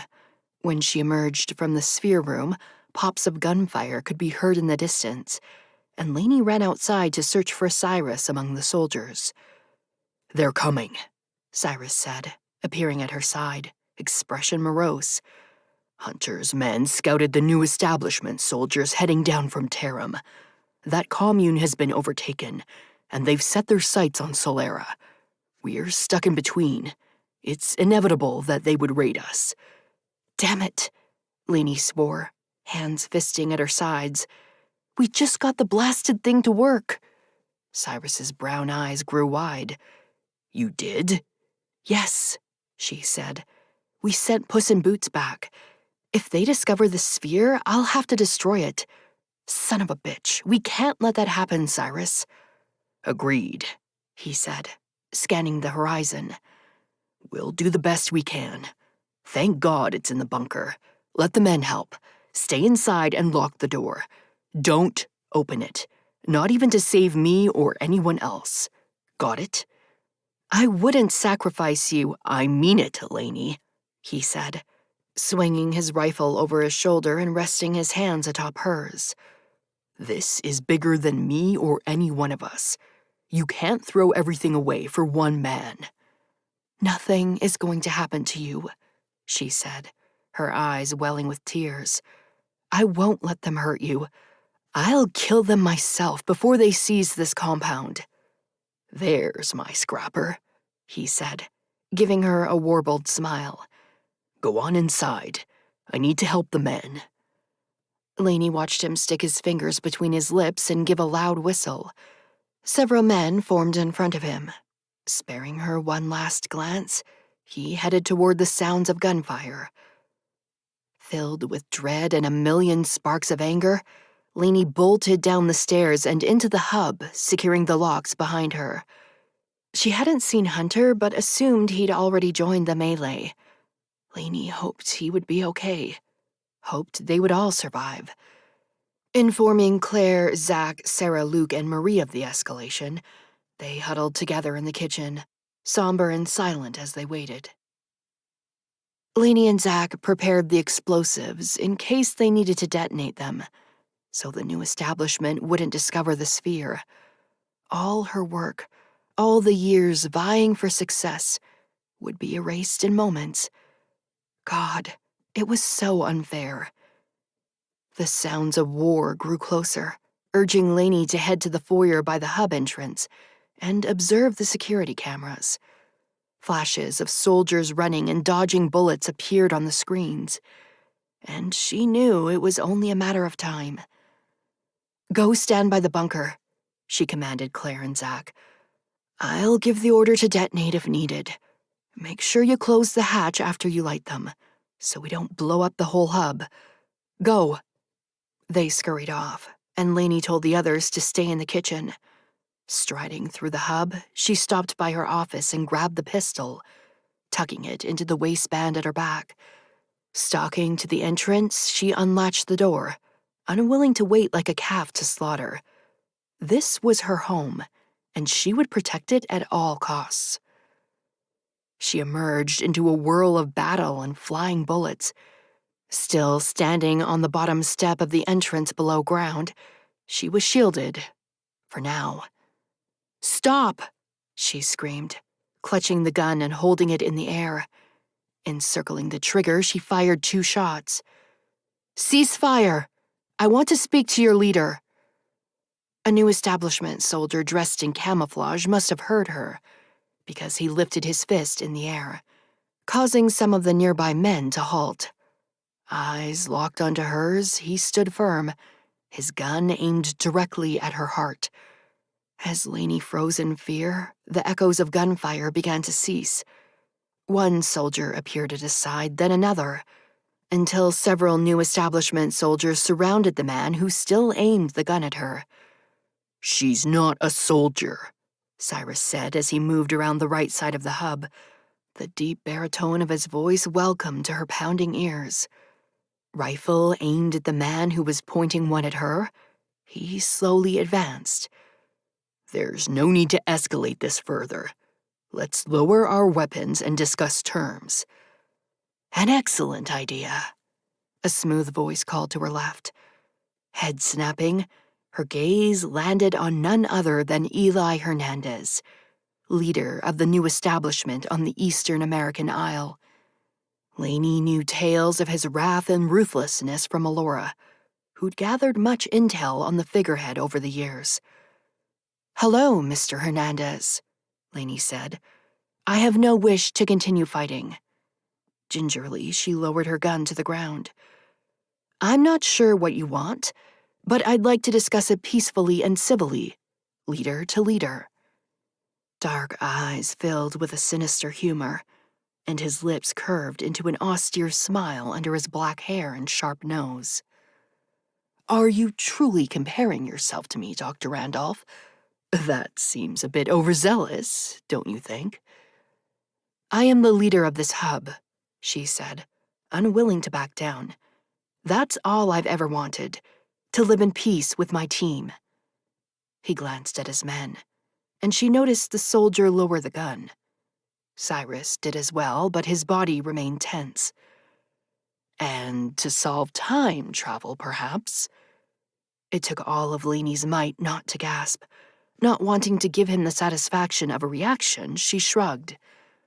Scientists want lots of things. That one would be impossible. His chuckle was menacing, stretching across the clearing around the hub. Oh, I think you can figure it out. My little birdies tell me you're awfully close. Isn't that right, Hunter? Hunter appeared, sluicing through an opening between the men that had formed in the clearing. Heart pounding, she stared at him, tamping down the confusion. Hunter wouldn't betray her. He'd made a pact with her father, a pact with her. They're quite close, but haven't solved it yet, Hunter said, sparing her an indecipherable glare before he faced Eli.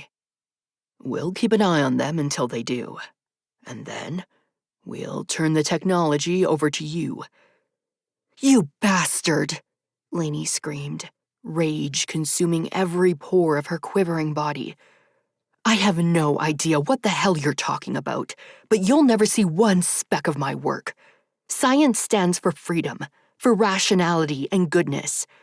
I'll sacrifice myself before I turn anything over to you. Eli's black eyebrows lifted, his expression sardonic. Is she always this dramatic? Hunter shrugged. Depends on the day. Betrayal, true and deep, surged through her frame. Although she'd only known Hunter for a short time, she'd judged him an ally. Her father had recruited him, and she'd been incredibly moved by his motivation to save his wife. But it had all been a lie. Had he even been married? God, she wanted nothing more than to knee him in the balls and ask him while he cried in pain. I'd like to discuss the terms of our occupation with you, Dr. Randolph, Eli said, oblivious to the emotions warring inside her trembling body. Inside the hub. You can invite me in, or we can force our way in. Your choice. You're never getting inside the hub over my dead body, Cyrus said simultaneously, lifting his rifle at Eli. Eli sighed. Shoot him, he commanded tonelessly, as if he were asking for the time rather than directing his men to kill her friend. No, she screamed, taking a step toward the center of the haphazard half-circle they'd formed. I'll allow you inside if you don't hurt him. I need your word. If you won't give it, my team will blow up the time machine before we enter. They're observing everything on the security cameras and have their orders. Fine, Eli said, sounding annoyed. You have my word. I won't harm any of your men, if you let me inside to discuss what we came here to say. Lainey, no. Enough, Cyrus, she said, cutting him off with a hand in the air. Eli, you may come inside. I expect a ceasefire while we talk. Cyrus will stay out here with Hunter's men and your own. Eli glanced at his camouflaged troops. Ceasefire, men. Await further orders until I return. Her gaze found Cyrus's, so filled with worry, and she slowly pivoted to walk inside. Eli and Hunter followed, closing the large door behind them. Turning, she faced them, the dictator and the traitor. "You son of a bitch," she hissed at Hunter. "How long have you been working with him?" "Yikes," Eli said, his expression droll as he looked at Hunter. "She's pissed." Lainey gritted her teeth as she glared at Hunter. "How long?" she asked, the word stilted. 6 years, Hunter said, lifting his palms as he began to approach her. "But it's not what you think." "Don't touch me," she said, causing him to freeze. 6 years? You had a letter from my father. I trusted you."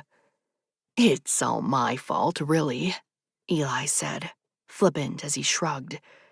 "You see, I've done such a good job at advancing the notion I'm a ruthless dictator that my reputation precedes me. It's gotten out of hand, really. I'm not sure anyone could be as nefarious as the dreaded Eli Hernandez is rumored to be," he said, fingers forming quotes as he said his name. Confusion coursed through Lainey, and she took a step back. "What the hell are you talking about?" "Can we sit?" he asked, gesturing to the chairs that lined the room. "No." "Tough as nails," Eli said to Hunter. "You said she would be." Hunter nodded. "Lewis was right. She's a ballbuster, and a great asset to our team." "I'll never join the new establishment," she said, furious they were discussing her as if she wasn't there. "I abhor everything they stand for." "As do I, my dear," Eli said, further inflaming her ire. She was lost in their cryptic conversation, and to a scientist, lack of understanding was probably the most uncomfortable experience imaginable. "I have no love for the regime," Eli continued. "I fought them since I was young. But all great strategists know that true evil can only be destroyed from within." "What the hell are you talking about?" "I'm a spy, Dr. Randolph. Perhaps the greatest one who's ever lived. I infiltrated the new establishment in its infancy and worked my way up to become its most powerful leader. Now it's time to abolish them, namely with your time machine." Lainey gave an incredulous laugh. "You want me to believe you're one of the good guys? Are you insane? Your reputation is deplorable." "As I meant for it to be. I've had to make sacrifices in the name of protecting my identity. It hasn't been easy.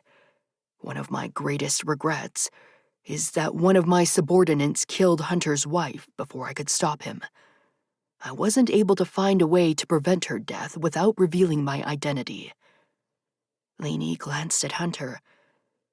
"Trace Gibson," she said softly. Hunter nodded, a muscle clenching in his jaw. "It was a terrible insolvency on my part. Eventually, Hunter was able to move past it and realize my true intentions. The new establishment is vast, Elaine. It won't be brought down by one person. All the pieces must fit exactly for it to happen." "And how do you know this?" she asked, hands flailing in frustration. "A little birdie told you how to destroy the regime?" "No," Eli said, his tone thoughtful. "Actually, you told me." Lainey felt her mouth fall open. "Excuse me?" He gave her a timid grin. "You told me when I was only 7 years old. You came to me in the year 2039, looking much as you do now, and told me that I must infiltrate the new establishment and convince them I'm one of theirs. You detailed the path I would follow, and that I should show up to your hub on this date, in the year 2075, because this was the day you finally succeeded." Breath hitched in her straining lungs as Lainey struggled to comprehend his words. "We haven't succeeded yet," she lied. Eli lifted a brow. We both know that's not true, Dr. Randolph. You sent Puss in Boots back this morning. The chain of events has started. Shock ricocheted to every inch of her body. You can't know that, she whispered. The cat you sent back to 2035 was found by a very powerful man who observed the wormhole. He was an associate of your grandfather's. He began to put the pieces together and realized there were people from the future attempting to change the past. This man was quite evil and determined to succeed in his quest to reshape the world. Slowly closing the distance between them, his expression turned conciliatory. You and I have more in common than you can ever know, Elaine. The man who found Puss in Boots was my father, Victor Hernandez, and I want nothing more than to ensure he never succeeds.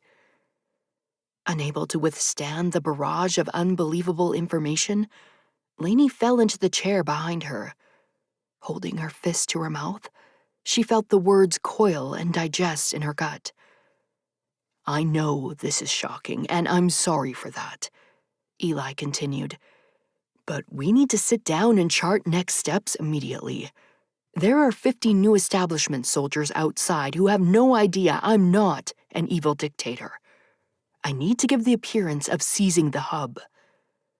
Lainey squeezed her eyes shut, shaking her head. It's so much to process. My people's safety is everything to me. I'm supposed to believe, after a 2-minute conversation, that you won't harm them? It goes against every instinct I possess. I know, Eli said, crouching down in front of her. Here, he said, reaching into his back pocket and pulling out a small, shiny arrowhead. You said you found this beside the river to the north. You and your father spent hours researching the indigenous tribes of Virginia to figure out who fashioned it. Eventually, you determined it was Iroquoian. Lainey extended her hand, taking the arrowhead and slowly rubbing her thumb over it. Yes, she said, her voice as pebbled as the stone. I would have given you something like this to help you convince me. It's back in your possession now, he said, sliding his hands over hers and closing her fingers around the arrowhead. I wonder if the original still sits on your father's desk, or if this is the only version. It would be a great example of time travel paradox. Lainey lifted her gaze from her hand, still clutching the stone. It disappeared several years ago. I remember being sad because it held significance for me. But Maria's a tornado when she's cleaning, and things often go missing.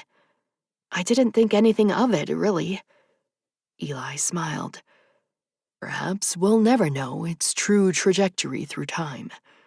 It's possible that the arrowhead disappeared as a result of the universe trying to amalgamate space-time. Only one such arrowhead should exist, in theory. Or perhaps Marie accidentally wiped it into the garbage. As much as I'd love to postulate, Hunter and I need to form a plan with you. We've already wasted too much time. Anger reared its head, flushing through her body, as she stared at the handsome captain who'd gained her trust so easily. Cursing herself a fool, she stood. I need to speak to Hunter alone first. Please call Cyrus inside and bring him up to speed. Show him this. She thrust the arrowhead back into Eli's hand. You, she said, glaring at Hunter. Follow me. Pivoting, she stalked toward her office, knowing Hunter would follow. Chapter 17. Lainey pushed open the office door and marched through, holding it open for Hunter as she glared at him. Once he was inside, she slammed it closed. Lainey, he said, holding up his hands. Don't you Lainey me, you son of a bitch, she hissed, coming to stand before him, She fisted her hands at her sides, her nails digging into the soft flesh. "You've lied to me from the first moment you turned up on my doorstep." "Yes, I lied," he said. The sentiment in his eyes was so genuine, reminding her of how he'd played her. Everything needed to come to light in its own way. There's a certain sequence of events that have to take place for us to succeed. "Don't talk down to me, you imbecile. I understand the space-time continuum better than you've ever dreamed of." "I'm sure that's true," he said, showing her his palms. His placating tone made her want to punch his handsome face. "But it's possible that if I told you I was working with Eli, you wouldn't have trusted me, and I wouldn't have been able to grant you the extra time you needed to get the sphere to work. You must understand, the compound only remains unoccupied because Eli held them off. Our alliance is instrumental to your success." "I don't trust him," she said, defiant. "Honestly, I don't trust anyone, except you." Closing the distance between them, he tried to place his hands on her shoulders. "No," she said, stepping back. Sighing, he dropped his hands. "We can't lose the goodwill we've built here, Lainey. You need me more than you know. I'm imperative in your quest to take down your grandfather." "Like hell you are," she said, thrusting up her chin. "I had this plan before you arrived, and I can certainly accomplish it without you." Pinching the bridge of his nose between his thumb and forefinger, he clenched his eyes shut. "My God, woman, you're infuriating. You could drive a saint mad." "I'm infuriating?" she cried, eyes wide as her arms flailed. "You come here, giving me some sob story about your dead wife." "That wasn't a lie," he cut in, slicing her with his silver eyes. "Every single thing I told you about Kara was true." "Then I don't understand," she said, exasperated. "How can you help me prevent the past? You're going back to 2063 to save Kara." "If you prevent your grandfather's actions, my hope is that the new establishment will never form, and shall never be in danger. I was only a toddler in 2035, but I believe the younger version of myself will eventually find my way to her. Unlike you, I believe in fate, Lainey. This older version of myself, my present self now, will warn my younger self of the date of her death.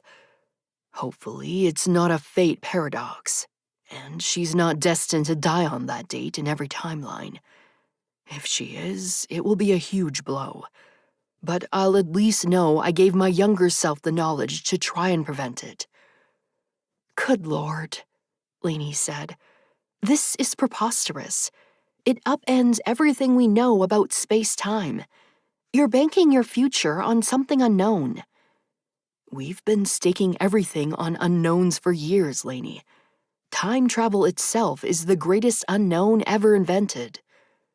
She scowled at him, unwilling to admit the truth of his words. His irises rolled over her, contemplative. "There's something else Eli didn't tell you." "Great," she muttered, rolling her eyes as she fisted her hand on her hip. "Go ahead, lay another one on me. Maybe you had an evil ancestor we need to align against too? His lips quirked and she glowered. "Don't you dare laugh at me." "I'm not," he said, inching toward her. "Don't come any closer," she warned. "Why?" he asked, still advancing, lithe as a cougar. "Because you feel it too? I know you do, Lainey. Believe me, no one was as shocked as I was when Eli told me." "Told you what?" she asked, her voice breathy. The front of his body brushed hers, and she refused to capitulate. Straightening her spine, she repeated, "Told you what?" "That we were married." Her mouth fell open, and her eyes threatened to bulge out of her head. Excuse me? When you visited Eli when he was 7, he told me your husband accompanied you. I accompanied you. That's impossible.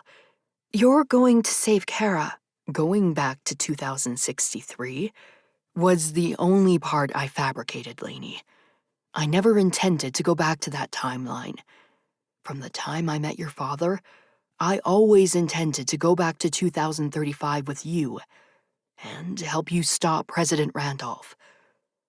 But you love her. I'll always love her, he said, his expression relaying his frustration. But my time with her is over. The best thing I can do now is warn my younger self.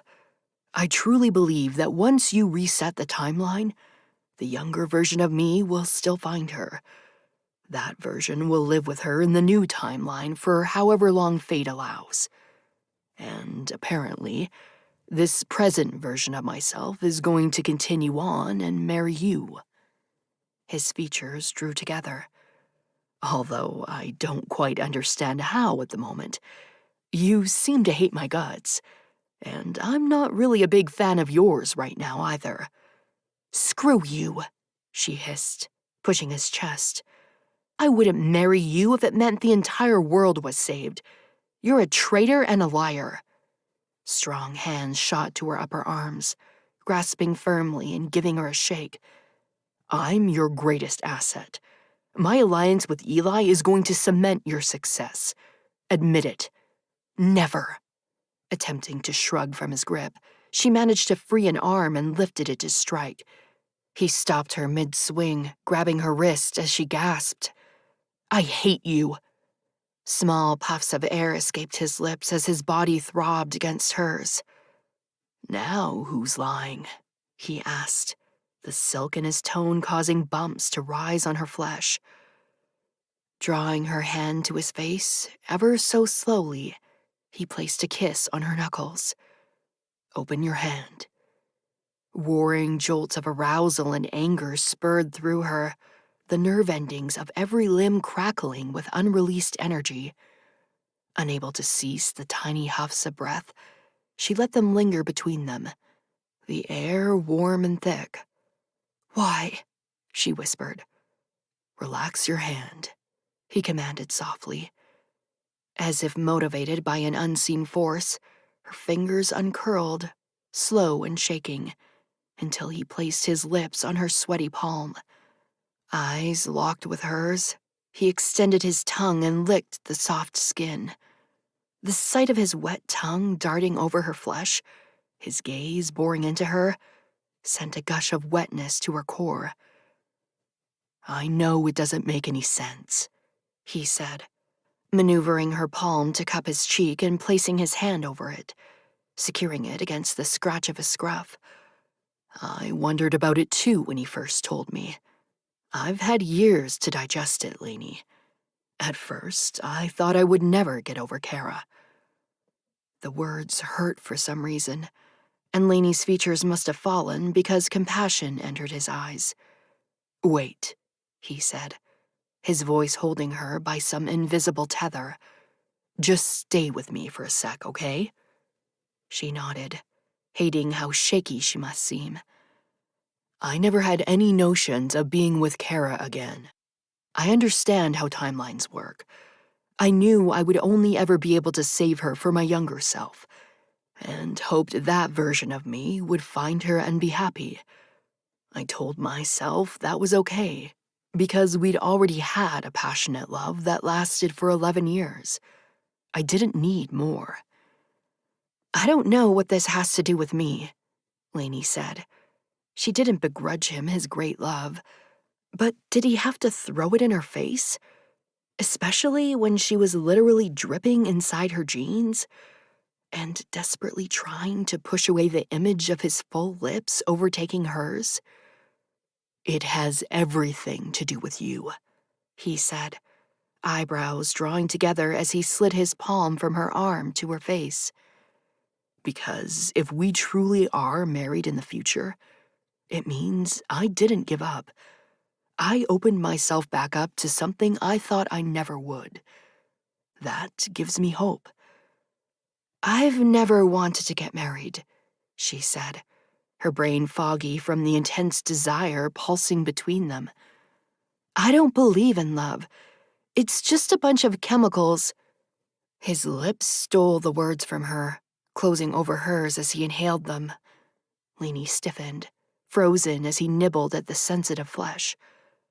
Stop thinking, he said, moving one hand to thread his fingers through her hair, the other sliding around her waist and drawing her flesh against his hard body. And for God's sake, stop talking. Opening his lips, he devoured her. Lainey melted as his tongue swept over her lips, then darted inside the warm confines of her mouth. Unable to control her high-pitched mule, she clenched onto his shoulder with her free hand. His thick arm pulled her close, aligning their bodies, heat radiating from his chest to the skin bared by the neckline of her t-shirt. Her nipples pebbled, aroused by the pressure against his pecs, and she rubbed them against his chest, sending sparks of pleasure through her body. His resulting groan vibrated in her throat as he plundered her. Sliding his hand to her ass, he latched onto the round swell, drawing her into his erection. Lest she have any doubt of his arousal, he jutted into her hard behind his black pants, curving into the juncture of her thighs. Needing more, she parted her legs, bringing one high to wrap around his waist. Moaning in approval, he bent over her, arching her back and tugging her hair with his hand. She capitulated, head limp, as he traced kisses along her jaw. Coming to rest over the shell of her ear, his lips tickled the sensitive skin before he spoke, low and sexy. I know this is a lot to process, he said, blowing into her ear and rimming it with his tongue. Lainey clutched him closer, feeling she might collapse to the floor. I've had 6 years. You've had 6 minutes. After a while, it won't seem so incredible. Lost to desire, Lainey barely understood what he was droning on about. No, she just wanted more of that delicious tongue. Granting her secret craving, he pushed the tip of his tongue into the sensitive channel of her ear. Oh, God, she moaned, spearing her nails into his back. He hissed, his muscular body tensing further at the coarse contact, and took the lobe of her ear between his lips. Steady and sure, he began to suck it through his teeth, the tip of his tongue lathering the minuscule spot, showing her what he would do to other tiny nubs on her body. Eventually, he ceased, lowering his forehead to rest at her temple. Exhaling a deep breath, he squeezed her ass in his hand, pulling her tighter. I can't keep kissing you. Otherwise, I'm going to fuck you right here on Lewis's desk. I'm not sure that's what he had in mind when he recruited me. Lainey stiffened, taking stock of her wanton position. Her leg was thrown around his waist, hugging his erection into the juncture of her thighs as she clung to his broad back, nails extended for dear life. The man she professed to hate only seconds ago. What the hell was wrong with her? Furious at herself, she slowly let go, lowering her leg to the floor and unclenching her fingers from his shirt. Realizing the moment was broken, he gradually released her. They stood frozen except for the rush of their breath, Lainey wary, Hunter resigned. I don't care what type of fate you believe in, she said, striving to keep the anger from her tone. There's no way in hell I'm marrying you or anyone else. Needing to dismiss him and escape the disaster that just occurred, she lifted her chin in the air and pivoted, stalking toward the door. Once she pulled it open, she turned, finger extended. And if you ever lie to me again, I'll put a bullet between your ears. Feeling she'd at least regained 1% of the footing she'd lost during the most explosive kiss of her life, she stormed from the office. Chapter 18. Hunter ran his hand through his hair, silently cursing himself for the way he'd handled the entire situation. He'd thrown the stunning scientist off balance yet again, and he knew that was something she detested. Sighing, he acknowledged he needed to return to the foyer to discuss next steps with Eli, Lainey, and Cyrus. But first, he just needed a damn moment. Hand clutched over his chin, he remembered his first encounter with Lewis.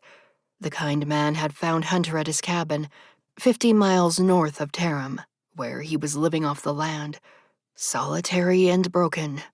They'd sat on the weathered couch in the sparse living room, Lewis reveling in the taste of the strong coffee Hunter had served. His wife Mara didn't let him drink coffee anymore.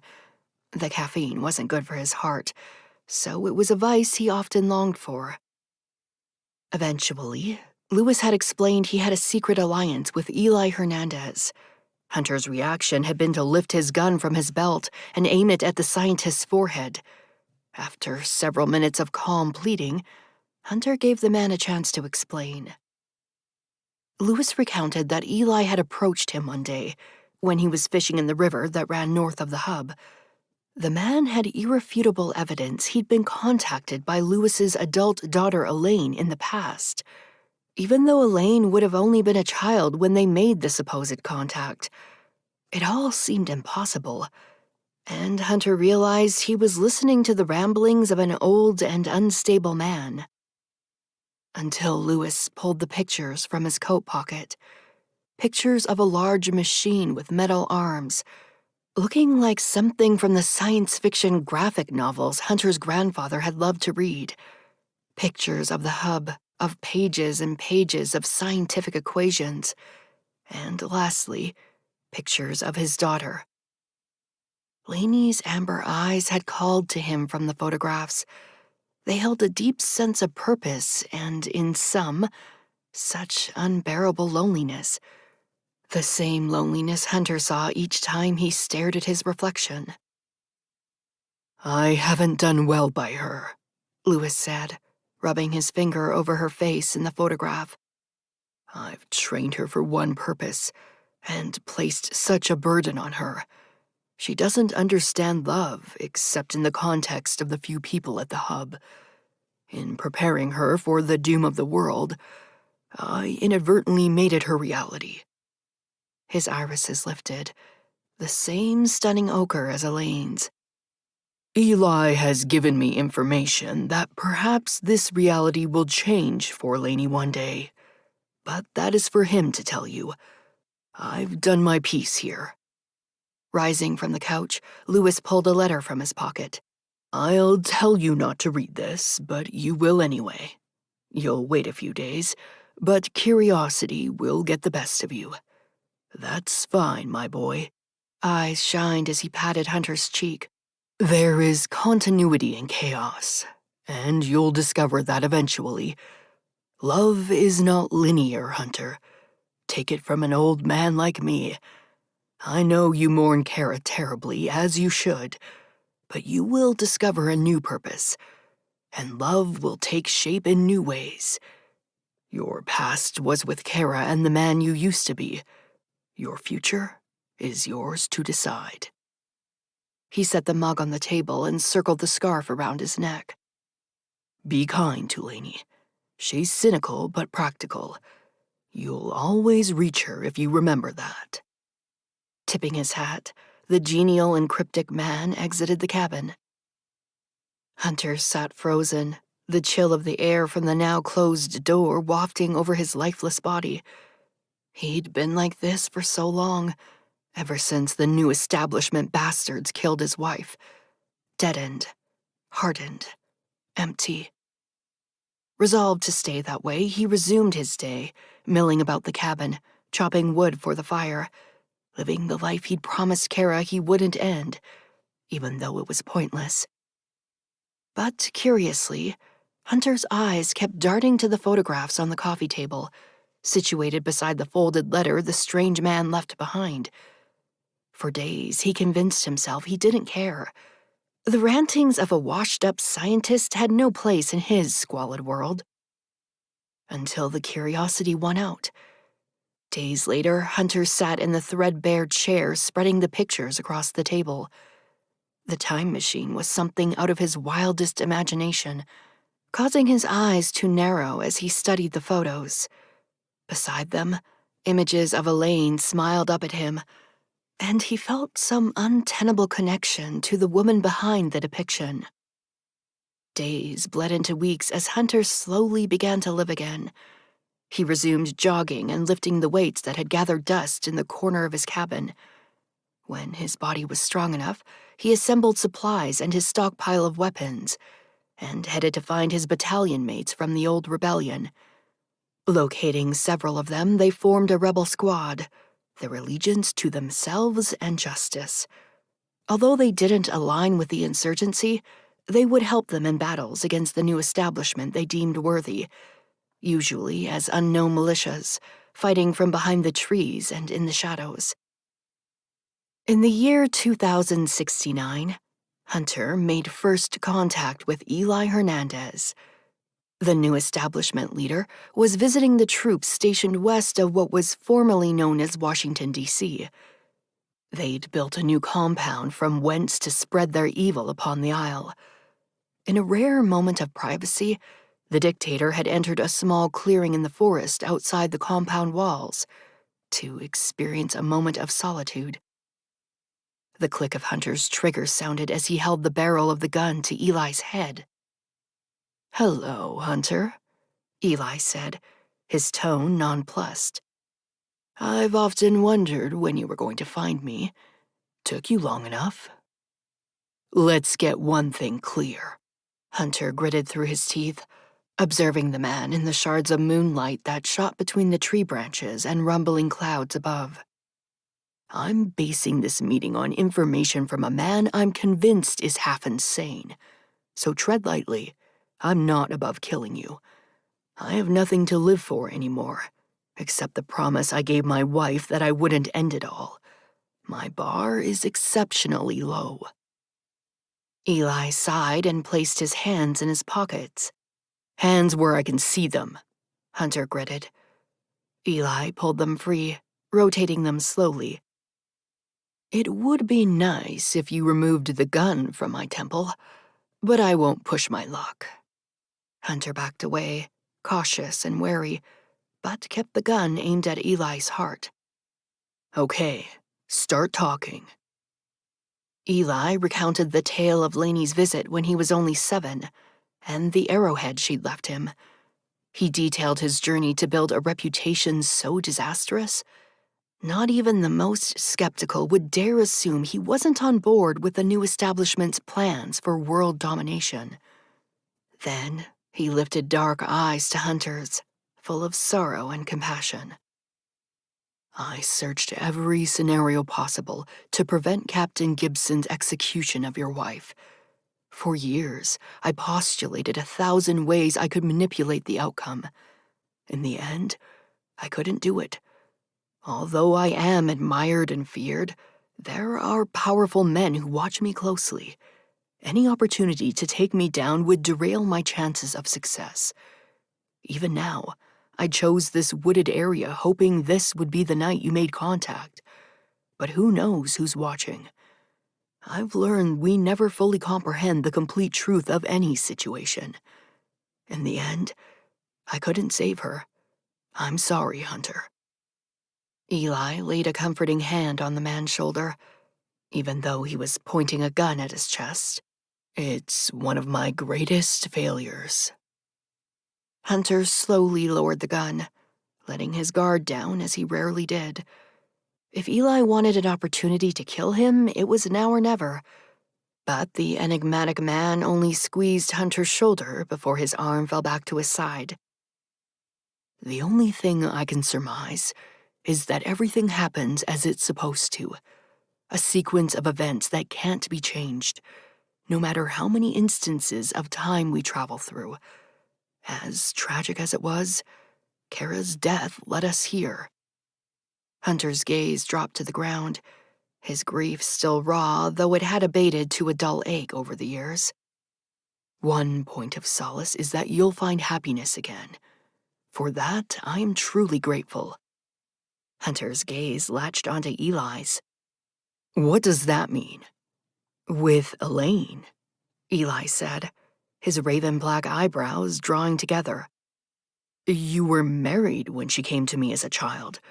You accompanied her." Shock spread through his frame, slow and sticky, as he digested the words. "That's impossible," he said, nostrils flaring. "I will always love Kara. I have no desire to be with anyone else." Eli's lips quirked. "Lewis didn't tell you, slimy bastard. He always did leave the dirty work to me." Shrugging, he stuck his hands in his pockets. "Sorry," he said. "It's a habit. I don't have a weapon in my pockets, I assure you." Compressing his lips, he finally said, "I need your alliance, Hunter. We've got to set this right." Gazing up at the half-moon, Eli's eyes narrowed. "I've already been gone too long. Continue your fight against the new establishment. In a few years, we will begin seizing the scientific hubs. For now, the regime is intent on keeping the world bereft of technology, because they want people kept in the dark. That won't last forever. Once we start occupying the hubs, approach Lainey. She'll be resistant. Lewis told me she's quite distrustful of men thanks to a disastrous relationship with someone in her past. It's best not to tell her you'll eventually marry until absolutely necessary. Her belief that you're still in love with your wife will help ease her cynicism and help you gain her trust." "I'll always love Kara," Hunter repeated, not understanding how he could ever share something so extraordinary with anyone else. "I know, but love is not linear, Hunter. I'm sure Lewis told you that. It's my favorite quote of the old geezers. I hope it's true. Otherwise, what the hell is this all for?" Hunter felt his forehead furrow, questioning. "Yes, my friend," Eli said, chuckling. "Even I wish for love, for companionship. I was raised by a beautiful, compassionate woman who instilled that in me. But I hope I'll procure it one day. For now, I must go." Extending his hand, Hunter grasped it and shook. Finding the man's grip strong and steady, he struggled to speak, unable to process Eli's predictions. "The more you digest the information, the less insane it will sound.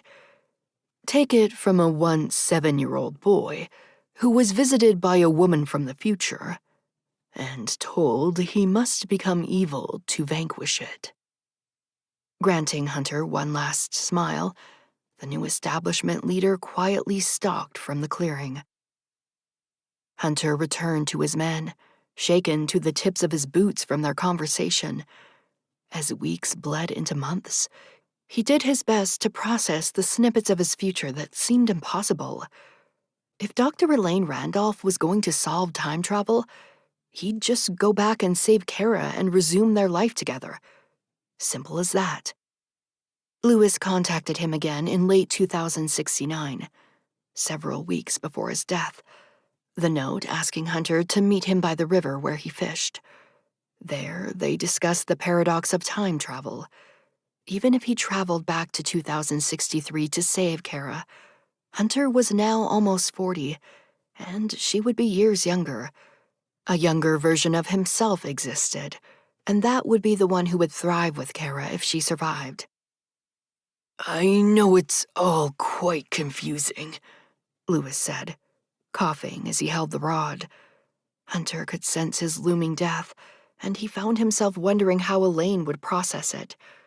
Mara had died a few years ago, leaving her with no one but the few people who lived at the hub. Effectively, she was as alone as Hunter. Hunter lifted a hand to pat Lewis's back, trying to ease the coughing. I'm fine," he sputtered, waving him off. "Damn old age. It's a bitch." He began reeling in the line, the circling of the spinner soothing. "You can only save Kara for your younger self. To that end, it's best if you go back to 2035 and help 𝐸�Λ𝑎𝑖𝑛𝑒 stop my father." Hunter stared at the water, contemplative. "She'll need your military competence, along with Cyrus's. You two together will be formidable.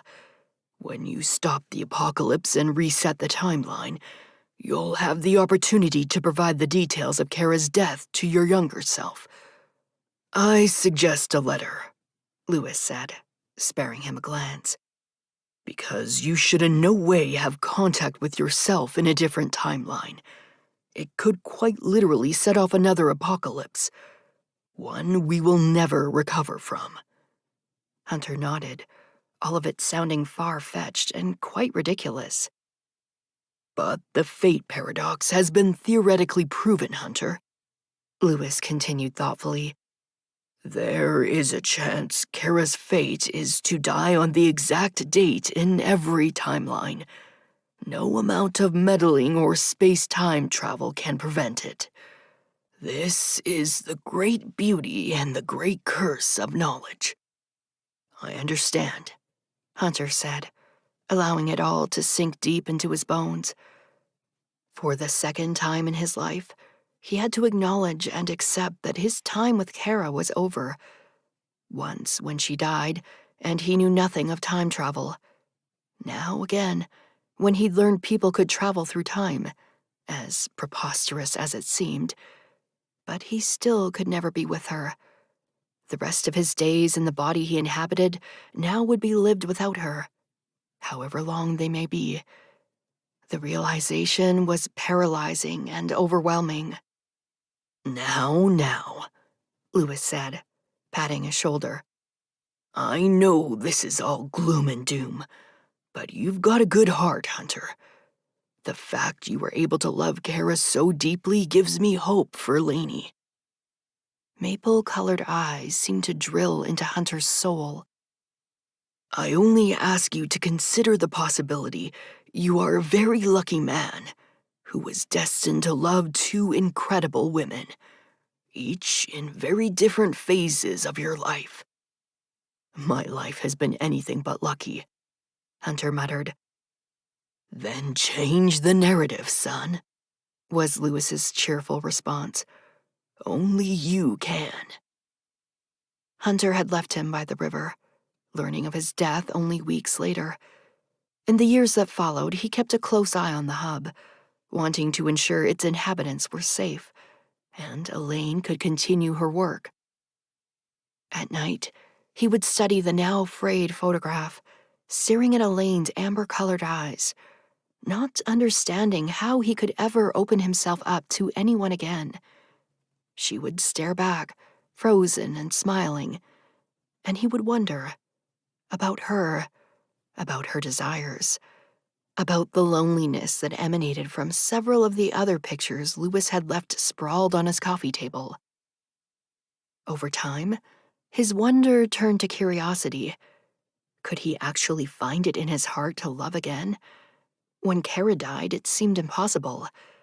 Now it seemed like a distant notion, far away and clouded, not quite tangible, but on the edge of possibility. As the inquisitiveness overtook him, he eventually searched her out. From behind a thick tree hidden in the dense brush, he observed 𝐸𝑚𝑒 at the spot where she came to find solace. 2 comfortable, high-back wooden chairs sat in the clearing, and she would relax into one and close her eyes.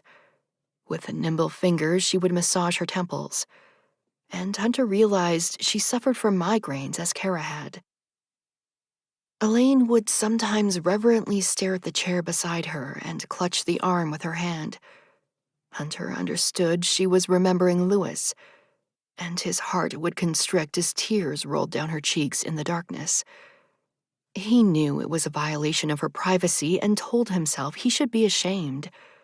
But surveillance was a skill he'd learned long ago. Who better to observe than the woman destined to save the world?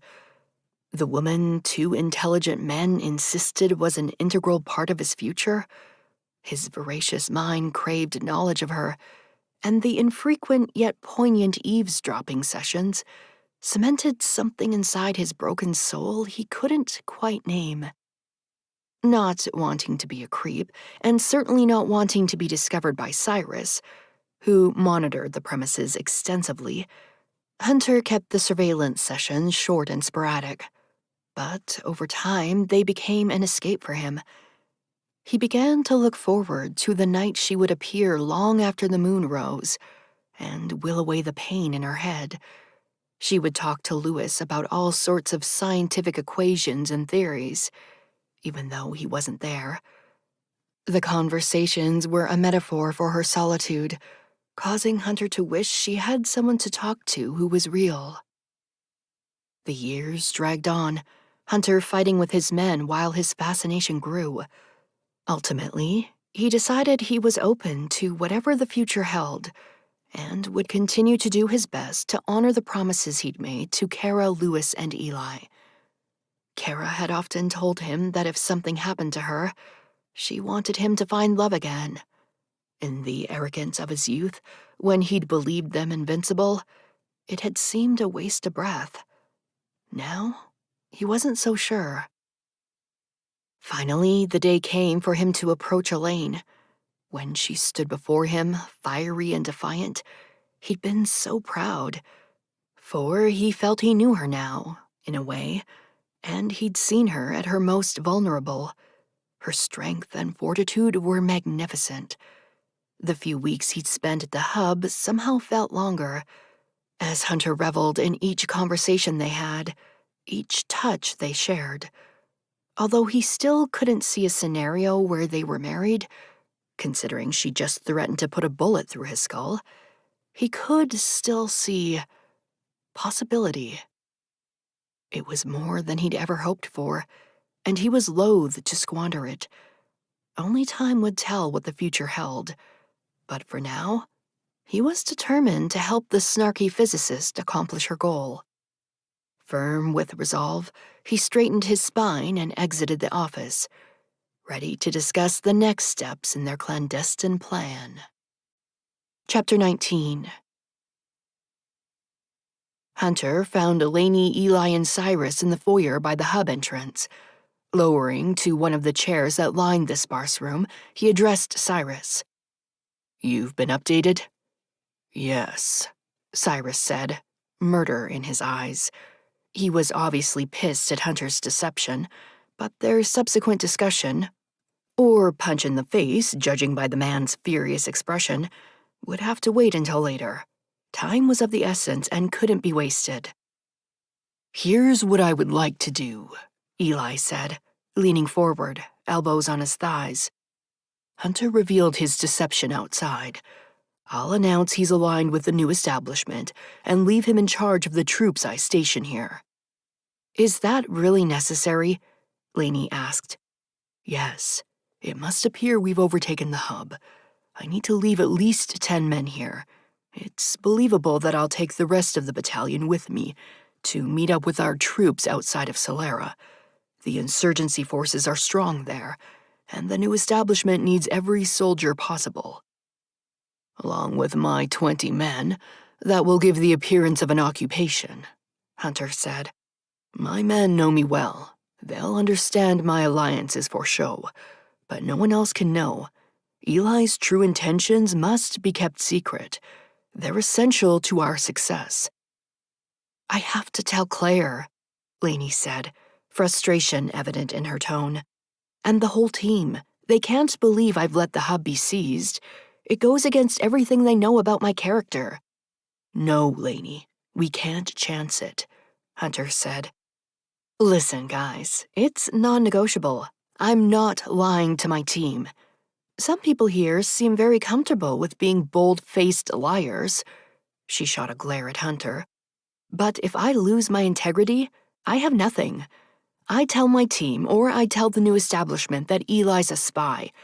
I don't give a crap what can of worms that opens. I won't leave them in the dark." "Lainey," Hunter pleaded softly. Negotiable. The words were stilted through her clenched teeth. Fine, Eli said, waving his hand. We don't have time to argue.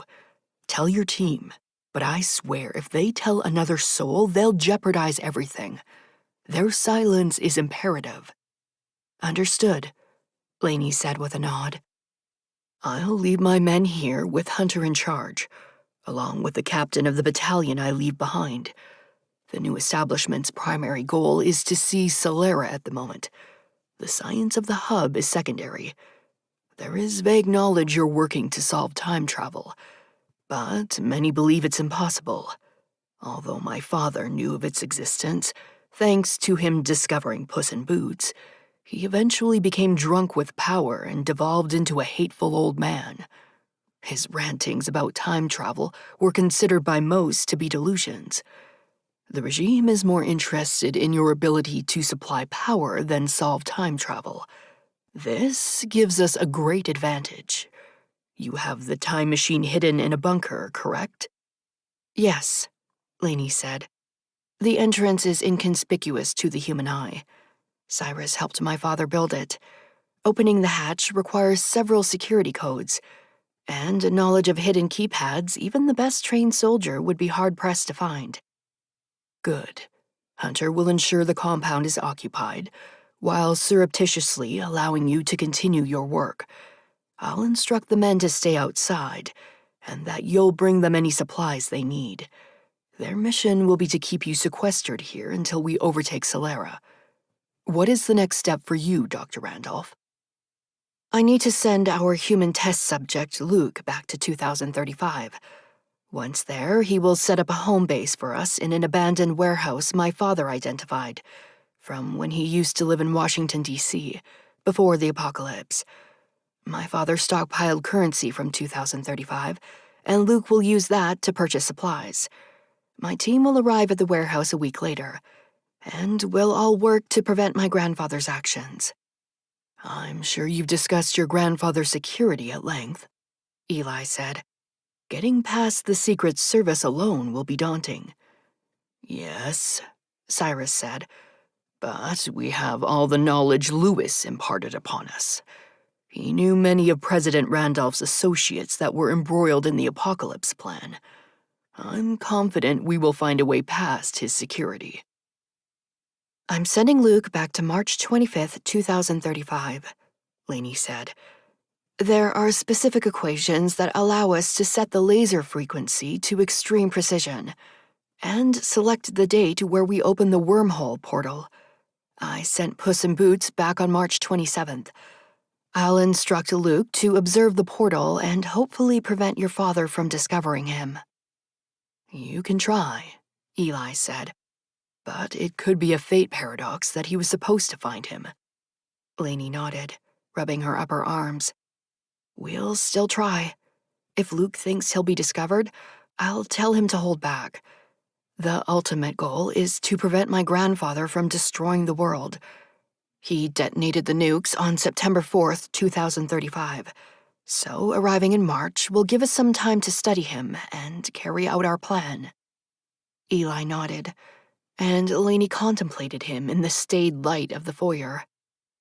There's something you want to ask me, he said. I don't understand what your ultimate goal is here, Lainey said. You want to prevent your father's actions and stop the new establishment from forming. Do you want to return with us? I don't understand what you're looking for. No, Eli said, his expression resigned. I have no love for the life I've had to lead to get here. In trying to prevent the maliciousness of my father, I inadvertently became as evil as he. It's a great incongruity of my life and one I struggle with. It's prevented me from having things most men crave. Family, connection, love. I hate the person I am in this timeline and won't mourn his demise. My hope is that you can prevent your grandfather's actions, and I will grow up in the new timeline a very different man. For now, my one purpose is to ensure you continue your work, while giving the appearance the hub is seized. My men will never disobey my orders. I'm too feared, and the consequences are too great. You'll succeed, and I'll be gone from this wretched timeline. Not a minute too soon, if you ask me."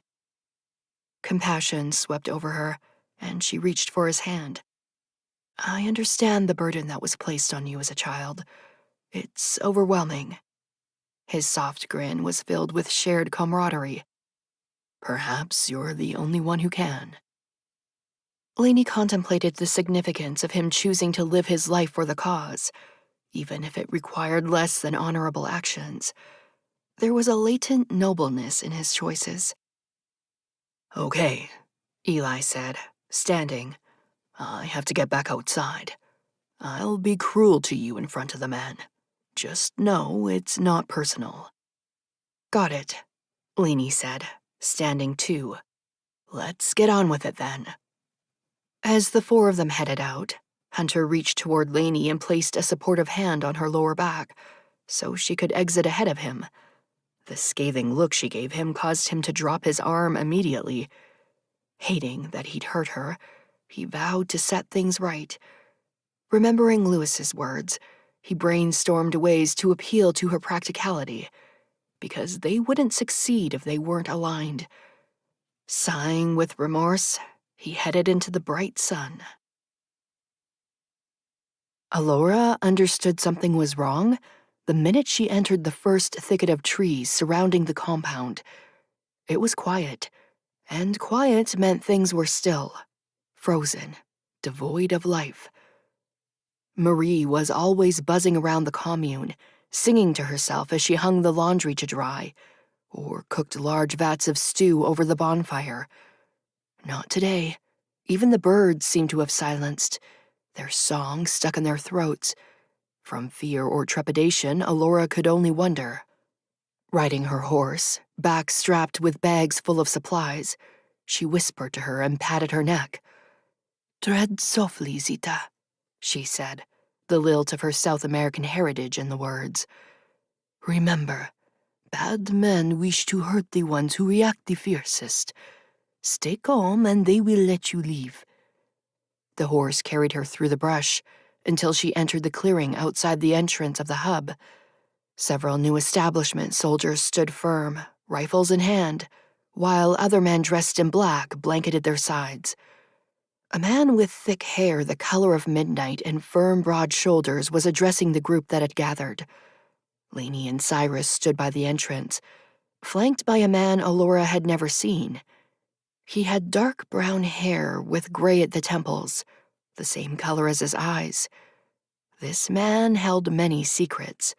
She surmised this immediately, but he didn't seem to emanate malice. No, he radiated purpose. Strong and sure, though surrounded by a mysterious air. Alora digested it and decided he posed no immediate threat, but her guard would remain high. The man addressing the group? Well, he was another matter entirely. Although she couldn't see his face, Alora would recognize the set of his shoulders and muscular frame anywhere. It was the same as his father's, and just as evil. Gazes lifted toward her as the men slowly became aware of her arrival. The wicked man's body tensed, if only slightly. He ceased talking and slowly turned, deep brown irises shifting to stare up at her where she sat atop Zita. "Hello, Alora," Eli said. Her eyes narrowed, and she struggled to remain unaffected. She knew the situation must be handled with great care, and she must stay devoid of emotion. Swinging her leg over Zita's back, Alora hopped to the ground, the sounds of guns being cocked emanating through the thick air. "Halt," Eli called softly, holding up his fist and signaling to them to lower their weapons. Dark eyes flitted back and forth between hers as he contemplated her. "I wondered when you would arrive," he said, the silken words vibrating in tandem with the blood coursing through her veins. Alora stayed silent, assessing her surroundings. Lainey seemed to be watching them with her ever-present scientific fascination. "Yes," she said, chin tilted up, determined to hold his gaze. "It seems I've arrived just in time. I knew it was only a matter of time before you seized the hub." He blinked, slow and cautious. Alora, usually a master at reading people, sensed there was something lurking in the depths of the black flecks of his eyes, but she couldn't place her finger on it.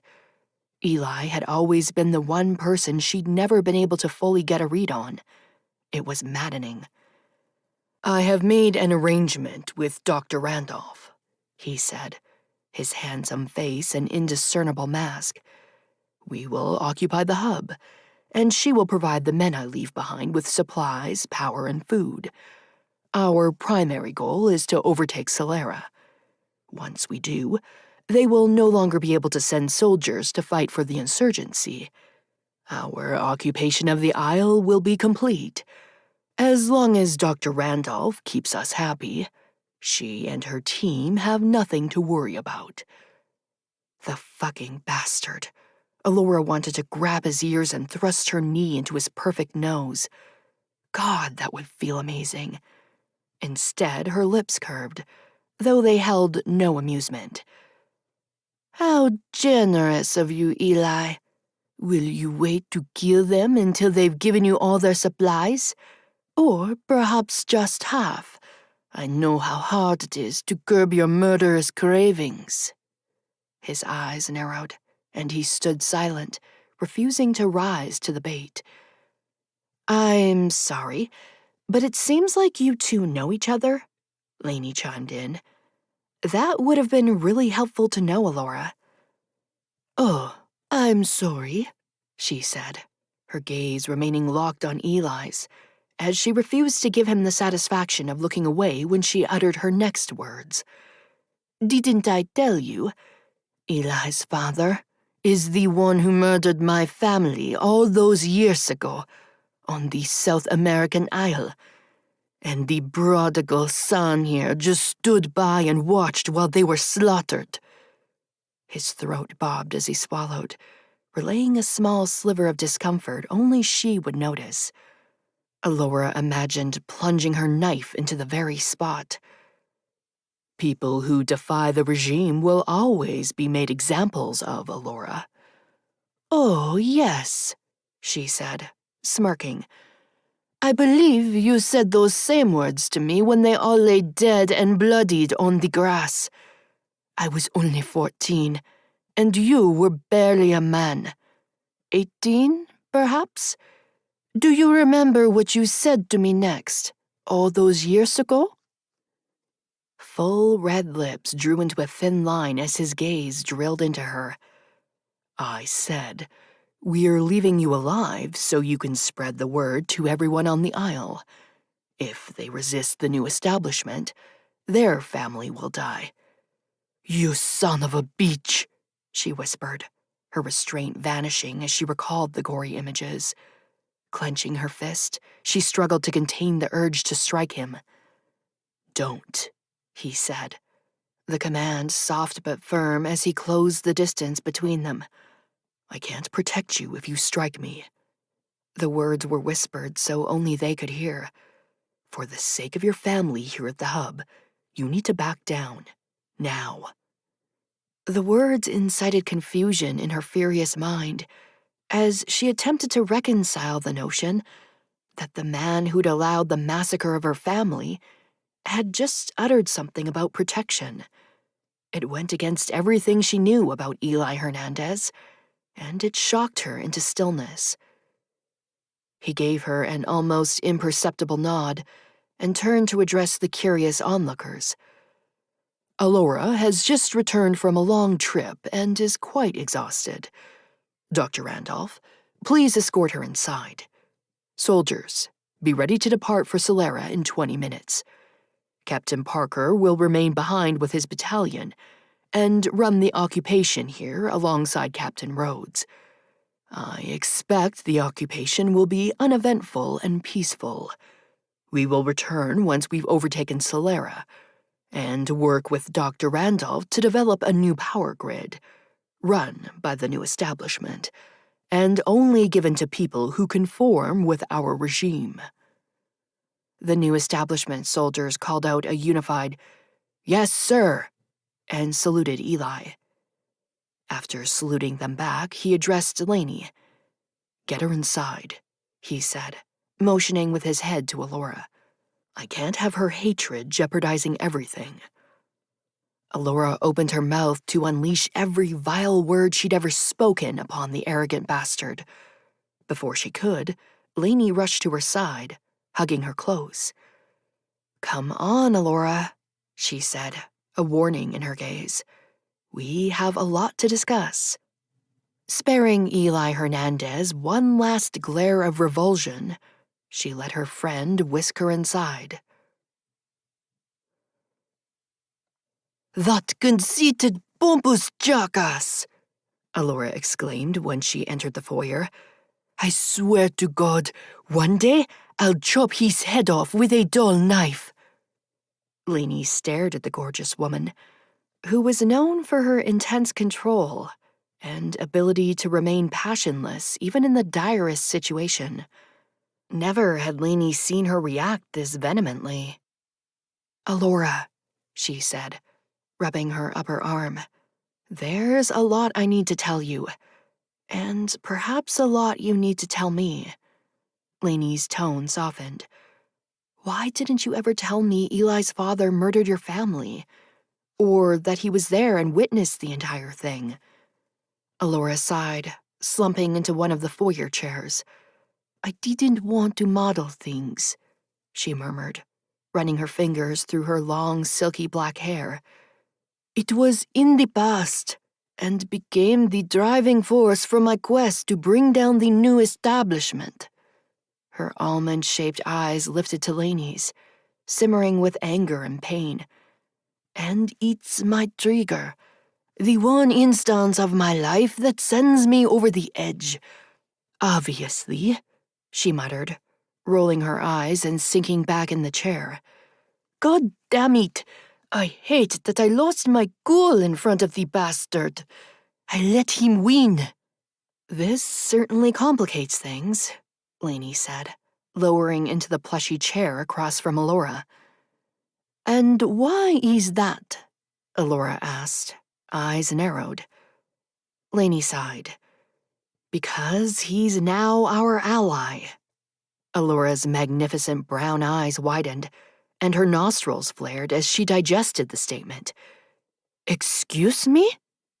"I need you to let me explain, from the beginning when Hunter showed up. It's a long story, and I don't want to leave out any details."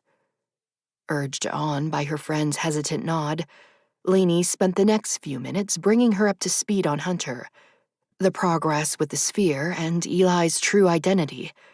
When she was finished, she sat back and regarded Alora. "I know this is a lot to process. I think it's best if you unload your supplies and take the day to digest everything. I'm going to instruct the team to meet at the sphere at midnight. Hopefully, that will be late enough that we'll go undetected." Alora twirled a strand of hair around her finger, an absent habit she often employed. "This is all quite incredible, Lainey," she said. "I don't know if I can work with Eli. I hate him with a vitriol I've never felt for anyone else." "I can understand why," Lainey said. "But I will take some time to think. Will the troops leave me alone while I unpack the supplies through the back door?" "Hunter should keep them relatively in check. We'll see. He lied to me repeatedly, and I never should have let my guard down with him. It's like Dalton all over again." Dark eyebrows arched. "So, you are romantic with him?" Lainey exhaled a pfft. "He wishes. I wouldn't touch him with Lucifer's own hand. Lying bastard." Alora made the sign of the cross, her Catholic heritage summoned by the use of the fallen angel's name. "You're passionate about him. Off balance. Be careful you don't become what you profess to hate, for you're lying to yourself that you don't desire him. I've been home for 5 minutes, and the energy between you is palpable. Lainey scowled. Passion rarely produces favorable results for me. I think we saw that with Dalton. Allura stood and extended her hand to Lainey, pulling her into an embrace. Dalton was an asshole, querida, she said, rubbing a soothing palm over Lainey's back. Drawing back, she grasped Lainey's upper arms. I don't get the same read on Hunter. He seemed filled with resolve and a latent morality, but only time will tell. Lainey breathed a humorless laugh. Time. It's the one thing in my life I strive to control but never will. It's my greatest adversary. Hey, Allura said, giving her a warm smile. You kicked time's ass, Lainey. You sent a living being back to the past. Don't let this other crap overshadow that. I'm so proud of you. Thank you, Lainey said, pride swelling in her chest. I did it. I still can't believe it. I can. You've always been our shining star. We admire you so much and are so lucky to call you our friend. Our family, Lainey said, pulling her into another embrace. I missed you so much, Allura. I missed you too. I'll take your advice and unload the supplies while I digest everything. Sounds good, Lainey said, releasing her. When Allura reached the front door, her hand froze on the latch, head hanging slightly. Holy shit, she breathed, turning to look at Lainey. Eli is one of the good guys. Lainey shrugged, still shocked by the knowledge herself. Eli is one of the good guys, until he shows us differently. War makes for strange allies. Damn straight. Allura drew open the door, sunlight streaming over her striking features, and departed up the stairs. Needing to digest the events of the most momentous day of her life, Lainey headed to her office to strategize. Chapter 20. Several hours later, Lainey sat at her desk, contemplating the enormity of everything that had occurred in the past 24 hours. There were so many repercussions of what she now understood. Even her fastidious intellect could hardly comprehend it. A knock sounded on the office door, and her heart slammed in her chest. Hating that Hunter was the first person who flashed through her mind, she approached the door, opening it a mere sliver. Hey, Duchess, he said, the curve of his sexy-as-hell lips remorseful and a bit playful. Marie forced me to bring this sandwich to you. She said if you don't eat something today, she'll burn in hell for breaking her promise to Louis. Lifting the plate with what looked to be a chicken salad sandwich, he shrugged. Do you mind letting me in? I'm terrified of the old bat. I can't let her down.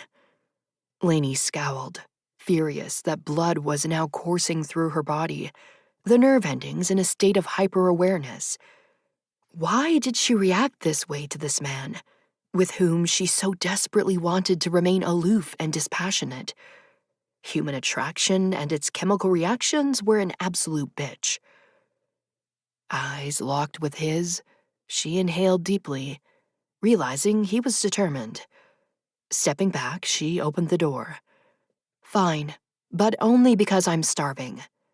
He breezed inside, sitting on the leather couch in front of the bookshelf as she closed the door. Turning, she regarded him. Come on, Lainey, he said, gesturing to the plate. Sit down and eat. Your equations will be there in 10 minutes. For a few moments, just relax and be a human instead of the scientist who's going to save us all. The words were so similar to the ones Claire often spoke to her that she relented, moving over to the couch and reluctantly grabbing the dish. Sparing him a glare, she took a huge bite of Marie's sandwich, eyes closing in ecstasy at the taste. It was heavenly. To his credit, Hunter sat beside her, ankle crossed over his knee, quiet and relaxed. Yet again, Lainey wondered why their silence was never awkward. Although her vitals seemed to increase at his presence, much to her dismay, she never felt uncomfortable around him. When she finished, she took the dish and rose, striding to set it on her desk. Slowly rotating, he sat on the edge and crossed his arms over his chest, legs outstretched. Those silver irises darted over her face, but she wouldn't give him the satisfaction of speaking first. No, he had some apologies he needed to make, and she damn well wouldn't make it easy for him. "I'm sorry I lied to you," he said softly. "I was given a lot of advice from Lewis and Eli about how to handle this situation. Unfortunately, I fucked up. Big time. You have to know, I never meant to cause a rift between us. We need to work together, Lainey." She sighed, running her fingers through her hair, now thick and wavy since being released from its bun a few hours ago. Desire flashed in Hunter's eyes at the motion, inciting a small fraction of satisfaction. At least he felt the undeniable heat between them too. "It's just so much," she said, gaze lowering to the fingers twining in her lap. "My father lied to me. You lied to me. Nelson lied to me. I just don't understand why people I care for would choose to deceive me." His expression was soulful and remorseful, caring and wistful all at once. "I mean, my father and Nelson, of course," she said, embarrassment causing her cheeks to warm. "I would never accuse you of caring for me. You know what I mean. It just hurts to be deceived. I'm not a fucking idiot. I probably possess the most brilliant mind on the planet. And even with that, others still feel they know best.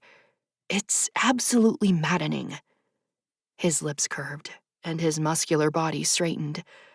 Lainey's mouth watered at the set of his broad shoulders and confident stride as he came to sit beside her.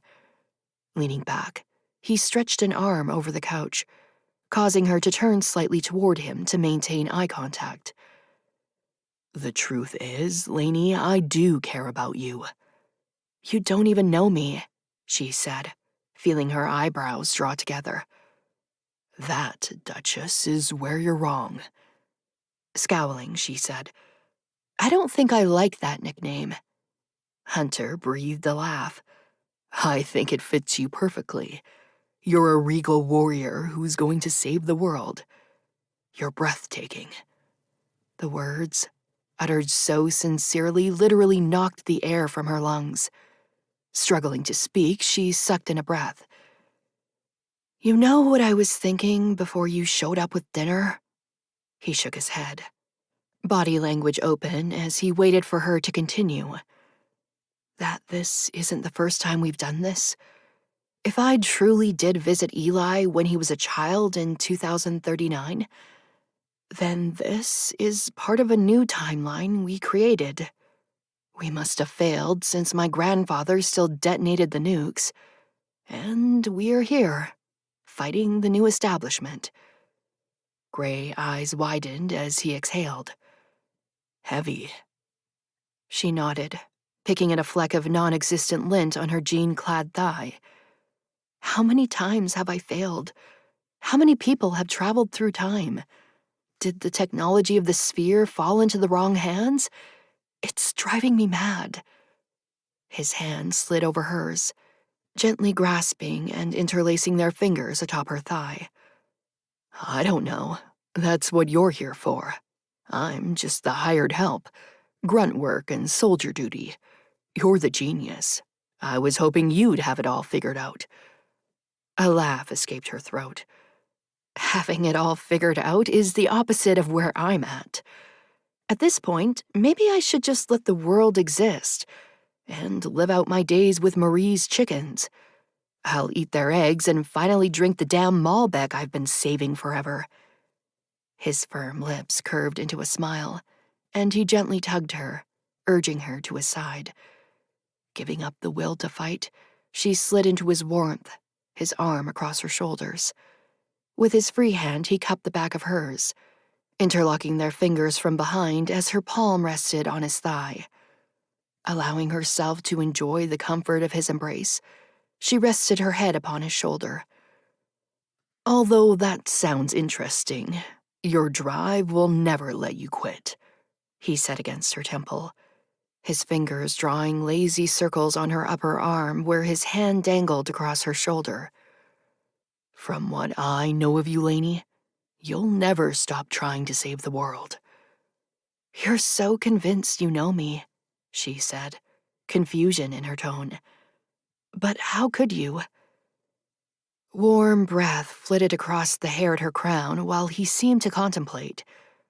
Then he told her about the times he'd met with Lewis and the pictures he'd seen, about how he'd been so broken, but the thought of setting things right resonated with him. It pulled him from despair and gave him a reason to live again. And through it all, he began to feel a connection with her, spurred on by the incredible knowledge they would marry one day, even though he'd never met her. It was all quite unbelievable. "Regardless of what happens between us, if you decide you hate my guts and strangle me in my sleep, I'll still care about you, Lainey. Your gorgeous eyes found me from a tattered photograph across time, and they pulled me free from drowning in grief. For that, I'll always be thankful to you." Such beautiful words, spoken in his gruff and sincere voice. Lainey thought them more apt for a poet than a fighter. "How does such a hardened soldier have such a romantic side?" He chuckled. "I don't know. My parents were deeply in love before they both died of pneumonia when I was 14. Post-apocalyptic medical care was hard to come by, and they didn't make it. But I remember their passion and the way they used to laugh with each other. I think I've always known I want that too." "I'm sorry they didn't survive," she said, squeezing their laced fingers. "Me too," he said. "I was on my own after that and joined the old rebellion when I was 16. Never looked back. I was determined to save others since I couldn't save them. Told myself it was noble." She tilted her head back, lifting her gaze to his. "It was," she said, her voice raspy. "I'm not perfect." Sadness swam in his eyes. "But my intentions are good. I'm so sorry I fucked up, Lainey. I hope you'll accept my apology and that we can move on from this. I'm determined to accompany you to 2035 and help you. I'm pretty stubborn, and even if you hate my guts, I won't be swayed. I'm on your team now, whether you like it or not." God bless her heart, she liked it. Judging by her body's reaction to the deep rumble of his voice, she loved it. Sometimes the law of attraction made no sense. It was futile to maintain any pretense of anger or betrayal when she didn't have the heart or energy to fight him. Her efforts were needed elsewhere, and prolonging a rift between them was a waste of time. Lord knew she had none of that to spare. "Okay," she said, nodding up at him. "Let's formulate next steps. I've updated my team, and we're going to meet in the bunker at midnight. I'm going to send Luke back and hope like hell he survives. If so, we'll all transport back the next day. You, me, Cyrus, Sarah, Claire, Zach, Alora, and Marie. From there, I have no idea what will happen. Hopefully, we'll save the world." "Heavy," he repeated, giving her a grin. "Yeah," she said, gaze sliding to his chest. "Everything is so damn heavy. I hope we succeed." Lifting his fingers to her chin, he tilted her face so that his eyes locked with hers. "With you leading the charge, I have no doubt." His lips quirked. "Duchess." His tone was so sexy it almost melted her panties off. She imagined him saying the silly nickname against her skin, worshipping her as his lips trailed across her abdomen and below. Feeling the slickness between her thighs, she began to pant, her breath choppy and uneven. As much as I want to kiss you right now, I won't. Strong fingers trailed from her chin to her jawline, eventually cupping her neck. I don't want this to be one-sided, 𝐸𝐈. I want you so badly, but I won't be made the scapegoat for forcing something on you. When you decide you want me too, I'll be ready. Until then, let's work together to kick the new establishment's ass. He placed a gentle peck on her forehead, causing her to shiver. Good night. Slowly disentangling himself from her, he stood and placed his hands in the back pockets of his black pants. Do you want me in the bunker at midnight? She shook her head, berating herself for already missing the heat of his body and the bliss of his touch. I need you and Cyrus outside, making sure the troops don't suspect anything. Hopefully, we can pull this off. His head tilted in acknowledgement. Got it. Give Luke my best. He's a good man, and I hope he makes it safely. Pivoting, Hunter left the room, the door clicking softly behind him. 𝐸𝐈 collapsed back on the couch, groaning in frustration as her flushed body vibrated with unspent arousal. Deciding the world she was striving to save had turned itself upside down in the most confusing ways, she grabbed the plate and headed to the kitchen to do the dishes. Sometimes one just needed to do some damn manual labor to feel human. Duchess her ass. When she reached the kitchen, she found the soap empty and the sink clean. Well, fine then. Placing the plate in the sink, she left it for Marie to clean with the breakfast plates in the morning. Hunter would have a field day, chiding her for leaving the platter unwashed. Realizing she was beaming at the thought, 𝐸𝐈 finally acknowledged that she reveled in his good-natured poking. Someone as serious as she needed it. In that way, they were a good match. Rolling her eyes at the direction her thoughts had taken, she plodded to her chamber to grab a cat nap before midnight. Elora knocked on Cyrus's door in the dim hallway. When it cracked a sliver, she slipped inside. He was bare-chested, wearing only black pants and socks. You caught me just getting out of the shower, he said with a sheepish grin.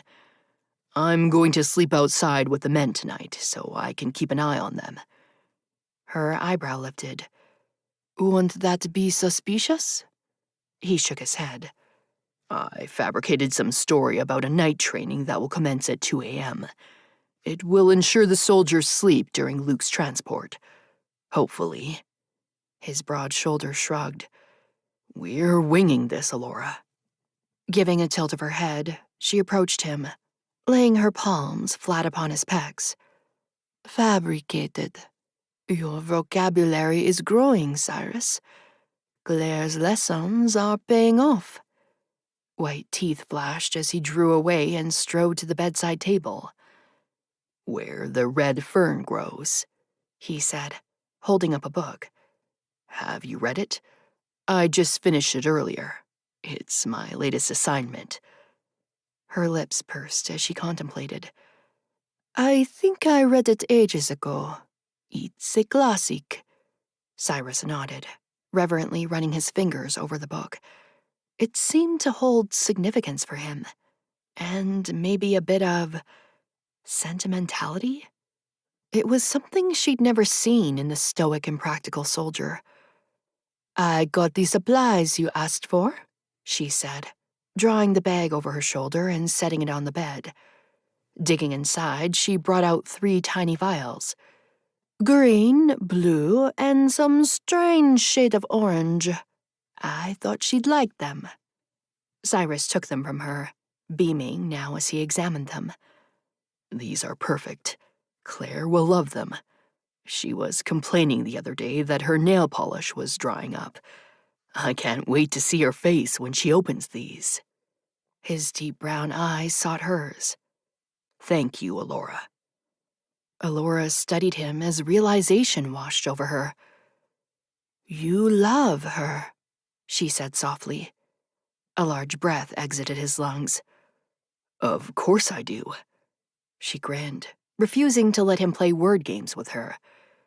You love her as a man loves a woman. Closing the distance between them, she slid her palm up his arm, gently grabbing his chin. Turning his head, she forced him to make eye contact. It's beautiful, mi amigo. I'm so very happy for you. Cyrus tenderly grabbed her wrist, drawing her hand from his face. It's not meant to be. I'm too old for her. Too cynical.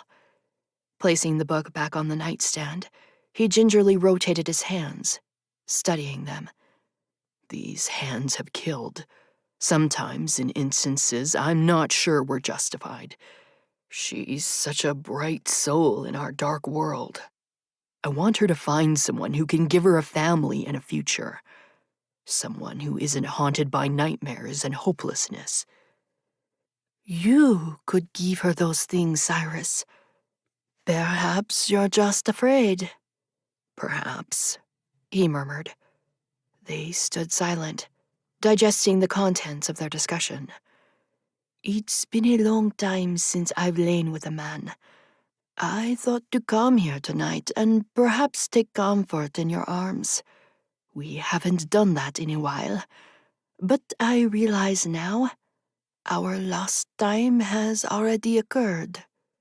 Lifting to her toes, she gave him a soft peck on the cheek. With her thumb, she rubbed it away, the salve she wore on her lips sticky and glossy. I enjoyed the time we spent together, Ellora, he said, cupping her cheek. You're a stunning woman with a brilliant mind. But he struggled to find the words. I just can't. I hope you understand. More than you know, querido. I wish to find a man one day who will turn down 100 willing women for the opportunity to be with me. Do you think I have a chance? She waggled her eyebrows. Cyrus chuckled. I think any man who has the balls to take you on and try to win your heart is a saint and a hero. I hope you find him one day, Ellora. You deserve to be happy. So do you, she said, allowing herself one more glance at his exquisite chest. She was only human after all, and he was magnificent. Don't let your fear guide you. I look forward to seeing the polish on Claire, although it will only shine half as bright as her beautiful heart. You chose well, my friend. Good night. She exited the room, lips curved as she smiled in the hallway. Something rustled to her left, and she turned to see Claire frozen outside her bedroom, tears glistening in her green eyes. In an instant, Ellora understood. Not only had she learned tonight that Cyrus had feelings for Claire, she now comprehended Claire reciprocated those feelings and believed Ellora had just slept with Cyrus.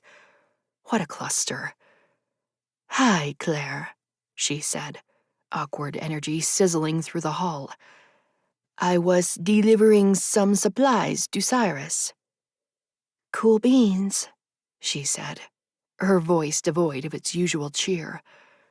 I was going to bring him another book, but it can wait till morning. See ya. She ducked into her room.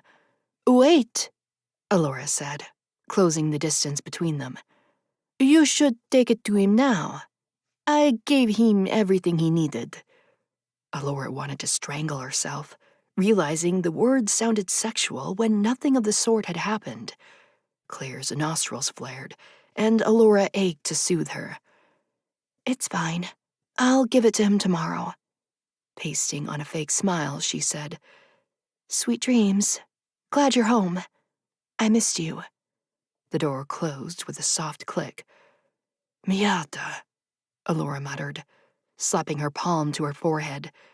She'd royally screwed that up. Claire, with her kind heart, had still spoken caring words to her even though she believed Elora had just been intimate with Cyrus. Sighing, Elora headed to her own chamber, stunned at what had just occurred. Cyrus and Claire were in love with each other, but neither was brave enough to act on it. Matters of the heart were rarely easily navigated, and Elora decided she'd best steer clear. Hopefully, they would find their way to each other and release their fears. Only time would tell. Chapter 21. The team gathered in the bunker at midnight, the atmosphere in the room tense and solemn. Luke was sheathed in the lead and zirconium-based orange suit Lainey had fashioned, created to shield him from the radiation. Beneath it, he wore black tactical gear and carried a small backpack. The image reminded her of the astronauts from the Apollo missions. She'd spent countless hours looking at old photos with Lewis, imagining how exciting it must have been to chart a new course in scientific history. In essence, she was doing the same at this very instant. The gravity of the moment permeated the chamber. Luke hugged Sarah one last time before stepping into the sphere. "Who knows what will happen?" he asked, teasing her from behind the plastic mask that encompassed his head, attached to the suit. "I might be back here tomorrow looking like an old man. I hope you'll still love me." Tears shone in her eyes as she warbled, "I'll love you across space and time. Never forget that." Blowing her one last air kiss, Luke stepped into the sphere, where the stool stood only yesterday. His backpack was lined with currency from 2035, some apples and basic tools and clothing. Lainey had chosen not to send him back with any sort of gun, lest the instability of the wormhole ignite the ammunition. When he was standing firm, arms crossed in front of his body, Lainey gave the command to set the sphere in motion. Sarah observed, fist cemented to her mouth, as Claire hugged her close.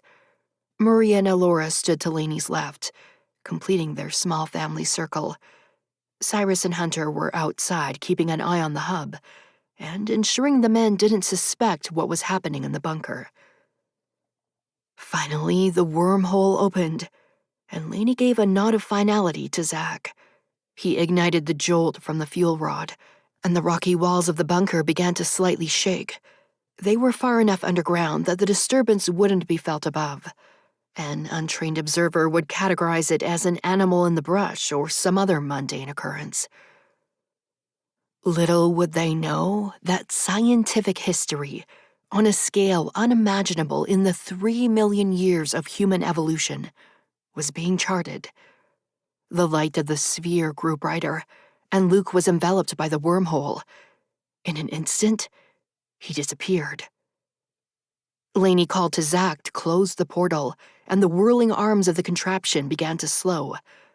Sarah was now fully crying into Claire's shoulder, her orange and green painted fingers stroking the woman's hair. Approaching, Lainey embraced them both, wishing she could absorb Sarah's pain. "Your husband is a hero, Sarah," she said, soothing her with strokes on her arm. "You should be so proud." "I am," Sarah said, lifting her head and sniffling. "I just miss him already. I'm terrified for him." "We all are," Lainey replied, grabbing her hand and squeezing.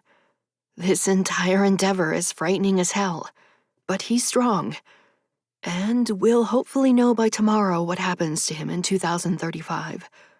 All we can do now is wait for his letter." Sarah nodded, wiping her nose with her arm. "I'll be in my room."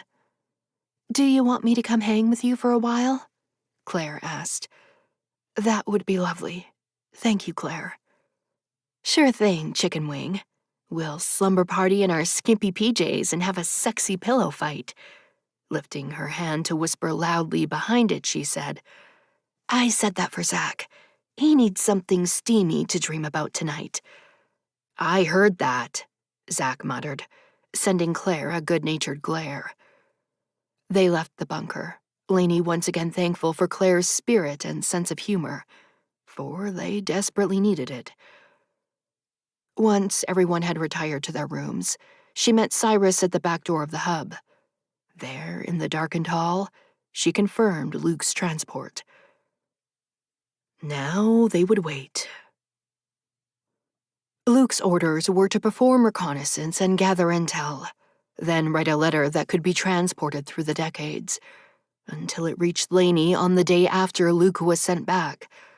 Once the letter was received, they would all travel to meet Luke in 2035. They would convene with his younger self, the one Lainey had just sent back. If he survived the decades between 2035 and 2075, an older version of Luke would exist. That version would live out his days in solace, knowing he helped prevent the apocalypse.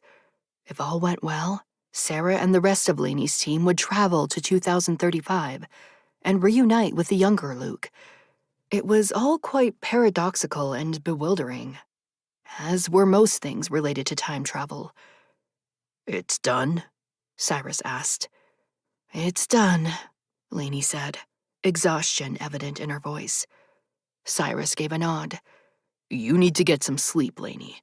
Take one of Sarah's pills if you have to. We can't have you functioning on anything but all cylinders." "Is that your way of telling me I look like shit?" She grinned and arched a brow. "It's my way of saying I care about you and need you to rest." He placed a brotherly kiss on her forehead. "I'm heading back outside. Get some sleep. Tomorrow won't wait for you to catch up." Exhausted, she took her friend's advice and attempted to sleep. In a world where human time travel was now an unequivocal reality. Lainey awoke to the sounds of bootsteps outside her door. Throwing on a t-shirt, jeans, and sandals, she rushed to the kitchen to assess. Marie had her hand on her hips, barking at the new establishment captain, who stood a foot taller than she. "Don't you tell me what to make for breakfast, Captain Parker. I've been feeding this ragtag crew for years, and your man can eat what I prepare just like the rest of us." "What's going on here?" Lainey asked, wondering where in the hell Cyrus was. "Everything is fine," Captain Parker said, his frustration evident. "2 of my men are allergic to eggs. I'll need extra bread for them." "We barely have enough to go around, and you bastards want more? I swear I'll murder you all myself." Lainey imagined puffs of smoke emanating from Marie's ears as she scolded the soldier. "Okay," Lainey said, moving into the room. "Marie will make extra bread." She shot the woman a look, daring her to argue. Marie only scowled and crossed her arms over her chest. "I prefer you wait outside, Captain Parker. We have nothing to offer you here. My understanding is that you're supposed to ensure we don't leave the hub until Solera is overtaken. You can do that just as well outside. We're happy to provide you with food and supplies as long as you treat us with dignity." Captain Parker's ice-blue eyes roved over her. "That will be fine, for now. When Eli returns, I suspect things will drastically change for you. The new establishment wants your intelligence, and you will have no choice but to help them. I'll let you enjoy your last days of autonomy, but don't forget who's in charge here." Cyrus and Hunter strode into the room. "A fight broke out between Hunter's men and some of the new establishment soldiers," Cyrus said, his massive body tense. "We de-escalated the situation. Did you need something, Captain Parker? The soldiers were ordered to stay outside." The new establishment captain's expression turned cold, filled with disdain. "We don't take orders from anyone but Eli, Montgomery," he said, addressing Cyrus by his last name. "Especially ones of your kind. Remember that next time you open your mouth." With a nasty tilt of his head, he stormed from the room. "Racist asshole," Cyrus muttered. "Sorry, man. Hunter said, shaking his head. Looking at Lainey, he said, "We got caught trying to break up the scuffle.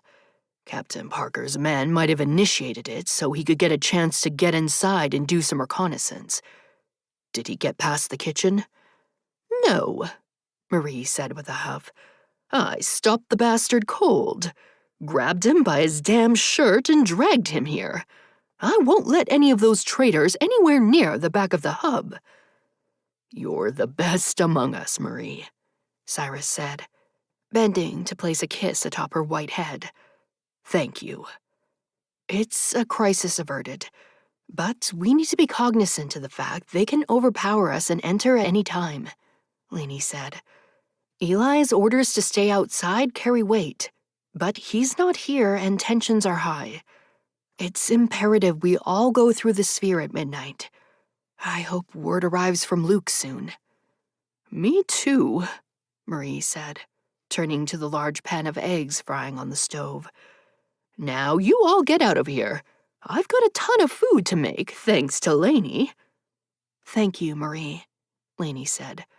"Hopefully it will keep them at bay." As Cyrus and Hunter returned to the men, Lainey headed back to her room to examine the small bag she'd be taking with her to 2035. Its contents included a Swiss Army knife, some currency from 2035, a change of clothes and underwear, and something she certainly hadn't packed. Lifting the small box, she opened it to find a collection of condoms and a note from Claire that read, "Hey, boss. Just in case you need some sexy times with Captain Hotness in 2035. Yes, I snuck into your room to put these in your bag. Don't be mad. Love you. Claire." Lainey laughed, stuffing the condoms back in the bag. It seemed her creative and well-meaning friend was determined she get laid, even if Lainey had absolutely no intention of the sort. Feeling nostalgic, which was rare for her rational brain, Lainey took a walk around the hub to her father's office, where she remembered sitting on his knee as he struggled to solve equations. At the bookshelf, her fingers traced over the spines of all the books she'd read with Mara. Her mother had been a voracious reader and had read to Lainey every night until she was 10. Although she'd probably been too old for the ritual toward the end, it was one of her fondest memories of her mother. She walked outside to the chicken coop, where she'd discovered 2 of them mating when she was barely 11 years old. Lewis had proceeded to explain in his very scientific manner how animals upon the planet reproduced.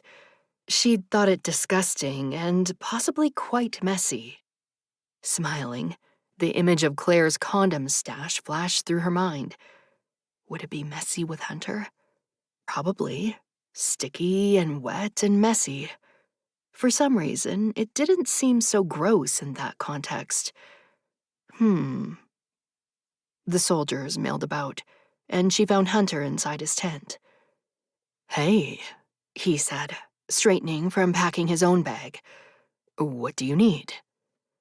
"I want to walk to the river where Dad used to fish. I can't go alone. It's not safe." Setting his pack on the ground, he extended his hand. "Come on."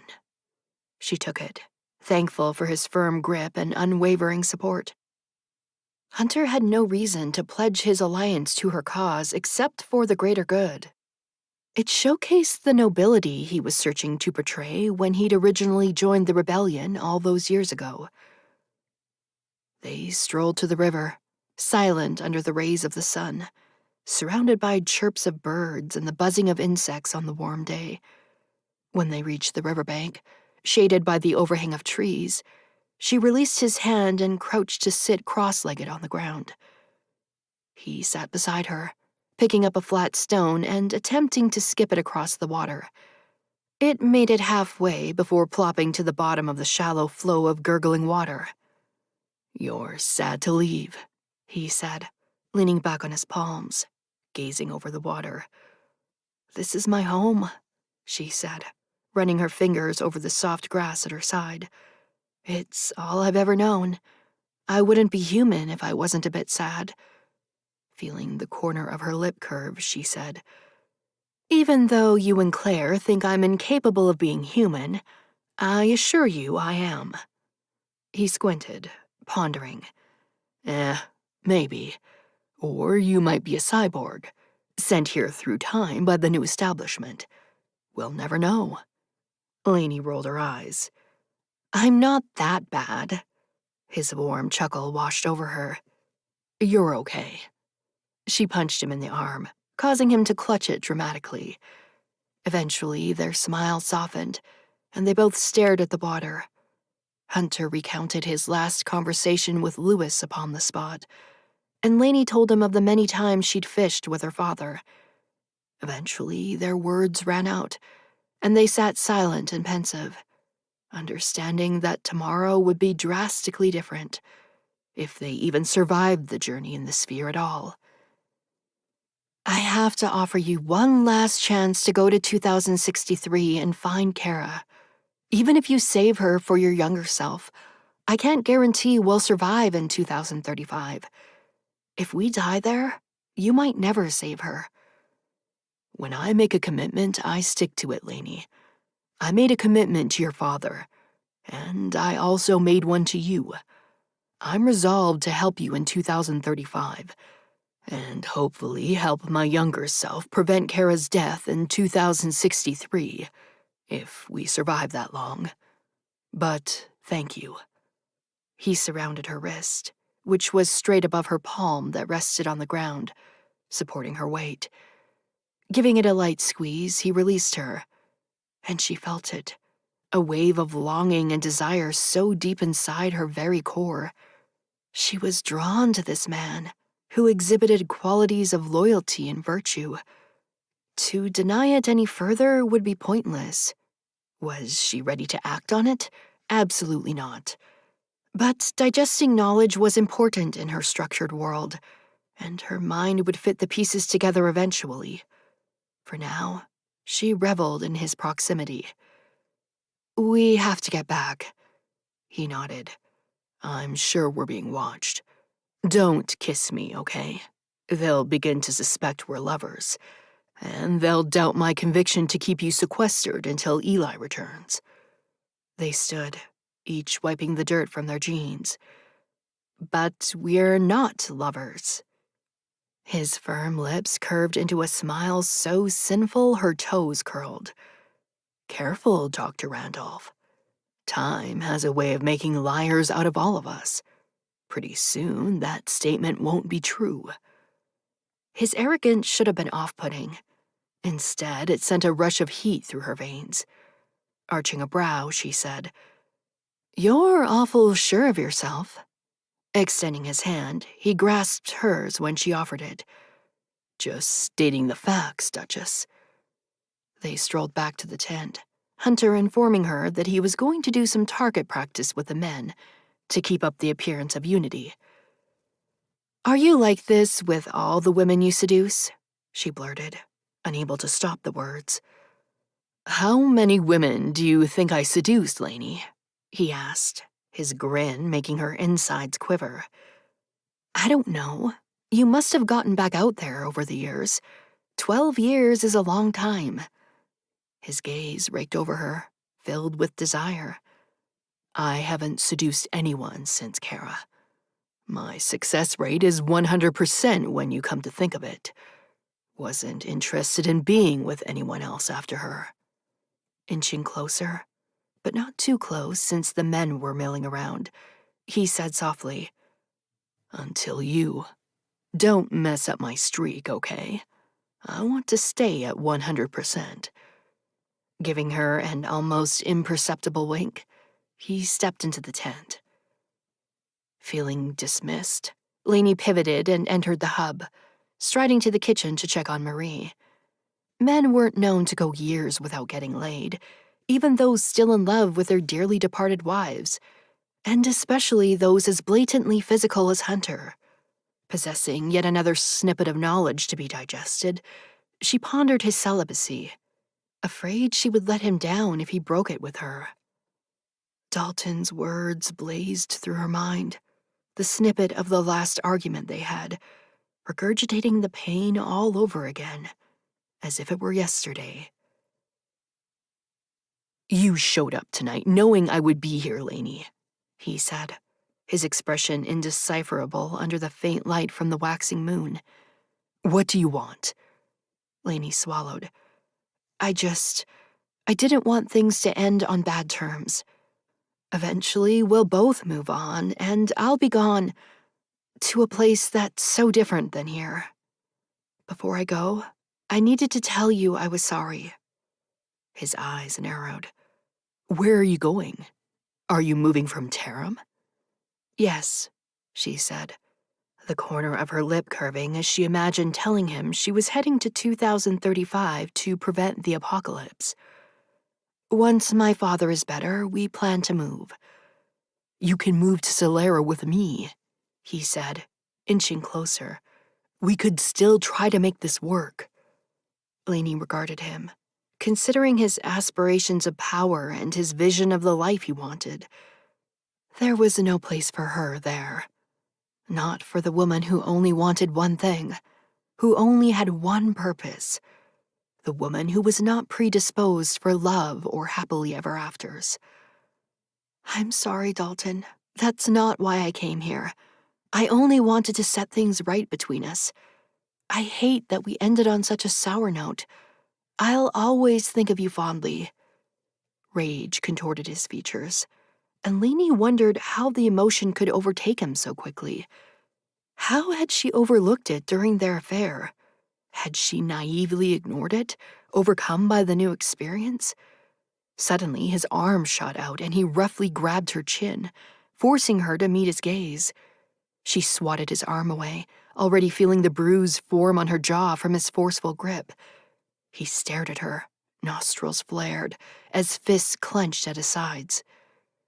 "I should have known you were just a whore looking for some excitement.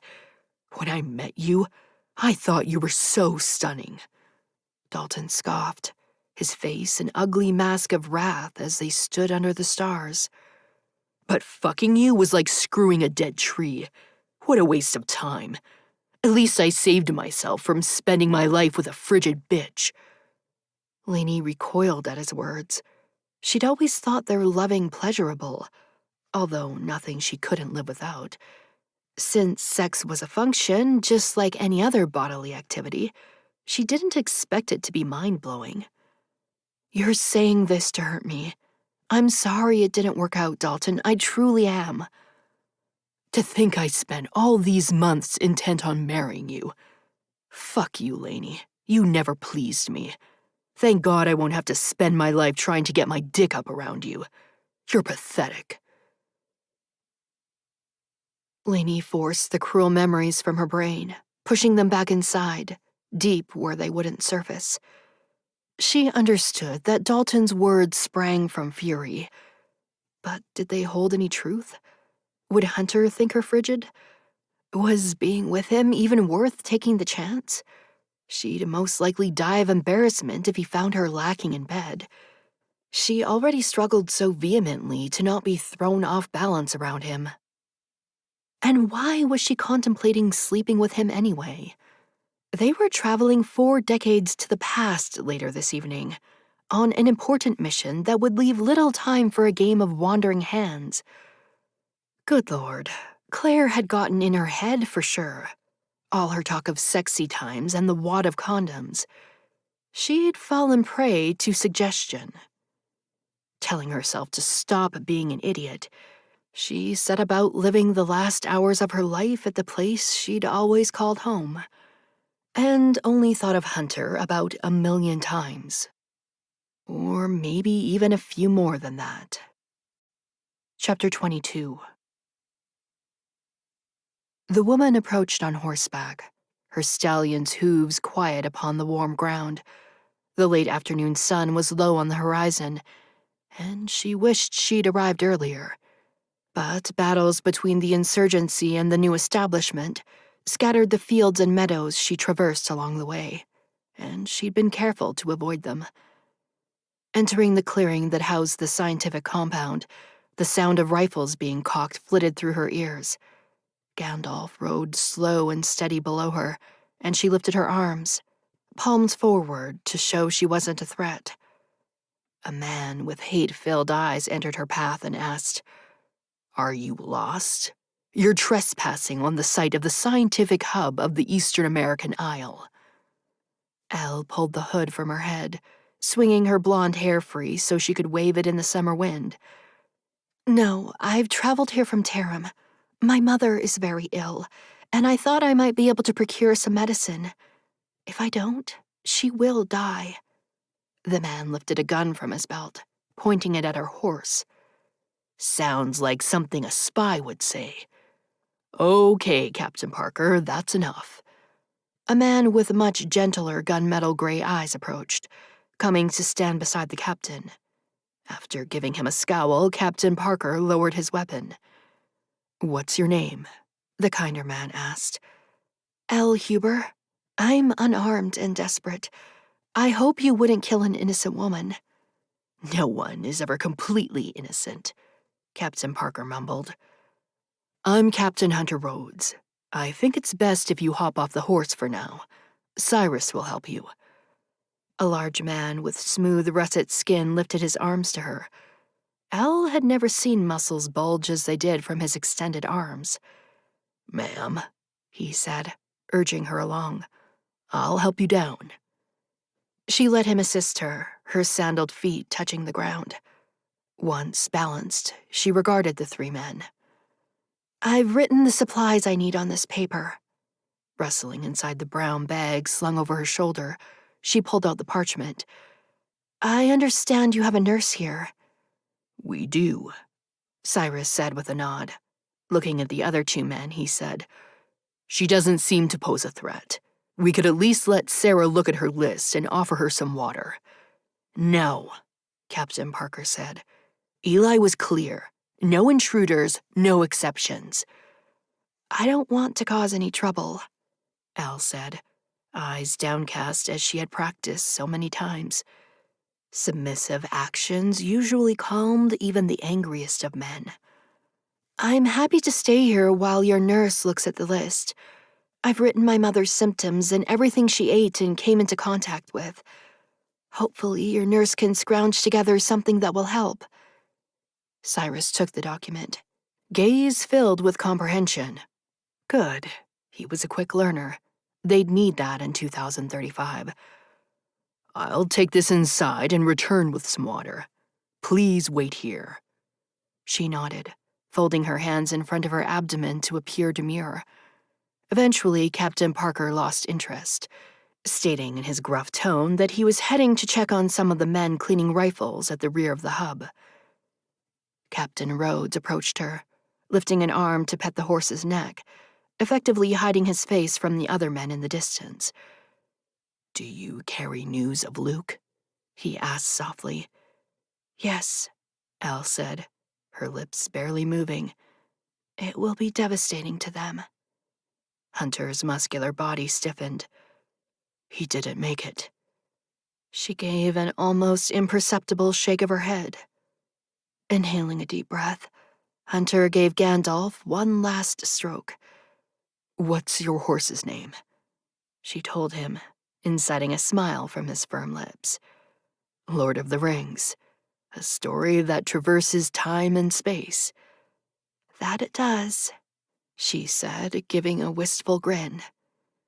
There they waited, in the waning sunlight, for the inhabitants of the hub to read the words Luke had sent through time. Lainey lifted her head when Cyrus bounded into her office. He usually knocked, so she immediately sensed something was wrong. He thrust the letter toward her, explaining where it came from. Rounding her desk, she sat on the edge and unfolded the withered paper. With shaking hands, she began to read. "Lainey, I'm writing this letter from a prison cell near Washington, D.C. on April 3rd, 2035.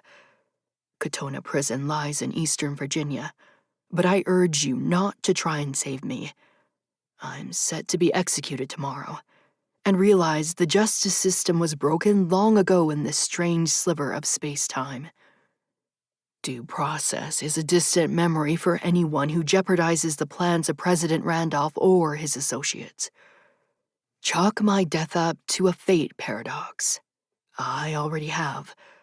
I can't see a future where I survive past tomorrow. Your grandfather's network of nefarious associates is vast. Many upon each continent are working to ensure the apocalypse.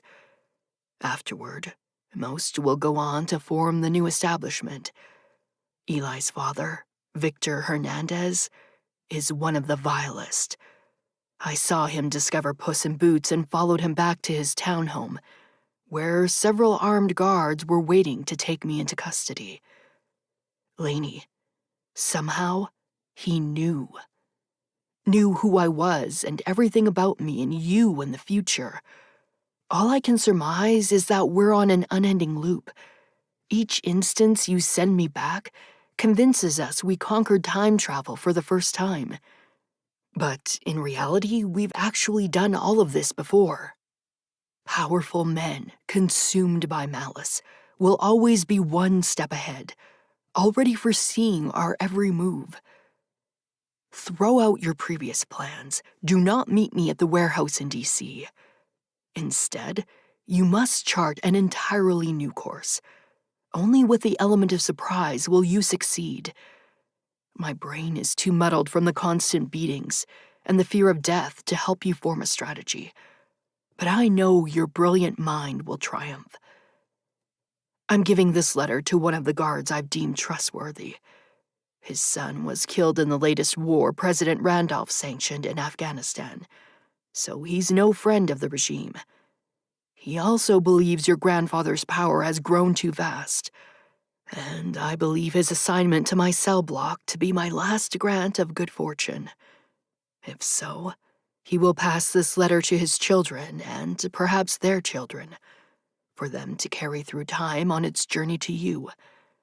I have given instructions for it to be delivered before sundown on September 1st, 2075, the day after you sent me back in your timeline.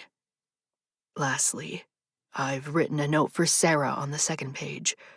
I would ask that it be for her eyes only, but doubt that will happen due to the numerous hands this letter will inevitably touch. Regardless, I ask this of you.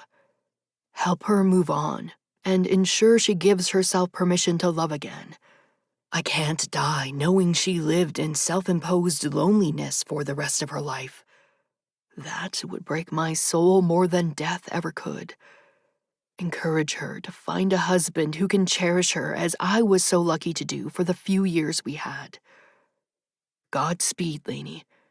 May you prevail over the evil that has overtaken the world. I fear you are the only hope we have left. Luke. Lainey inhaled a large breath, allowing Luke's words to wash over her. Tears stung her eyes as she handed the letter to Cyrus, and he began to read. Lainey knew Claire had been teaching him for years now, something that warmed her heart. "You're able to read it?"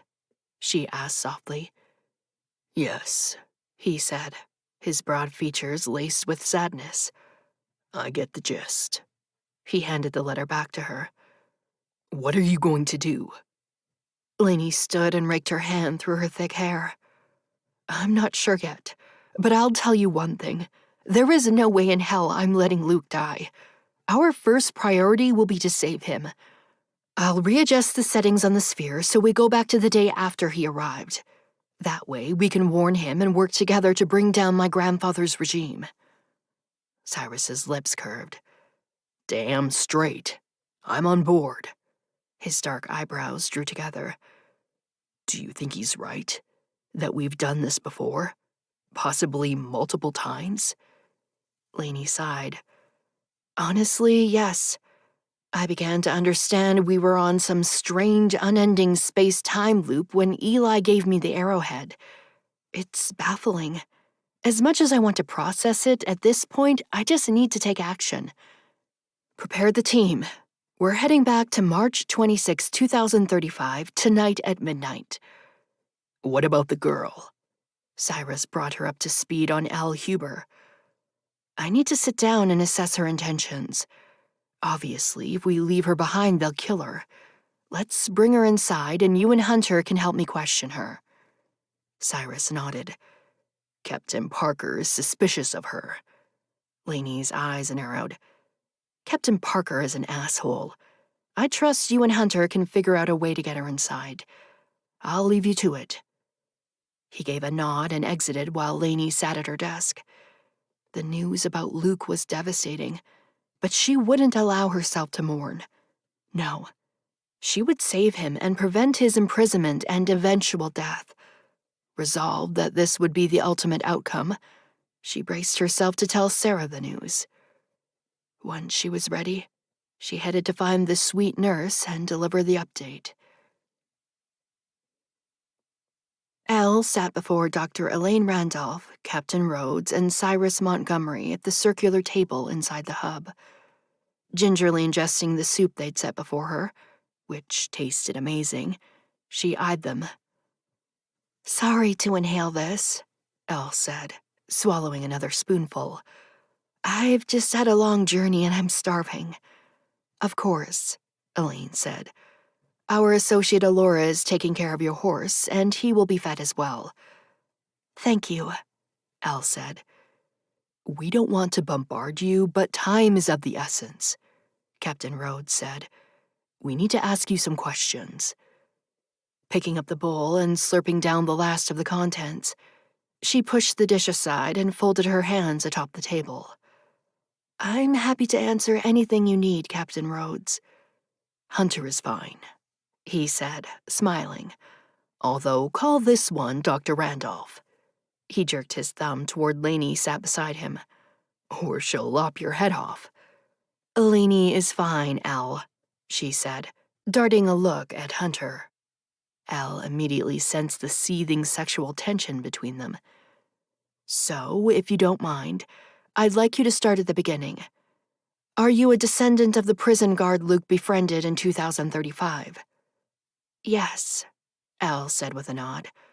"My grandfather, William Huber, was assigned to Luke's cell block at the Katona prison in April of 2035. My mother was very young then, but she eventually had me, and being her only child, I was tasked with delivering the letter to you. My Uncle John died in President Randolph's final Afghanistan war, and my grandfather and mother hated him for instituting the draft. Their disdain for him cemented their allegiance to your cause.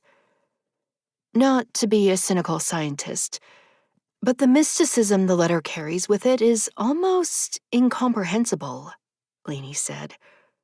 "I wonder how your grandfather and eventually your mother and you came to believe Luke's story. I can only surmise that if I was Luke's guard, I would probably think him insane." Al laughed. "Yes, tales of time travel and alternate timelines are considered quite strange. The thing is, my grandfather was enthralled with Luke's tales in the short time he knew him. He spoke of things that seemed so fantastical. But there was an element of realism in his retelling of the rise of the new establishment. I think Grandpa Will felt he was a part of something bigger than himself, and wanted to contribute in some small way. His last words to me were to assure I would complete the mission." She lifted her hands in a shrug. "And here I am. I was born outside of Tarim in 2051. My mother moved to the compound in 2053, when my Grandpa Will died and when my father left to join the new establishment. Yet another reason she wanted you to succeed, Lainey." "Is your father still with them?" Cyrus asked. "Honestly, I don't know," Elle said. "I haven't had any contact with him since he left. It's possible, but I was so young I don't remember him. My mother destroyed every photo of him and she never spoke of him again. Jeffrey Cannon was his name. My mother chose to go by her maiden name, and so do I." "Is your mother truly sick?" Lainey asked. "If so, we could attempt to send a courier with medicine to Tarim." "My mother is dead," Elle said. lost to drowning when she was doing laundry in the river outside Tarim. It's possible she committed suicide. Or perhaps some new establishment soldiers came along and murdered her. I'll never know. Some local nomads brought her body back, and I buried her several years ago. Since then, it's just been me. I'm so sorry, Hunter said, compassion in his silver eyes. You're quite young. You must have barely been a teenager. I was 16 when she died, Al said, lifting her chin. Old enough to understand the world and what needs to be done to exist in it. I won't claim my life has been easy, but I possess a knowledge of how to thrive as a woman in this dark existence, and I believe I do quite well at it. However, I do have one wish I hope you will grant in exchange for me delivering Luke's letter. What is that? Lainey asked. Straightening her spine, Elle spoke the most important words of her short life. I want you to take me back to 2035 with you. I'm resilient and smart. I can help you prevent your grandfather's actions and pledge my loyalty to you. I have no wish to stay in this timeline where everyone I love is dead. I understand your desire to start over, Elle, Lainey said. I'm not opposed to taking you back with us, but I'll admit that I'm wary. We don't know you and don't have the time to vet you properly. It's possible you came upon the true descendant of the guard Luke befriended and stole the missive so you could deliver it yourself. Luke didn't mention the guard's name in his letter, as you must know. It's possible you're a spy for the new establishment, intent on traveling with us to warn your counterparts in the past. You must understand that I have to protect my team at all costs, and am distrustful of anyone I haven't thoroughly vetted. I understand, Al said, determined to prevail. I will do whatever it takes to prove myself to you. You only need to ask. Lainey nodded. Let me discuss with Cyrus and Hunter. For now, I'll grant you access to one of the vacant sleeping chambers. It has a small but functional shower and a warm bed. You must be tired from your travels. Zach can show you the way. A tall, lanky man with shaggy light brown hair and light green eyes entered the kitchen, his smile bright. Hey, Lainey. Sorry. I wasn't eavesdropping, just starving. Was hoping to grab some food. Sure, Lainey said, standing. But can you show Elle to the vacant room next to Alora's first? Elle, this is Zach, and he'll escort you. Please, don't go anywhere in the hub except for your room or common areas like the kitchen and foyer. Got it, Elle said, standing and grabbing her bag.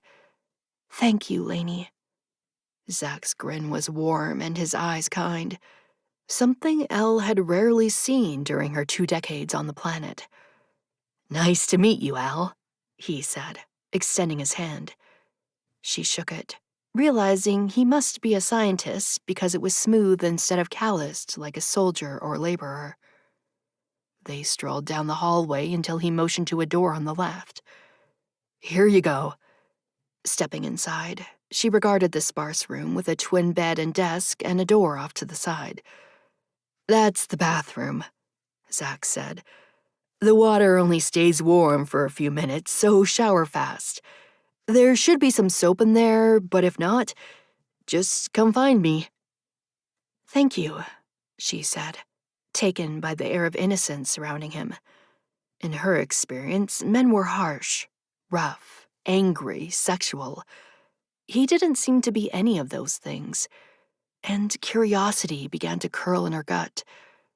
Was it still possible to be born in this dystopian world and retain an aura of innocence and innate goodness? Perhaps it was after all. My office is a few doors down on the right. Claire and I are usually in there crunching numbers. Just come find me if you need me. With a tilt of his head, he closed the door behind him as he left. Exhaling a large breath, Elle collapsed on the bed. Reaching into her bag, She pulled out the old photo of her father, the only one her mother hadn't destroyed. He wasn't who she told them he was, but she felt that didn't really matter in the long run. Eventually, all would come to light. For now, she was craving a shower. As the water sluiced over her, she wondered if she should feel guilty for lying. Deciding guilt was futile, she toweled off and brushed her teeth. Keeping her father's identity secret would help her get back to 2035, and that was her ultimate goal. One thing Elle had learned was that one had to look out for themselves, even if it meant perpetuating lies. In the end, she would succeed no matter the cost, and then she could join her mother in heaven, or wherever one went when they died, for she had nothing to live for once she accomplished her one singular goal. Resolved and determined, she lay down on the bed to rest for an hour, before resuming her fight to join the team of ragtag time travelers who were intent on saving humanity. Chapter 23. At midnight, the members of the scientific hub gathered in the bunker, the gravity of the journey upon which they would soon embark heavy in the air. All were dressed in the bunny suits, as Claire called them, to prevent radiation poisoning. The sphere could only send back 2 travelers at a time, so Lainey and Hunter would be first, followed by Claire and Cyrus, Sarah and Elle, Marie and Alora, and lastly, Zach. Lainey had offered to transport Ivan and Steven, but after a lengthy discussion, both had chosen to stay. They had family members in the current timeline, and felt an obligation to remain and fight with the rest of Hunter's men who would stay behind. Lainey found the decision extremely noble. She'd ultimately decided Elle would accompany them to the past, although she was still wary. The woman would have little protection in the current timeline, and Lainey felt an obligation to ensure her safety. Hopefully, she wasn't a spy who would destroy everything they'd worked for. Only time would tell. The team lined up around the sphere, Lainey and Hunter entering together. She gave the nod to Zach, and the metal arms began to spin. Hunter grabbed her hand and squeezed, thick through the material of the suit, and she smiled at him through the plastic head cover. So thankful he was with her. Regardless of how she'd first insisted she would remain aloof toward him, and even though it had only been a few short weeks, she now felt an unbreakable connection with him. Perhaps even her cynical heart could accept that they were fated to meet and form a bond so they could partner on this journey. She squeezed back, her throat swelling with fear and excitement as the wormhole opened behind them. When the pressure grew, and Lainey's teeth were clenched as firm as her grip around Hunter's hand, she closed her eyes, knowing their entrance to the time portal was near. Suddenly, she felt a tugging sensation at her backside, and all went dark. Struggling to breathe, she attempted to open her closed lids. Seconds that felt like eternities passed, as she existed in a vacuum lacking time, space, air, or particles. And then, as quickly as it had appeared, the darkness vanished. Sucking in massive gulps of air, Lainey tugged the plastic helmet from her head, squinting against a bright light. Realizing it was the sun, she searched her surroundings, pushing her body up with her arms on the soft grass. Locating Hunter beside her, she crawled over and helped him remove his helmet. He gasped for air and then proceeded to rest his palms on the ground and vomit. Lainey rubbed his back, letting him get it all out. When he was done, he rolled to a sitting position and rested his forearms over his knees. "Holy shit," he said, still breathless. "That was some journey." 0Gs aren't for the faint of heart. His eyes narrowed. "You did fine." She shrugged. "I'm a natural, scientist and all." He gave her a morose scowl. "What? I have a strong constitution. Don't worry, I won't tell anyone you puked your guts out." "Thanks," he muttered, surveying the surroundings. "Where are we? Did we make it?" Lainey unzipped the suit and removed it, then pulled the compass from her bag. Yep, we're in the forest I identified outside of Washington, D.C. Hopefully, we arrived on March 26, 2035. We'll wait for the rest of the team to arrive, and then we'll get to work. Zach will be last, once he shows Ivan how to push the buttons in sequence on the console and send him back. Then he and Steven will blow up the bunker and destroy the sphere. She frowned as she absently ran her hand over the blades of grass. I know it's hard to demolish your masterpiece, Hunter said, grasping her hand, now free of his suit as well. But it has to be done. We can't chance it falling into the new establishment's hands. I know, she said, sighing. At least you'll all be with me. Hunter smiled, consoling her as they waited. And waited. Until eventually they accepted the truth. No one else was returning to 2035 that day. Minutes turned into hours while Lainey and Hunter sat stoic, understanding something had gone terribly wrong. None of the members of her team appeared. Finally, they stood, knowing they couldn't wait any longer, exposed in the grassy clearing. Together, they headed to the abandoned warehouse to find Luke. On the way, Lainey pushed away the tears. This was a time for strength, not emotion. When they reached the warehouse, set in an abandoned industrial park, about a mile from the forest where the sphere had placed them, they found Luke on the second floor. Hey, guys, he said, jogging toward them, his limp pronounced. You're early. I made it, Lainey. Can you believe it? He gestured around the squalid concrete structure. Where's everyone else? Where's Sarah? Lainey opened her mouth and closed it, unable to tell him she had no damn idea. We don't know, man, Hunter said softly. They were supposed to follow us back, 2 by 2, but they never appeared. Luke's features collapsed into a mask of worry. Do you think something happened to them? I don't know, Lainey said, emotion swirling through her body. But we can't stay here. It's a long story, but I don't believe this is the first instance of time travel. We're most likely in danger. We need to find a different place to stay and change our entire plan. Otherwise, you're going to be executed in a week. Luke started. How do you know this? Lainey pulled a folded letter from her bag. You wrote it to me in this letter. I'll let you read it later. For now, I think the best thing to do is to head to a crowded place. That way, if we start disappearing, people will be more likely to file police reports. Police reports lead to investigations. And the last thing my grandfather and his associates want is people sniffing around. I know we discussed staying off the grid before, but everything has changed. Especially now, we have no idea what happened to the team. We have to employ new tactics. I agree, Hunter said. I like the idea of making connections and not hiding.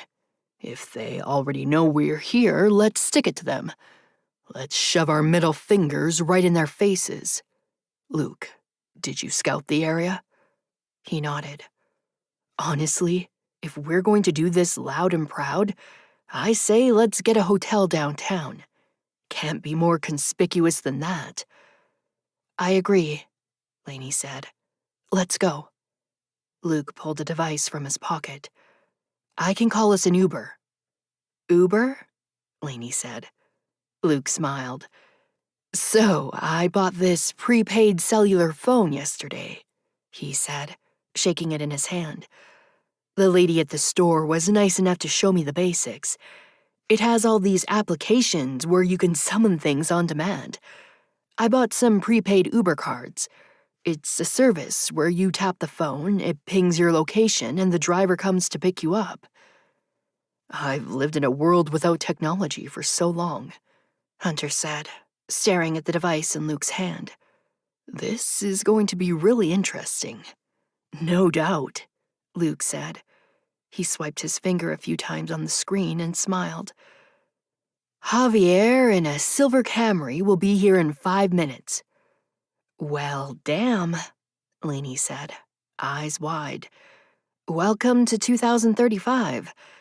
I can probably recite every equation that makes that thing work, but I've never actually used a cell phone myself. Incredible. Luke nodded.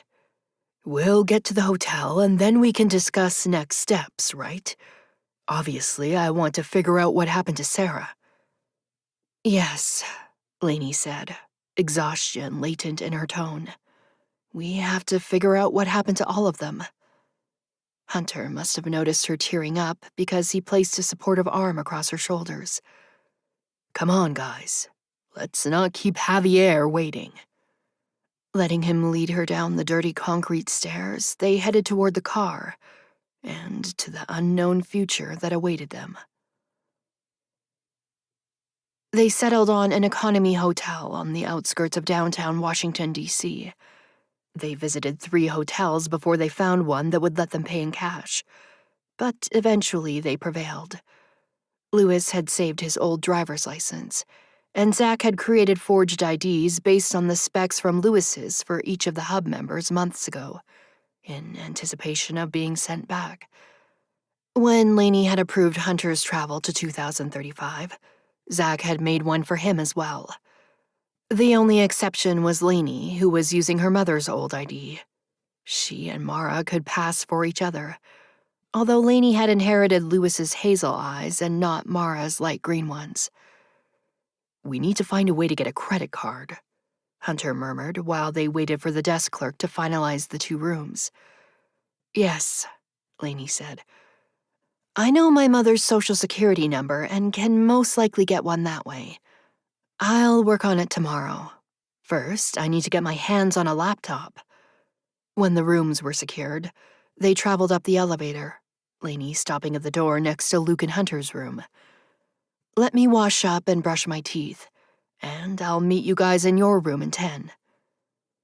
Entering the functional 2-queen room, Lainey pulled her toothbrush from her bag and commenced freshening up.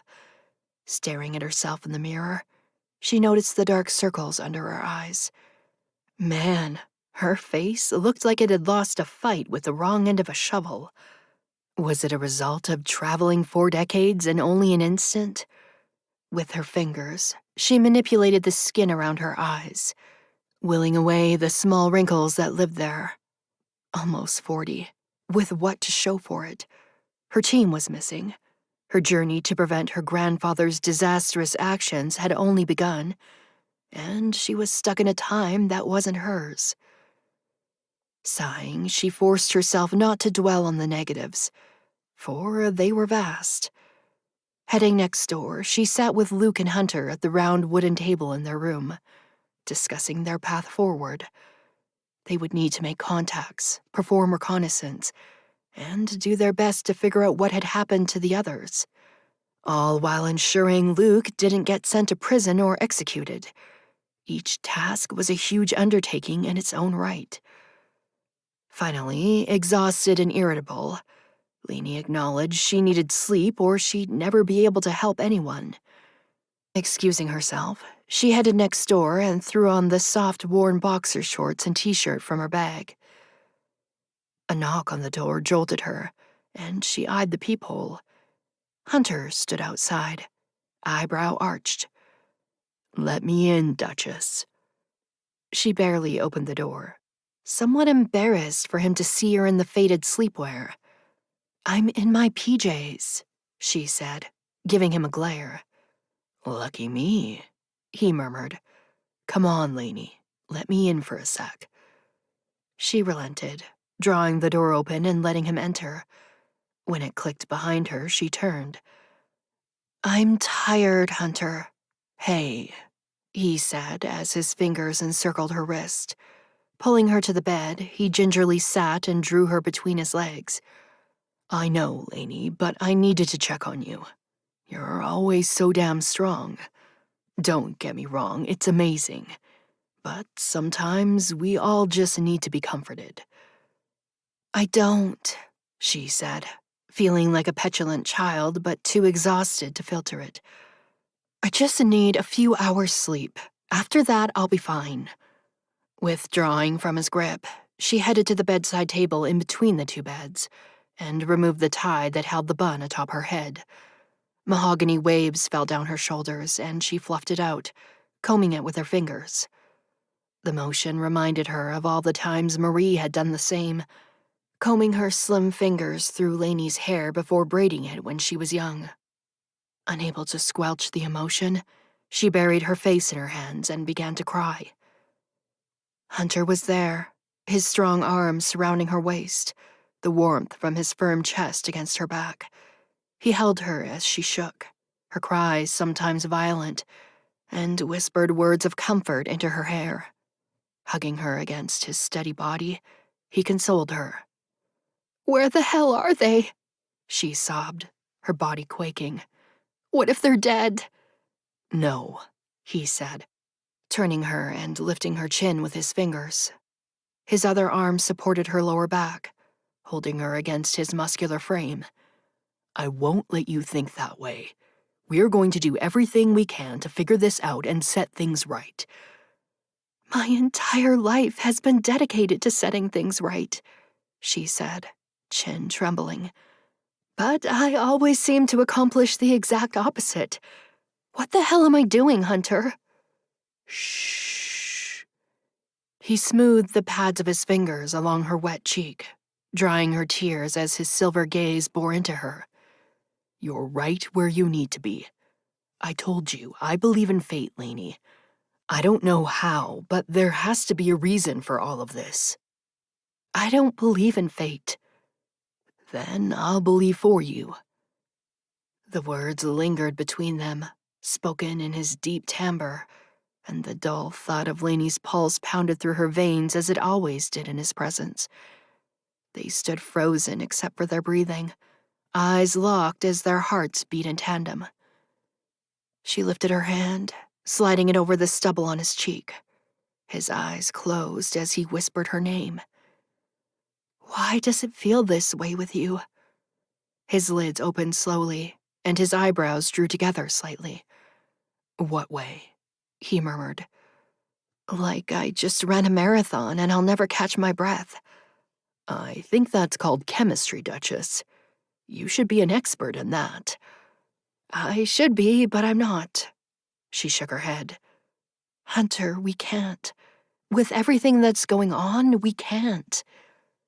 Concerned irises darted over her face as his fingers threaded through the hair at her temple. "I didn't come over here to make love to you, Lainey. I came here to comfort you. But sometimes those two things are one and the same. I think it might actually be beneficial for you to let go, if only for a few hours. For you to remind yourself that you're alive and fighting to ensure your family stays that way too. But only you can decide. Do you want me to leave?" The words inspired a jolt of disappointment so severe her breath caught in her throat. The thought of him removing his arm from her waist, of losing the heat from his warm body, was unthinkable. She craved him so vehemently. She wanted to crawl into every crevice of his muscular frame and let him soothe her with his velvet touch. "I'm not good at this," she said, her voice raspy. "At what?" "At, you know, sex. I've only done it with one person, and he was less than thrilled." "Then he was an absolute idiot. No one can be with a woman as passionate as you and not be satisfied unless they're only worried about putting themselves first." "What does that mean?" "Did he touch you, Lainey?" Hunter asked, sliding his hand from her temple to thread his fingers through the hair at the base of her neck, cupping her head. "Did he take the time to make sure you were ready?" The hand at the small of her back drifted lower to cup the firm globe of her ass, palming it as he began to knead the flesh there. "Did he make you come over and over before he sought his pleasure?" His fingers slid from her bottom around her thigh to cup her mound, causing her to gasp. "Did he take care of you here?" His fingers rubbed in concentric circles over her shorts, showing her what he would do if she was spread wide before him. Lainey breathed his name, unconsciously pushing her mound against his fingers. "Yes," he hissed softly, the cadence of his breath quick and choppy. "That's what you need. Someone who draws out your pleasure. I want so badly to please you, Lainey. You only have to tell me yes." "How can we take pleasure when the others are lost?" "Whether we make love or not, nothing will be accomplished tonight. You're not a bad person if you let me comfort you for a while. Honestly, we'll probably sleep a lot better if you ask me. But I'm biased." His lips quirked. Her eyes flitted back and forth between his as she searched the depths of his soul. "I won't be a substitute for Kara," she said. He stiffened, a deep shaft of pain washing over his handsome features. "Wow, way to kill the mood. Are you serious right now?" Irritation surged along with a hefty dose of guilt, and she stepped out of his embrace. "It has to be said, Hunter. You obviously loved her and always will. I don't need avowals of love from you, since I believe romantic love is just a jumble of chemicals in our overheated brains. But I won't have you imagining you're with her while we're together. I have too much pride for that." Hunter collapsed on the bed, hands resting on his thighs as he exhaled a large breath. "You really are something, woman, I swear to God." He rubbed his eyes with one hand in a frustrated motion. "Where in the hell do you even get the idea that I'd even think of another woman when I'm with you? Are you fucking insane?" "You spent the entire inception of our acquaintance talking about your wife, Hunter. It's only natural to question whether I'll be compared to her in your mind." He muttered something about stubborn women and rubbed his hands over his face. "I won't let you castigate me for loving my wife, Lainey." The words burned, the irrationality of the reaction causing her jaw to clench, as she observed the anger in the set of his broad shoulders. "I loved her for the time that we had, and I spent years gathering the fortitude to forgive myself for moving on, for surviving when she didn't.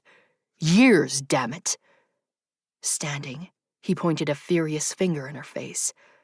"And the one woman who I have the courage to even attempt to open my heart to accuses me of being stuck in the past? Well, excuse me, but I think you've got it turned around here, Duchess. I moved on because I had to, because I was so tired of feeling dead inside.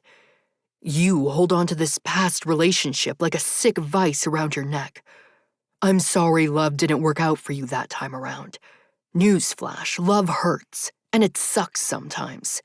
It ripped my entire soul open when I lost Kara, and I sure as hell won't let you do the same. Screw you, Lainey. You're a coward, and frankly, a pretty big asshole to accuse me of comparing you to her." His words were so pointed, so deep, she felt terrible for even bringing it up.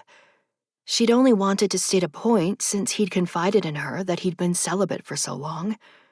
She didn't want him to expect some fantastic lovemaking session, as he'd most likely had with his wife all those years ago. Instead, she'd hurt him tremendously. The man who'd pledged his loyalty to her and her cause, and who'd been nothing but a gentleman each time he'd touched her. Shame washed over her as he stewed. "Screw this," he muttered, shaking his head and starting for the door. "Wait," she cried, grasping his forearm. "Hunter, please." "Please what? Stay here and let you tell me what a jerk I am? No thanks." He tugged, attempting to pull from her grasp. "Stop," she said, holding him tight. "Just stop. Rubbing her forehead with her fingers, she struggled with what to say. "I'm sorry," she said, eyes closing as she searched for the right words. "I don't know how to process it when you speak about her sometimes. I wonder about your relationship and how connected you must have been. I don't understand that type of connection. It's just so foreign to me. I'm sorry." He sighed, resting his forehead in his hand. You talk about yourself as if you're a damn robot, Lainey. That's just programming. I assure you, you're as capable of passion and intimacy as anyone else. Yeah. Not to beat a dead horse, but I'm pretty sure I suck at all that crap. Breathing a laugh, he sat on the bed, tugging her to sit beside him. I don't think so, sweetheart, he said, taking her hand. Louis really did a number on you, didn't he? He placed a kiss on her knuckles.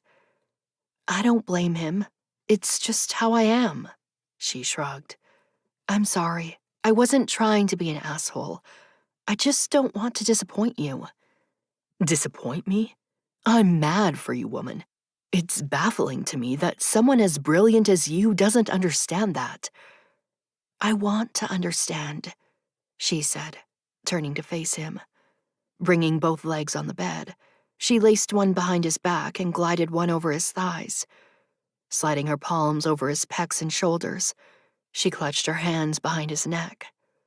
It's just all so unfamiliar to me. My feelings for you confuse the hell out of me, she said, nuzzling the stubble by his ear with her nose. But I'd be lying if I said I didn't want you. Don't make a liar out of me, Hunter. His head slowly rotated so that his lips brushed against hers. Tell me, Lainey, he whispered against her lips. Tell me what you want. She licked her lips, reveling in his shiver when the tip of her tongue barely grazed his. I want you to take me to bed. His teeth nipped her lower lip. Are you sure? I don't do short-term, Lainey. Making love is a commitment to me. If we do this, you're mine. Do you understand? Who else's would I be? She asked, smiling against his smooth skin.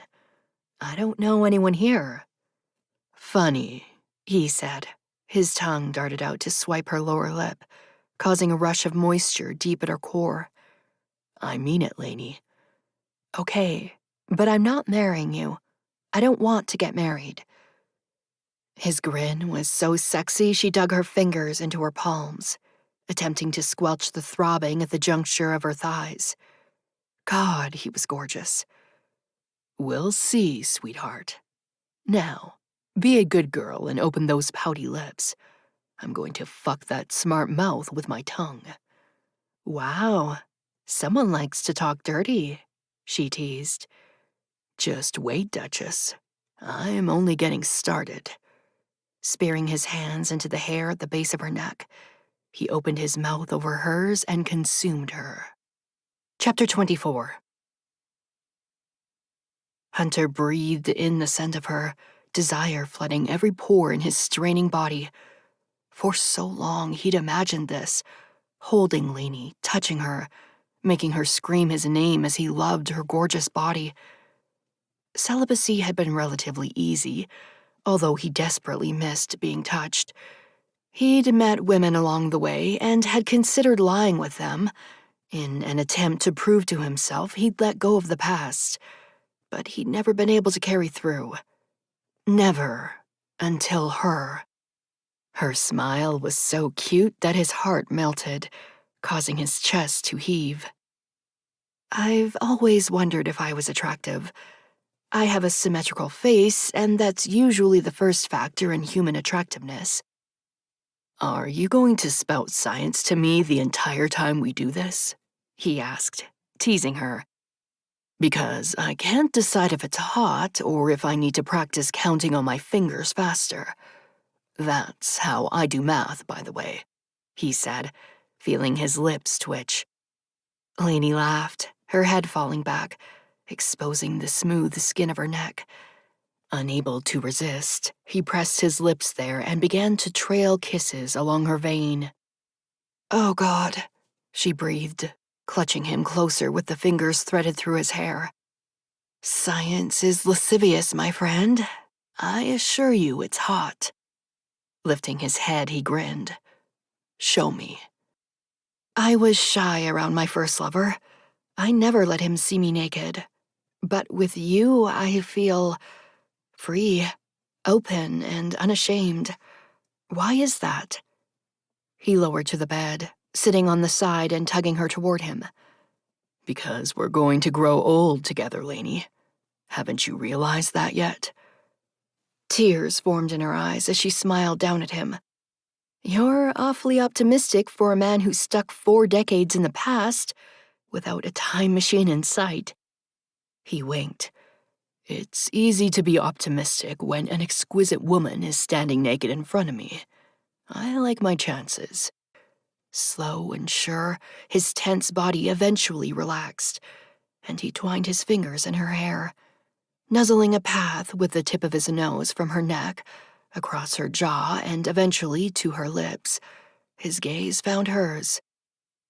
Open-eyed, he kissed her, gentle and lazy, as she stared back at him with emotion-filled eyes. Lifting his hand, he brushed her hair from her forehead. "𝐼𝐻𝑒," he whispered against her lips. "That's Dr. Randolph to you," was her silken reply. Overcome with laughter, he rested his forehead against hers, so thankful he'd finally lain with the woman who'd consumed his thoughts for 6 long years. "Are we the best at sex of anyone who's ever lived?" he joked. "Most likely, although we'll need to experiment many times to formulate a solid hypothesis." "God, I love science," he said, pecking her on the lips. Loving how she snuggled into his side, he stroked her hair while her cheek rested on his chest. "I'm not good at sleeping with other people," she said, yawning before continuing. "I find it uncomfortable." "Well, if you want to roll away, I won't be offended. I actually enjoy a good cuddle after sex." "I swear to God," she mumbled into his chest. "You're way too romantic for a soldier. It hurts my practical brain." The deep chuckle rumbled through his chest. "I'm just an idealist. You should know that by now." He stroked her thick hair, reveling in her palm against his heart, and her silken leg thrown over his thighs. Her breathing evened out, and he glanced down at her. "𝐼𝐻𝑒," he whispered softly. It was too late. The woman who professed not to like cuddling was dead asleep against his pecs. Smiling, he shut off the bedside lamp and held her in the darkness, before giving in to his own exhaustion. Chapter 25. 𝐼𝐻𝑒 awoke to hunt her dressing in the soft light that filtered through the curtains. "Already making a getaway?" she asked. He smiled, tugging his shirt over his head and sitting on the side of the bed. "No way, lady. You're stuck with me." He palmed her cheek. "I'm going to head next door and shower. After that, we need to find you a laptop and formulate next steps." She bit her bottom lip. "Luke will know." Hunter chuckled, smoothing the pad of his thumb across the lip she'd just indented with her teeth. "Luke will know," he said. "Does that bother you?" She blinked, realizing it didn't.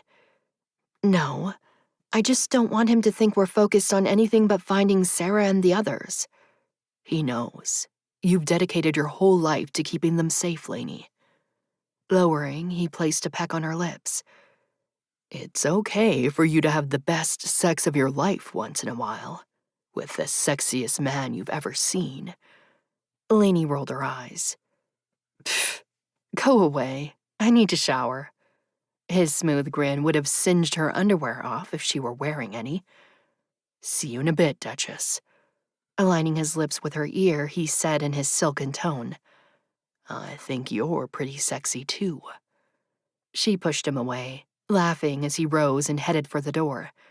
Once there, he gave her a wink and left, ensuring the door clicked behind him. Groaning, 𝐼𝐻𝑒 pulled the covers over her head. She'd definitely had some great sex last night. With Hunter. Holy shit.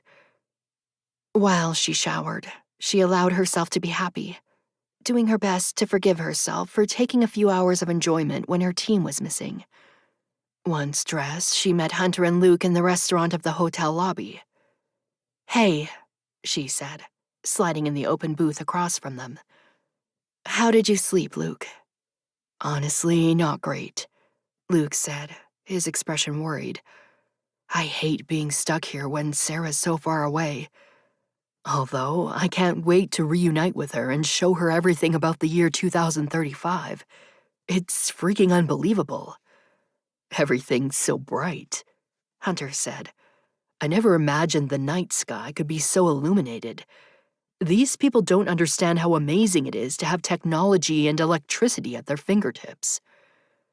"Uber and cell phones are just the beginning, guys," Luke said, grinning. "Not to diss Marie, because I love her cooking, but you can get chips with barbecue and cheese flavoring right out of a machine in the lobby. They also have these things called Skittles, which taste like heaven on your tongue." "Dad told me so many stories about this era, trying to prepare me. It's still a shock, though," Lainey said. "I'm sure we'll discover 1,000 new things every day that will blow our minds. In the meantime, any ideas on where I can get a cheap laptop?" "Yes, but I'd like to say something first," Luke said, his grin sincere and knowing. "Just to air things out, I'm happy for you and Hunter. I always wanted you to find what Sarah and I have. I figured I should get it out in the open so you don't feel weird." "Thanks," she said, gaze traveling to Hunter, who looked completely normal and unaffected. Unfazed, he slid a toothpick between his teeth, giving her a glib wink. When had the annoying habit become sexual? Lainey didn't know, but Hunter's tongue around a toothpick did all sorts of things to her insides. Returning her gaze to Luke, she cleared her throat. "I don't feel weird. Now, let's get crackin'. We've got some people to find." In a stroke of fate, there was an electronics store 2 blocks from the hotel. Lainey purchased a functional yet basic laptop and returned to the restaurant. Using the hotel Wi-Fi, her fingers tapped furiously over the keys. "How do you know how to use that thing?" Hunter asked. "My father salvaged several laptops and Faraday cages before the EMPs were detonated," she said, her eyes never leaving the screen. "He knew it would be imperative that if he solved time travel, whoever traveled back would need to understand the technology of 2035. Voila, she said, turning the laptop so they could peruse the screen. "Look who I found." "Is that Nelson?" Luke asked. "Yep, our own Dr. Nelson Longwood. He lived in D.C. before moving to Australia in 2036. He and my father are research partners. If anyone can help me find the others, it's Nelson." "Wouldn't it be better if we just approached Lewis?" Hunter asked. "No," Lainey said, shaking her head. "He's too closely related to me. Approaching a relative in a different timeline can throw the entire space-time continuum off balance. It's better if I make contact with Nelson." "Okay then, we'll start there in regard to finding the rest of the team. In the meantime, what do we do about Puss in Boots' arrival today?" Hunter asked. "We need to observe it, but put parameters in place so Victor's men can't take us into custody. No one needs to go to prison today. I'll be damned if anything Luke wrote in his letter comes true." "Thank you, Lainey," Luke said, encircling her wrist and giving it a squeeze. "Absolutely. Let's get to it. We've got a lot to do today." Hours later, the 3 of them stood in the shadows of the narrow alley, watching the spot where Lainey was certain Puss in Boots would appear. Footsteps echoed on the pavement, the sound stark as they traveled down the passageway. A gust of wind lifted some of the scattered trash lying against the curb, and the man whose footsteps they'd heard stopped before the small whirlwind. A dark orb appeared, and the pet carrier a few seconds later, the wormhole closing behind it. The man lifted the cat from the carrier, slowly rotating it and studying it. Wanting to see more, Lainey stepped forward. Hunter grabbed her wrist, his eyes warning her to be careful. She nodded and stretched her head to observe the dark-haired man. "You'll hurt your neck if you keep straining like that, Dr. Randolph," the man said, his deep voice calm and laced with a latent cruelty. "It would be easier if you just showed yourself now." Terror coursed through her body as she realized he was already one step ahead of her. How many times had they met at this very spot? How many conversations had she already had with him? Determined to find out, she forged ahead, stepping into the alley. Hunter grabbed her wrist again, and she turned to face him. "No, Hunter," she said, gently disengaging. "We can't run from them anymore. I have to figure this out, and you have to let me." Hunter's gray eyes were solemn as he released her wrist. "Luke and I won't let anything happen to you. We're right here." She nodded, so thankful Hunter was on this journey with her. No matter the circumstances or her shock when she'd realized Lewis had secretly recruited him, she now knew her father had chosen the right man to travel with her through time. Lainey had never felt safer with anyone than with Hunter, except perhaps Cyrus. Filing that away for her scientific mind to dissect later, she turned to face the man who was entwined with her destiny. "Hello, Victor," she said, stepping onto the paved stones of the alley. "Hello, Elaine." He held Puss in Boots in his long, coat-clad arms, stroking him like an evil genius from the old James Bond movies Lewis had loved. Dark hair, pronounced eyebrows, and austere features mimicked Eli's, proving beyond a doubt that they were father and son. "Don't worry," he said, the smirk on his face causing her to grit her teeth. "I won't shoot you. Hunter and Luke are behind you, and you're safe. For now." "We've put parameters in place to ensure our safety that have nothing to do with you," she said, chin lifting. "The local police have been tipped off that a possible assault will occur in this alleyway in—" She lifted her wrist to examine her watch. "Exactly 4 minutes. I suggest you speak quickly before they show up." Victor's lips quirked. "You're always so cunning, Elaine. I'll give you that. But your fundamental flaw is that you don't realize the truth." "And what is the truth?" she asked, lifting her hands. "Tell me." His fingers stroked the feline's fur. "You're playing a different game than we are, my dear. You're not even on the same field. It's sad, really." His gaze lowered to Puss in Boots. Giving him one last rub, he lowered him to the ground. Straightening, he wiped his hands on his coat. "The new establishment is all-powerful, Elaine. We control every inch of space-time, and know every move you're going to make before you can even anticipate it. I'm sorry." His shoulders shrugged. "But you're going to fail every time." "I'd rather fail than ever give in to an evil regime who doesn't believe in democracy and freedom." "Democracy," Victor scoffed. "Democracy is a notion of unevolved men, Elaine. We're past that now. Humans are weak creatures. Only the best among us should rule. This is how it was for thousands of years, and this is how it will be again." Elaine struggled to understand his cryptic words. "What the hell are you talking about?" "Science eliminated natural selection, Elaine. With the advent of vaccines and modern medicine, weaker people who should have been exterminated were allowed to thrive. The new establishment does not accept that all are equal. We believe in Darwinism, and the idea that the weakest among us should be allowed to perish if they can't survive on their own. Your grandfather supports our cause, and will ensure the world is restored to order. Your father, in his own way, will help when he detonates the EMPs. Lewis thought it best to destroy power and electricity, so it didn't fall into the hands of the new establishment. But, in the end, he created a world in our image, where only the strong survived. I'm incredibly thankful to him. My father wanted nothing more than to save this planet, Lainey said through gritted teeth. And he and I firmly believe all humans are created equal and deserve the same opportunities to thrive. Yes, Victor said. It is our fundamental disagreement and the reason why we're stuck in this endless loop.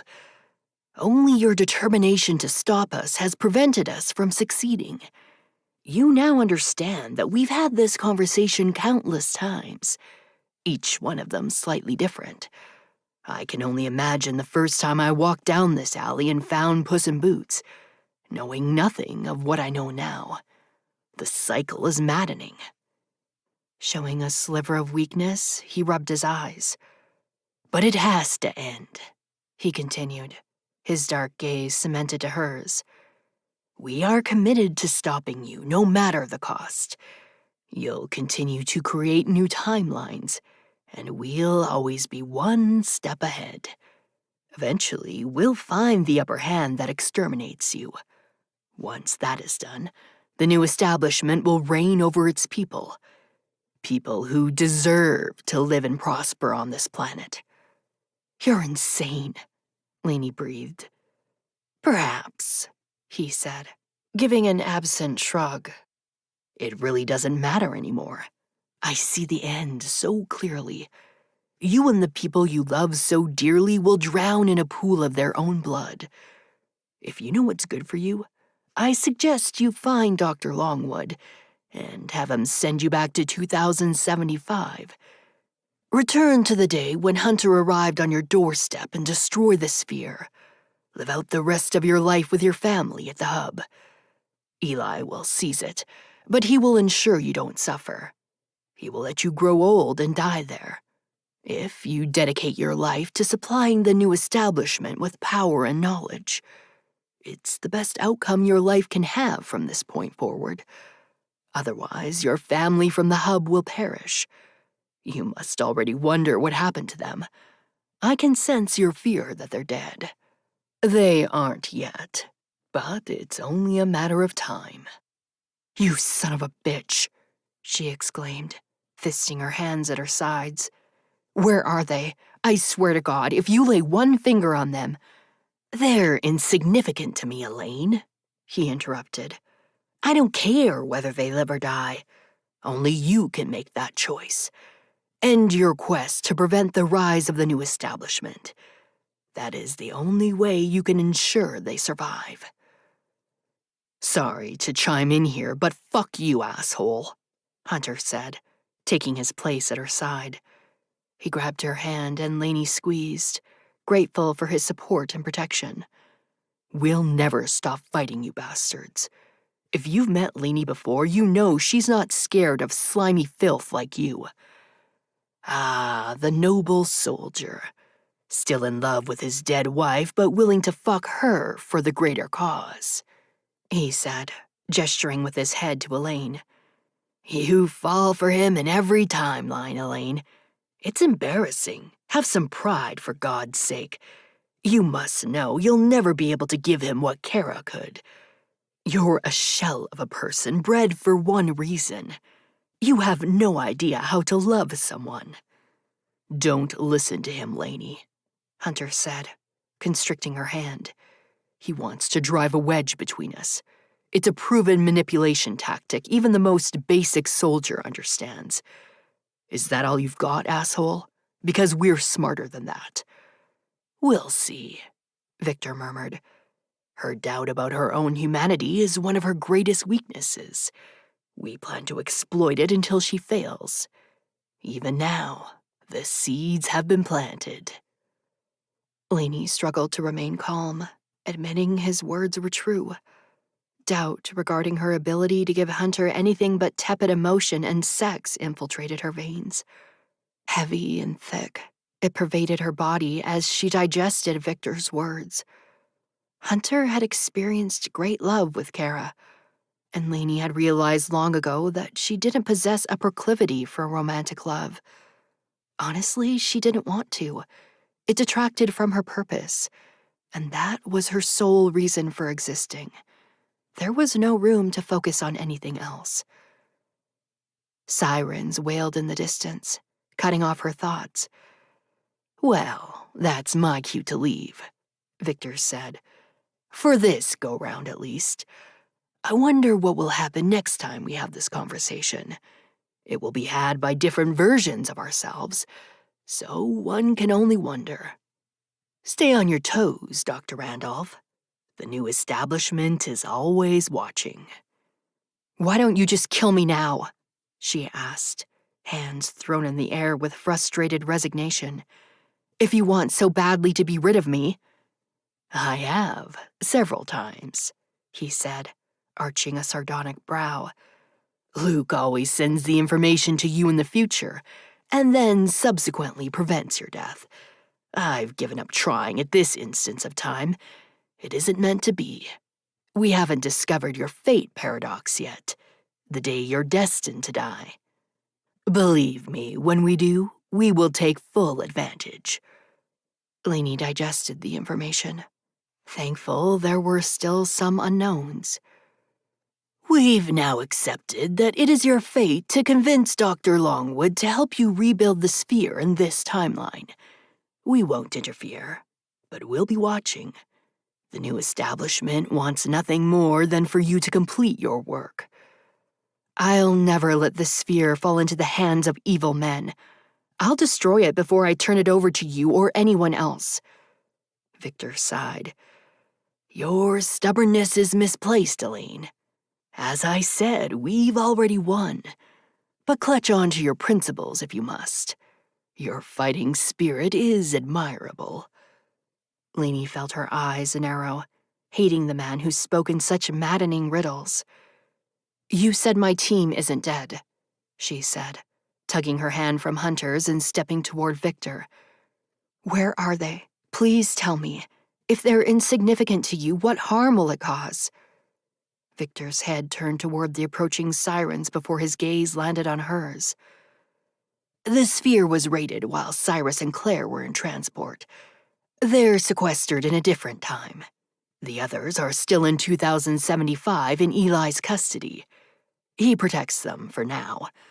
But my son walks a precarious line between good and evil. As things are manipulated here in 2035, I can't account for what will happen to them." He closed the distance between them until only a foot separated them. "I don't begrudge your beliefs and your conviction, Elaine, although I believe them to be wrong." His irises were filled with a reluctant, compassionate admiration. "If I'd had a daughter, I would have wanted her to be exactly like you. You are the worthiest opponent I've ever faced. When I finally defeat you in some future timeline, I will bow to you with the reverence you deserve.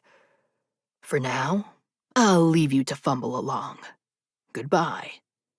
"You're not going anywhere," Hunter said, stalking forward to halt his retreat. Victor pulled a gun from his coat, aiming it at them and cocking it. "That, my friend, is where you're wrong." The three of them stood frozen, unable to do anything but watch him exit the causeway. The sirens grew louder, and Lainey saw a shadow scurry away out of the corner of her eye. Puss in Boots was lost to them now. She hoped he found a loving home. A police car swerved into the entrance of the alley, and she gestured to Luke and Hunter to hide behind the large dumpster. Approaching the car, she plastered on a smile. "Hello, officer. I was out taking a walk. Is everything okay?" A tall officer with smooth, russet skin approached her. "We received a call about a possible assault in this alley, ma'am. May I see some ID?" "Of course," she said, pulling her mother's ID from her purse. "I hope everything's okay." He studied the ID before handing it back to her. "You're quite a long way from LaDroit Park, ma'am. You said you were taking a walk?" "Oh, yes. My husband Louis is going to come and pick me up on his way from work. He knows I love the greenway over there." The officer turned to look at the far-off park. I would suggest you stay near the park, Mrs. Randolph. It's much safer than the alleyways." "Thank you," she said. "Sometimes I try different paths. I'll be sure to do that, though. Better safe than sorry." Lainey studied the young man, his face somehow familiar. Reading his name tag, she said, "I appreciate your help, Officer Montgomery." A strange feeling washed over her as she processed the name. "Ma'am?" he called, jolting her from her musings. "Oh, sorry," she said, waving her hand. "I just knew someone once with your last name, Cyrus Montgomery. I was just reminded of him." The man's eyebrows drew together. "You know Cyrus Montgomery?" he asked. "Yes, or, I did, a long time ago." "Well, ma'am, Cyrus Montgomery is my father." Lainey felt her eyes almost pop from her head and struggled to remain calm. "Oh, imagine the coincidence. I'm sure they're not the same person, though." "Maybe not. Was the Cyrus you knew married?" "No," she said, relief washing through her, though the coincidence was still exceedingly strange. "He was single the entire time I knew him." "Oh, well, then it definitely wasn't the same person. My father's been married to my mother for 30 years. Claire and Cyrus. They're still as in love today as they were when they got married. My mom tells me all the time." White teeth flashed as he grinned. "Claire," Lainey repeated softly. "What was her maiden name?" He seemed startled, but answered anyway. "Finch. Claire Finch. Why?" Struggling to breathe, she shook her head. "Just curious. Thank you, Officer Montgomery. I'll be on my way now.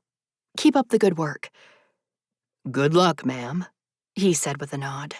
Striding to the car, he sat behind the wheel and drove down the block. Slowly pivoting, as the conversation replayed over and over in her brain, she headed toward the dumpster. "Hey, Duchess, you okay?" Hunter asked, his and Luke's expressions filled with worry. "I think I know where Claire and Cyrus are," she said, her voice filled with wonder. "Where?" Luke asked. She squinted, calculating in her head. "Somewhere in the past. Most likely the early 2000s. "What?" Hunter asked, confused. "Come on," she said, rubbing her temples as a migraine threatened to form in her brain. Great, just what she needed. "We've got work to do." In the brisk afternoon air, they returned to the hotel as Lainey updated them on her conversation with Officer Montgomery. Chapter 26. They waited until evening to approach Nelson and Lorna. The couple would be at home, and that location was more private than the university. Hunter and Luke would keep watch outside, while Lainey explained everything to them and asked for their help. Under the cool March breeze and cloudy early evening sky, Lainey knocked on Nelson's door, the sound mimicking the dull thuds in her brain. She'd taken some caffeine pills earlier in an attempt to ward off the migraine, but it still lingered along with her annoyance at its existence. Nelson opened the door, and Lainey looked at his beloved face, so much younger than she'd ever seen it. "Hello," he said, his smile welcoming. "Can I help you?" "Yes," she said, attempting to appear as non-threatening and normal as possible. "My name is Elaine, and I'd like a few minutes of your time, if possible." "We already have everything we need, dear," Lorna said, appearing behind Nelson. "We're agnostics who read everything online, so we have no need of religion or newspapers." Lainey couldn't help her laugh. Lorna was always a tough old bird, although she was exceptionally gorgeous in her youth, with her blonde hair and deep blue eyes.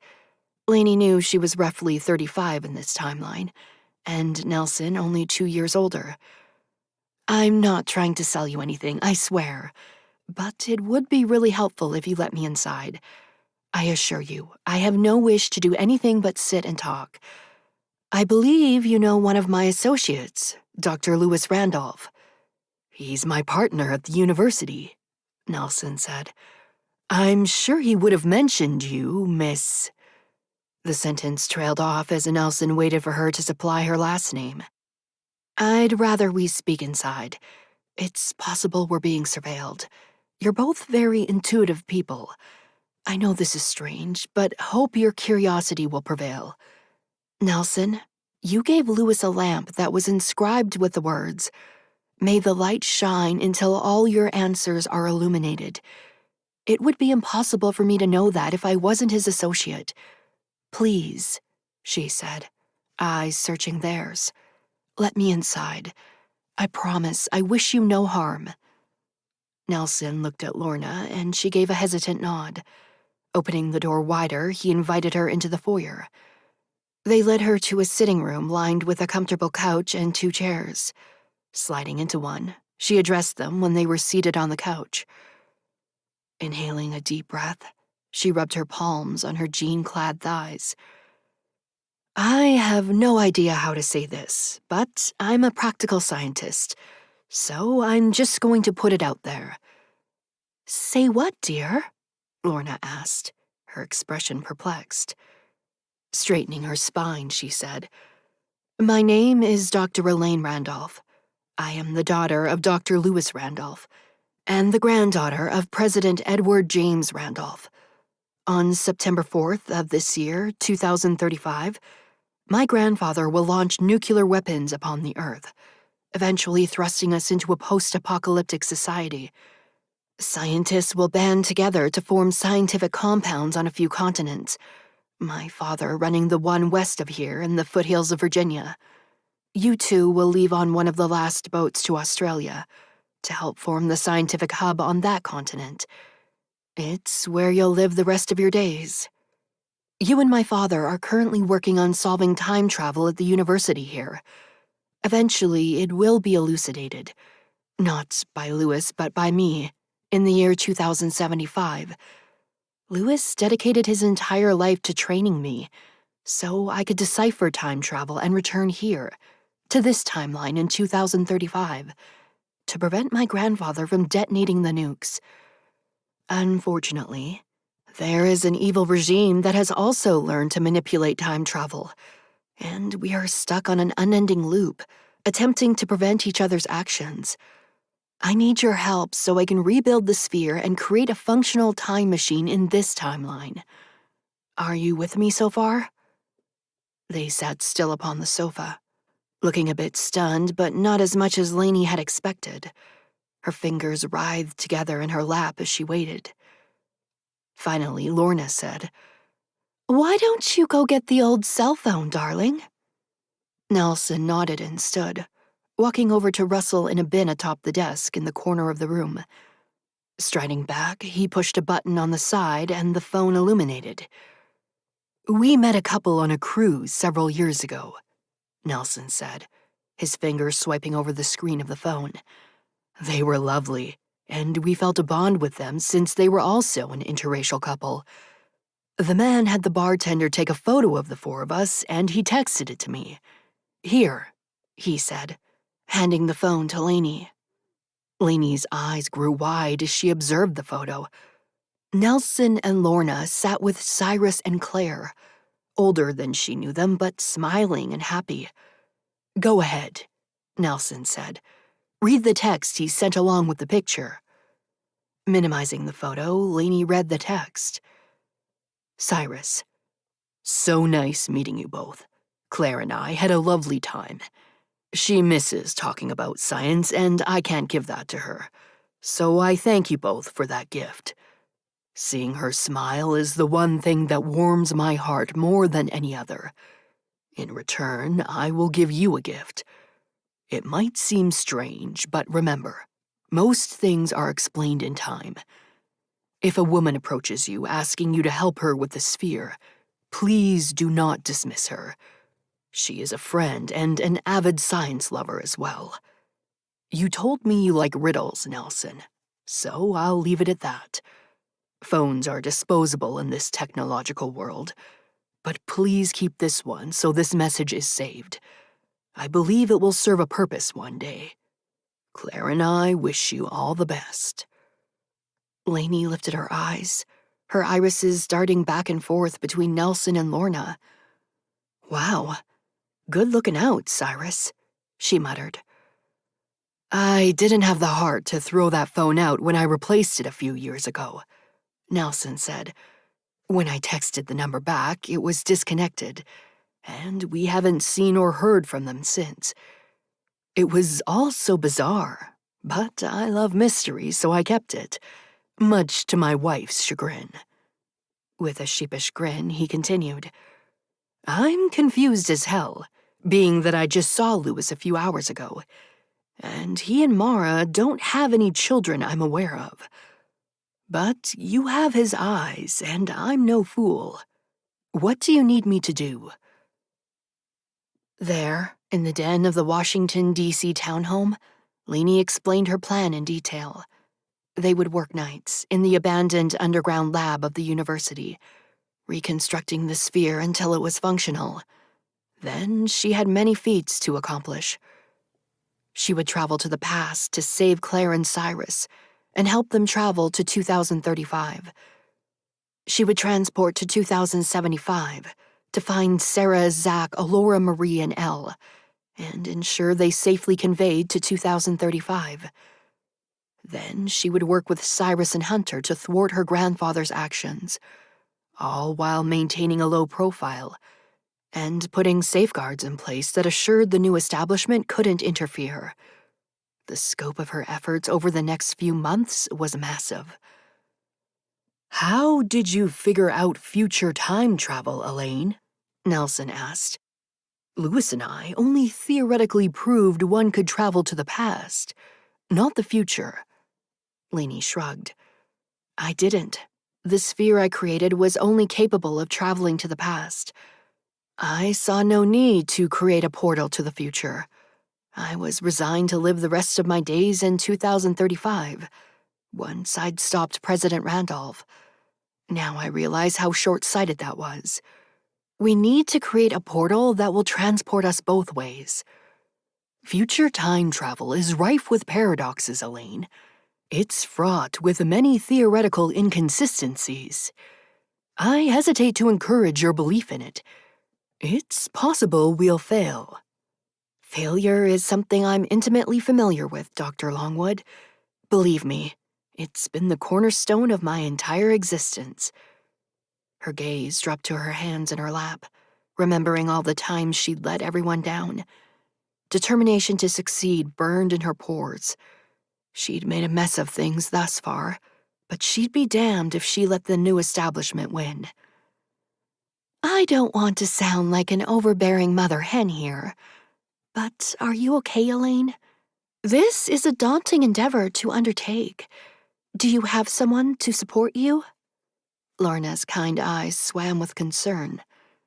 "Yes," Lainey said, standing and plastering on a smile she hoped was convincing. In truth, Victor's words about Hunter in the alley had rankled her, and that, along with a drumming migraine, made her feel unstable. Pushing the thoughts away, she said to Nelson, "I'll meet you at the university tomorrow night at 11 o'clock. We have a prepaid cell phone. Please text me directions to the underground lab." She recited the number of Luke's phone while Nelson tapped it into his contacts. "I appreciate your willingness to help me, Nelson.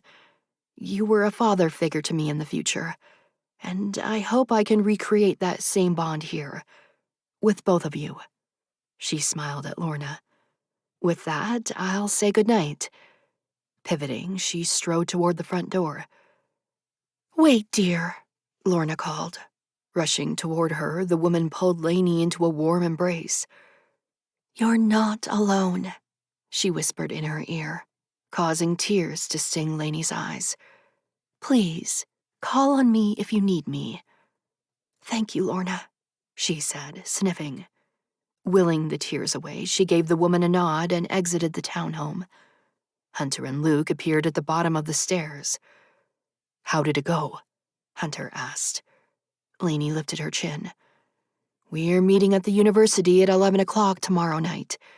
We're going to recreate the sphere. Thank God, Luke said, eyes closing as he exhaled with relief. I knew you'd do it, Lainey. He regained his composure and rubbed her arm. I knew you'd find a way to locate Sarah. Yes, Lainey said, suddenly overcome with exhaustion. We'll find her. Let's get back to the hotel, Hunter said, his piercing gaze roving over her, assessing. As Luke summoned the car from his phone, Hunter pulled her to his side, squeezing her waist. Are you okay? He asked softly, head tilted close to hers. Fine, she said, her smile so fake he must have known she was forcing it. I just have a migraine and need to rest. His hesitant nod indicated he was suspicious, but she was too exhausted to care. Sliding into the rideshare, they rode back to the hotel. Chapter 27. Lainey was sitting at the round table in her hotel room computing equations when a knock sounded on her door. If they were going to travel to the future as well as the past, she needed to figure out the math and figure it out fast. It was almost an insurmountable task, and she didn't have Zach or Claire to help her, so their entire future rested on her brain, which was currently experiencing dull pulses from her never-ending headache.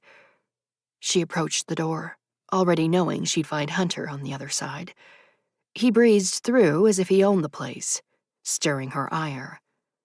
Arching a brow, she asked, Can I help you with something? He glanced at the scattered papers lying across the table. You're getting an early start on the equations. Yes, she said, shrugging. We don't have time to waste. He studied her, his expression wary. It's after 9 o'clock, Lainey, and it's been an eventful day, to say the least. I think you should cool it with the equations for now. I can tell you have a migraine. I'd like to help you with it if I can. Lainey sighed, feeling drained. Thanks, but I'm good. I'm going to finish up what I was working on and head to bed. Anger flashed in his eyes, and her body tensed, ready for a fight. For some reason, she wanted him mad, out of control, so she could send him away and crawl into a hole of nothingness where she would be numb. For a practical scientist, experiencing the wide gamut of emotions she'd felt lately was maddening. I've been a soldier for a long time, Lainey, Hunter said, the words piercing the silence. One of the first things they teach you is to create tension between your opposing battalion's members. It's psychological warfare 101. Taking a step toward her, he continued, You're the smartest person I've ever known, but you see things in black and white. It makes sense because that's how Lewis raised you. But I assure you that you are quite capable of loving someone and saving the world. And I know you understand that deep inside. You need to take a deep breath and let Victor's words go. They're toxic, and if you're not careful, you'll give him exactly what he wants. Every single word he spoke was true, but Lainey couldn't bring herself to believe them. It broke something within her because her practical side knew she was being irrational, but emotion was overwhelming her. It was so unlike Lainey that she felt unbalanced, like a caged animal desperately wanting to escape. It was embarrassing, but she couldn't muster the will to control it. I don't want to argue with you, Hunter, she said, rubbing the space between her eyebrows with the pads of her fingers. Meeting you has overturned every belief I ever had about myself, every justification for why I was put here, for why I exist at all. The truth is, I'm not capable of loving you like Kara did, and that's extremely unfair to you. I don't believe in romantic love. I really enjoyed having sex with you, but that's all I can give. He sighed, dropping his head as he rested his hands on his hips. God damn it, he muttered. That son of a bitch. He knew exactly how to manipulate you. I should have foreseen it. He was right, she said, fury coursing through her at his dismissal of her justification for him to leave. I have one goal. I always have. You've known this all along. What do you want from me, Lainey? She studied him. The heart she'd convinced herself was wooden and incapable of love, splintering in her chest. I think I just need some space. His head lifted, and those gorgeous eyes darted over her face. Fine, he said, shaking his head. I'll give you space. Closing the distance between them, he stood before her, only inches separating them. Reaching up, he brushed a tendril from her temple that had escaped from the bun on her head. I keep telling myself I've had years to fall for you, but you've only had weeks. It's hard, because I'm not a man who likes to wait. When I identify something I want, or something I need as desperately as I need you, I usually seize it with every ounce of will I possess. His hand cupped her cheek, turning her face toward his since he stood to her side. But I need you to hear this, Lainey. I deserve to be with someone who is strong enough to love me back. Do you think this is the last time someone will try to manipulate us against each other? If I was the enemy, I would do everything to ensure we hated each other. It's a smart play on their part. Lainey swallowed thickly, absorbing his words. We have to rise above that. Otherwise, we're no better than they are. Animals who believe in the worst humanity has to offer. I know we can do better, Lainey. Don't let them win. He brushed a kiss across her lips, soft and full of promise. You need to decide if you want me as your partner in every sense of the word, or if you just want me as a member of your team. I'll accept either verdict, but I won't live my life straddling a line where you continually deny what we have is real, that it isn't just as important as your goddamned mission. I'm someone who loves with my entire soul, and that requires a firm commitment. I know you can give me that. The question is, are you willing to? Releasing her face, he left the room, the door sounding an ominous thump behind him. Exhausted, Lainey collapsed on the bed, wondering what the hell she was going to do. Lainey threw herself into rebuilding the sphere, working long nights with Nelson and performing equations by day. Hunter and Luke were tasked with surveilling the nuclear plant 30 miles outside of Washington, D.C., in eastern Virginia. Eventually, they would pilfer one of the spent nuclear fuel rods to power the sphere with the jolt of nuclear energy it needed to function. Since it was highly reactive, Lainey would ensure they had proper protective suits, and she worked with Nelson to build a protective zirconium casing that would house the rod in the sphere. They found a small 2-bedroom apartment near the university and rented it, although Lorna offered to let them live at the townhouse. Lainey felt that would put her and Nelson in too much danger, and she also wanted the visibility of staying in a busy place. She believed the new establishment wouldn't be bold enough to attack her in front of multiple onlookers, although she was always on high alert. Hunter performed a sweep of her room every morning when she returned from the lab, checking for bugs and securing the windows. From the corner of her eye, she would watch him while she muddled through equations, longing to get lost in his arms again. But she didn't allow herself to cave, reminding herself over and over that she had a job to do. One job.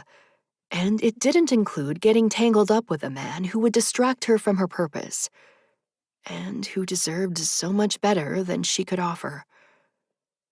After a few weeks, the sphere was coming along nicely. The underground lab had been abandoned years ago when the building was remodeled, and not even the janitor or maintenance crew entered the secluded wing. Nelson had added extra locks to the door and held the only keys. For now, they were secure. Lainey returned home one morning to find Hunter in her room.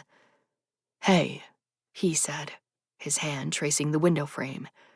"Just finishing a security check. Everything's good."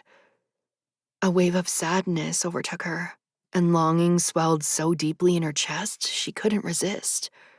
Approaching him, she slid her arms around his waist as he faced the window. Stiffening, he lowered his hands, placing them over hers atop his abdomen. "I miss you," she whispered, forehead pressed between his shoulder blades. He turned, hands cupping the back of her head. Tilting her face toward his, he gave her a sad smile. "I've given up on trying to understand why you're punishing both of us, Lainey. I just figured you'd come to me when you were ready." Her gaze drilled into his. "I tried loving someone once. It almost crumbled everything my father worked so hard to build." The corner of his lip curled. "That bad?" She breathed a laugh. "Full-on catastrophe. I'd love to hear what happened, if you're open to telling me." "Okay," she said. Reaching for his hand, she led him to the bed. Lainey slid over the mattress and plopped up the pillow, leaning her back against it. Hunter did the same, placing his arm around her shoulders. She rested her head in the crook of his neck, overcome with joy at being in his embrace once more. Inhaling a deep breath, she began recounting the story, all the way through to its heartbreaking conclusion. "You're so fucking pathetic, Lainey. What an incredible waste of time." The hurtful words spurred something in her, and before she even comprehended the action, her hand connected with Dalton's face. His eyes grew wide, angry breaths puffing from his lungs as he loomed over her. "Touch me again, and I'll kill you," he murmured, the tone of his voice murderous. "You're such a child," she said, hating that she'd given herself to him so freely. "There are things in this world bigger than you, Dalton. Bigger than us. Don't you understand? Nothing is bigger than what I plan to accomplish. I'm closer than ever to infiltrating the new establishment.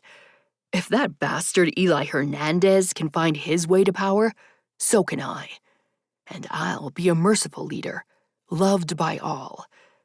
That's bigger than anything your small mind can imagine." She scoffed. "You have no idea who I am." Pointing her finger in his face, she spat. "What I was born to accomplish." Dalton grabbed her finger, his other hand encircling her neck. "Is that so?" he asked, his fingers tightening. Lainey struggled, her hand tugging at his grip as she fought to breathe. Suddenly, a gun cocked. "Let her go, or I'll shoot," Cyrus's baritone said in the darkness. "You have 2 seconds." Dalton froze, his fingers slowly uncurling from Lainey's throat. In that moment, she realized how stupid and selfish she'd been. She'd jeopardized their entire mission, and for what? The opportunity to experience sex? The ability to have something that was hers? Feeling like the child she'd accused Dalton of being, she quietly thanked Cyrus. He nodded, pulling the restraints from his belt with his free hand. They walked back to the hub in silence, Dalton following behind them, bound and constricted. When they reached the hub, Dawn was flirting with the treetops. "Go inside and get Lewis," Cyrus commanded. Nodding, Lainey went inside and woke her father. He was livid, of course, but knew there was no time to waste on anger. They decided the best course was to turn Dalton over to the old rebellion and inform them of his aspirations to infiltrate the new establishment and seize control for his own objectives. Once Cyrus began the trek to the old rebellion camp, Dalton in tow, Lewis turned to Lainey, placing his hands on her shoulders. "This is the last time you keep secrets from me, Lainey," he said. "I expected better from you." "I know," she said, drowning in the disappointment and anger in his gaze. We can't keep secrets from each other. You would never do that to me." Something flashed across his face, spiking her curiosity. "Dad?" she asked, wondering if he had his own confidences he hadn't divulged. "Whatever it is, you can tell me. I swear I'll never keep anything from you again. I've learned my lesson. My focus is on our work and what you and Mom created for me. I promise, no more distractions." His expression was impassive. "Okay, sweetheart," he said, placing a soft kiss on her forehead. "Let's move on. After Marie makes breakfast, we'll test the new equations." Lainey headed inside her home with her father, the person she revered above all others, determined to make him proud, no matter that it denied her the things others craved. Saving humanity was a noble sacrifice, and she was more resolute than ever. "Of course, I realize now he had so many secrets he never told me," Lainey said. "This was only a few years before he sought you out." "And what happened to Dalton?" Hunter asked. Lainey shook her head, the motion solemn. "Sadly, he never made it to the old rebellion encampment near Solera." "Why?" Hunter asked. Sighing, she clenched her eyes shut at the dreadful memories. About a mile into the journey, Dalton tried to attack Cyrus, even though he was bound and Cyrus is so massive. It was a terrible decision. She shook her head. Cyrus struggled with him, and somehow Dalton managed to grab the knife from his belt. Cyrus had no choice. He drew his gun and shot him. Hunter exhaled a deep breath. "Wow." "Yeah," she said, her chin trembling. "Even though things had gone so wrong between us, I didn't want him to die. Cyrus brought the body back, and we held a funeral for him. Cyrus was a wreck for weeks. He's a hardened soldier, but he's no murderer. He beat himself up for shooting the heart instead of just wounding him in the leg. In the heat of the moment, sometimes your basic survival instincts take over. I think he still carries so much guilt, even today. And it's all my fault." "What are you talking about?" Hunter said, sliding a hand over her hair. She lifted glistening eyes to his. "I knew better. I wasn't put here to experience clandestine love and stolen kisses. I was put here to save the world. It was a hard lesson to learn, but I got the fucking message." "Hey," he said, eyebrows drawing together. "That's an intense story. I get why you're torn up about what happened. But does it mean you have to close yourself off from the possibility of ever trying to love someone again?" "Yes," she whispered. "It reaffirmed everything I already knew. I have to stay focused on my goal." His eyes darted over her face as he studied her. "Is it possible for you to think, for just a moment, that you weren't meant to do this alone? That everything happened for a reason? Lewis recruited me knowing who I was and that I would dedicate myself to helping you succeed.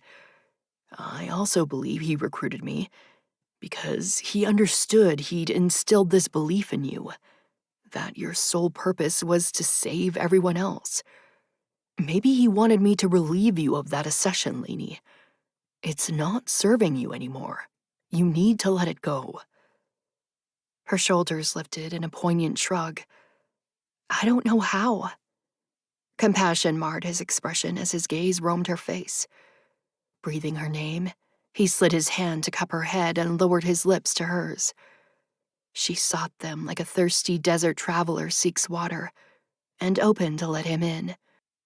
Long moments later, he grunted into her neck, face buried against the mattress.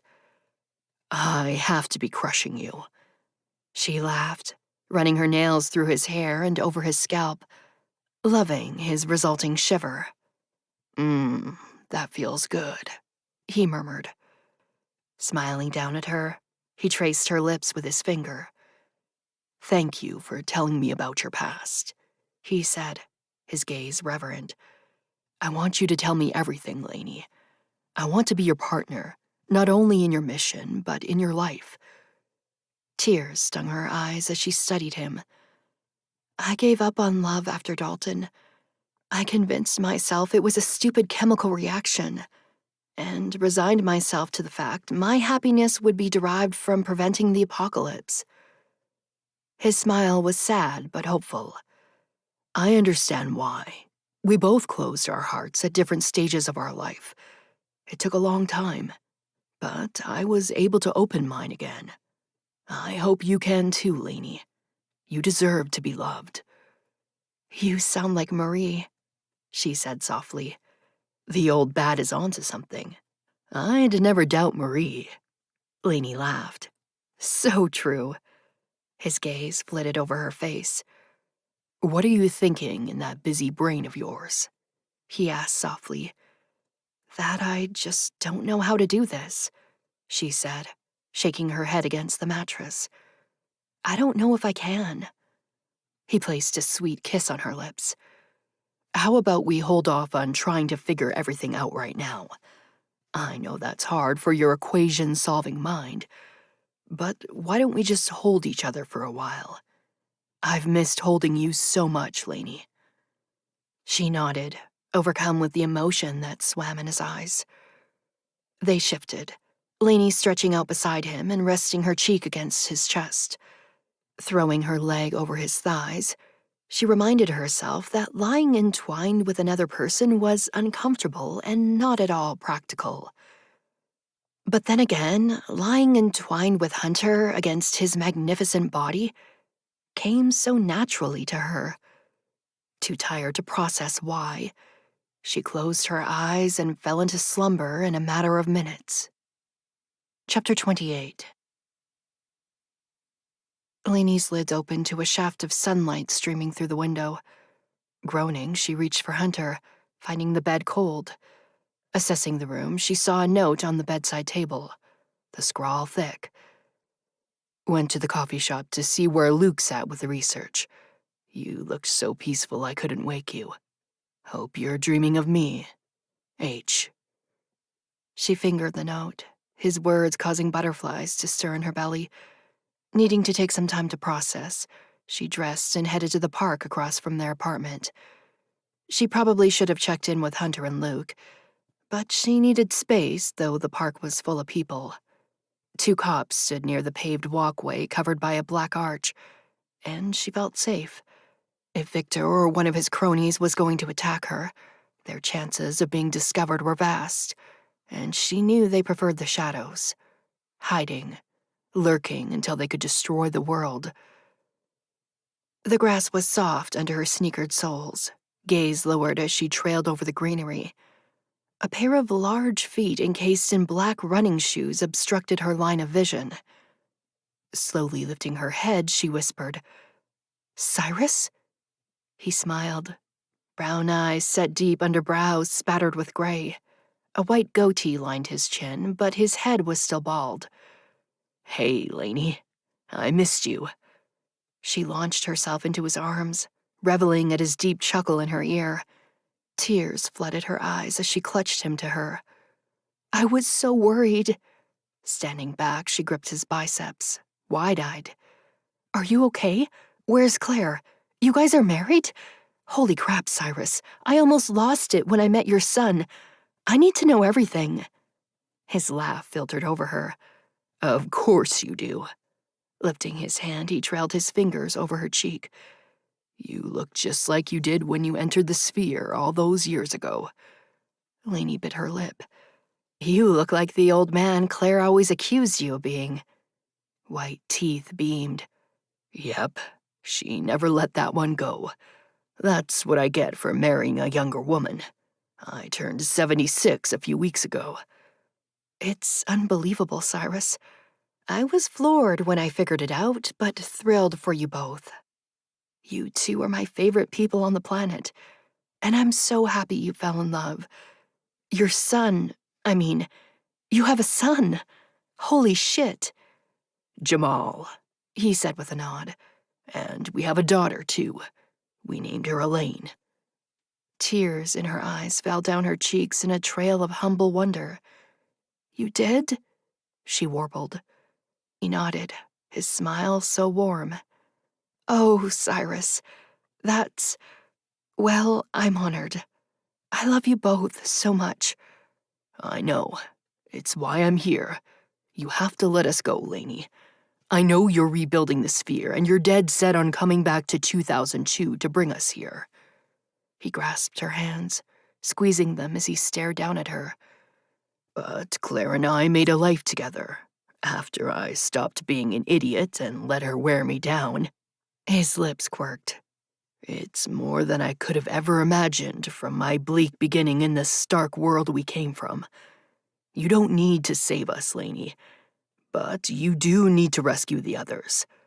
They're sequestered in a very dark timeline now the loop has begun, and it's very important you bring them to 2035. "How do you know this?" she asked, eyebrows drawing together. He shrugged, grinning as he shook his head. "Time travel has a way of ensuring you know many things. You'll know everything one day. For now, I need you to focus on the others." "How many times have we had this conversation?" she asked, eyes darting between his. "Several. You came to 2002 a few times, before I realized I needed to meet you here in 2035, before you ever take the trip back and talk you out of it. You eventually give up on us, thank goodness." "I'll never give up on you," she said, laughing through the pain. And oh, how it hurt, knowing this would most likely be the last time she saw the man with whom she'd shared so much. "I'm not ready to let you go. Where's Claire?" His gaze fell to their joined hands. "She's sick, Lainey. It happens to the best of us. We're fighting it, and I'm going to spend every last second with her until she leaves me. And then I'll eventually join her. Such is the cycle of life. She sends her love and also sent me with a message for you." The news was devastating, and Lainey struggled to breathe. "I'm so sorry, Cyrus." Willing the sting of tears from her eyes, she said, "Go on and give it to me. Knowing Claire, it's a doozy." Glancing at the sky and squinting, he contemplated. "Let me make sure I get this right. Her exact words were, 'Tell Lainey she's being an ass and needs to marry Captain McHottypants immediately.'" Laughter surged from Lainey's throat as she swiped wetness from her cheek. "Yep, that sounds like Claire." Cyrus breathed a laugh as well. Growing somber, eyes filled with love, he asked, "What are you doing, Lainey? Why won't you let yourself be happy?" She stared at the grass, wishing there were words to explain the jumbled mass of emotions in her mind. "I'm so scared," she said, swallowing thickly, "that loving him will detract from my purpose, that I don't understand love or how to even begin building a life with someone else. You know better than most after everything that happened with Dalton. I'm terrible at this, Cyrus." "What the hell are you talking about?" he asked, exasperation in his tone. "You've pushed aside your own prosperity to secure everyone else's safety. And I mean everyone. You're intent on saving the world. Don't you think you deserve a little happiness for yourself?" Sighing, she shook her head. "He still carries a picture of Kara in his wallet. Will I be able to give him what she could? I'm not sure it's possible. I'm not sure I want to. What if it hinders everything I've tried to accomplish for all these years? What would my father think?" "Louis was devastated he denied you the ability to experience love. He would be thrilled. I know it." Inhaling a large breath, she pondered. "Maybe he would." "Look, I understand pushing your feelings away for something you deem bigger than yourself. I fought my feelings for Claire with every inch of my being. In the end, I couldn't prevail. She's my soulmate." Smiling, he continued, "You know, I always thought Lewis recruited me away from the old rebellion for you.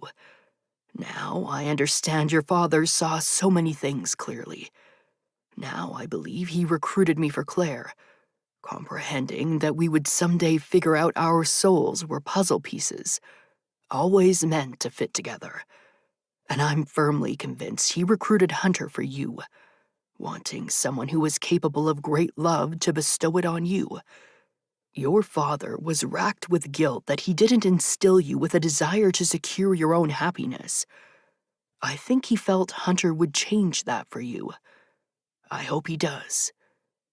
Lainey nodded, nostrils flaring as she inhaled a deep breath.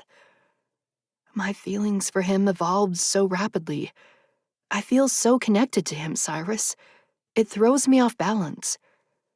Love is not linear, Lainey, he said, squeezing her upper arm. Lewis must have said it 1,000 times. Love. Such a strange concept.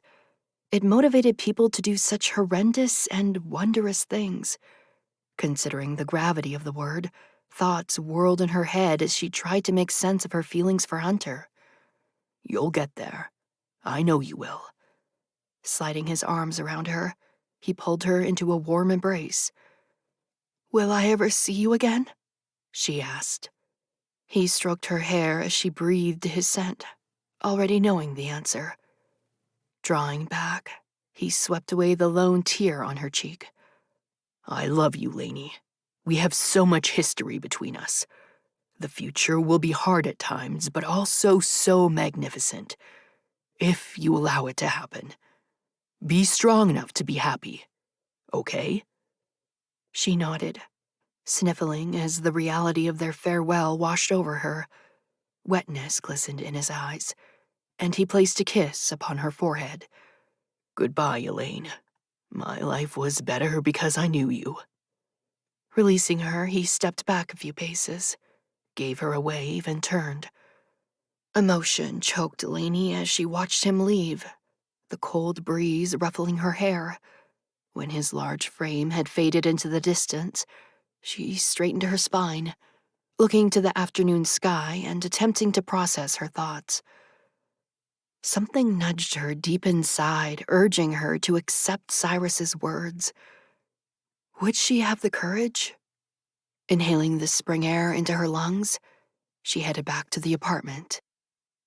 Chapter 29. Hunter finished up the research with Luke and glanced at his watch. Lainey should be awake now, and she was probably starving. He'd inadvertently taken over Marie's role of meal watchdog, since Lainey barely remembered to eat half the time. Heading to the nearby deli, he ordered them both sandwiches and returned to the apartment. Knocking on her bedroom door, he held up the bags when she opened it. I have lunch, or dinner. Shrugging, he said. Since you're working with Nelson at night, I can't keep the eating schedule straight. She smiled, and Hunter sensed something was off. Pulling back the door, she gestured him in. He set the bags on the table, throwing his wallet beside them, and turned to give her a peck on the lips. Let me wash up and we can devour these, okay? She nodded, her eyes guarded, and his sense of unease grew. Had something happened while she was sleeping? Striding to the bathroom, he closed the door and took care of business. When he opened it, he noticed Lainey standing by the table, his wallet open in her hand. She was studying the picture of Kara through the clear plastic. Her shoulders were slightly hunched, her frame frozen. Approaching her, not even attempting to discern her mood, he gently slid his arms around her waist and propped his chin on her shoulder. She traced her finger over Kara's picture. She was beautiful, Lainey said, her voice gravelly. She was, he said softly, clutching her back to his front. And she wasn't born with the sole purpose of saving the world. He chuckled. Nope, she was just a regular person. We can't all be Einsteins like you, Lainey. Setting the wallet on the table, she slowly rotated in his arms. Lifting her hands, she cupped his cheeks, his breath catching at the emotion swimming in her eyes. "I have no idea how to do this," she said, her words laced with hesitant concern. "I'm terrified I'll push you away and you'll give up on me. So let me be crystal clear." Hunter felt his lips curve, although her tone was extremely serious. "I have a planet to save, but before I can, you had the courage to implore me to make a choice. I need to find the fortitude to stop straddling this line of indecision I'm so precariously balancing on. I think of everything that lies ahead, rescuing our team, preventing my grandfather from detonating the nukes, ensuring the new establishment doesn't prevail even if we stop him. It's an almost insurmountable mission. But I think I'm finally ready to accept that I need your support in every way possible in order to succeed." The pads of her fingers caressed his jaw. "The truth is, Hunter, I think I'm in love with you." Joy flooded him as she shrugged. "I don't understand it, and that's really hard for my scientific brain. But I have an extremely daunting task in front of me, and all I know is that I want you by my side, as my partner and my lover and my anchor. It's a lot to ask for someone like me, who doesn't really understand love at all. I hope you're willing to take the journey with me." Hunter released a deep breath, thrilled at her words and the genuine sentiment in her amber eyes. Sliding his fingers into the soft hair at her neck, he grinned, studying her gorgeous face. "I'm so ready to take this journey with you, Duchess. I've been ready for several years now. It's about time you caught up." His knees almost buckled at her brilliant smile. Time travelers aren't known for their expediency. Occupational hazard. His chuckle surrounded them. Noted. Glancing down, his gaze rested on the open wallet. Reaching for it, he slid his finger behind Kara's picture to pull out a different photo. Lainey's own face smiled back at her. "I keep them both in here," Hunter said, "so I can remind myself how lucky I am. I've loved two amazing women in my life. It's more than I could have ever imagined." Placing the wallet and photos on the table, he turned back to her. Cupping her face, he smoothed his thumbs over her cheeks. "Every time I look at you, I realize that every step I took in my past led me to you. You're my future, Lainey. You always have been. I love you so deeply, I feel it in my soul. Every time you look at me with those stunning eyes, I send a prayer of thanks to every god you don't believe in." She giggled and his heart swelled. "I'm so honored to be your partner, and I won't let you push me away, no matter how hard you try. You're stuck with me, Duchess." Gliding her palms over his pecs, her red lips curved into a mischievous smile. "Sounds perfect to me. But I'm definitely not marrying you. I don't want to get married." Hunter rolled his eyes. "She doth protest too much. I think you're secretly dying to marry me." "No way, buddy. And I definitely don't want kids. Child-free all the way. I have enough on my plate." "I'm 43, woman," he said, unable to stop his chuckle. "I don't want kids now. I'd break a hip trying to play with them.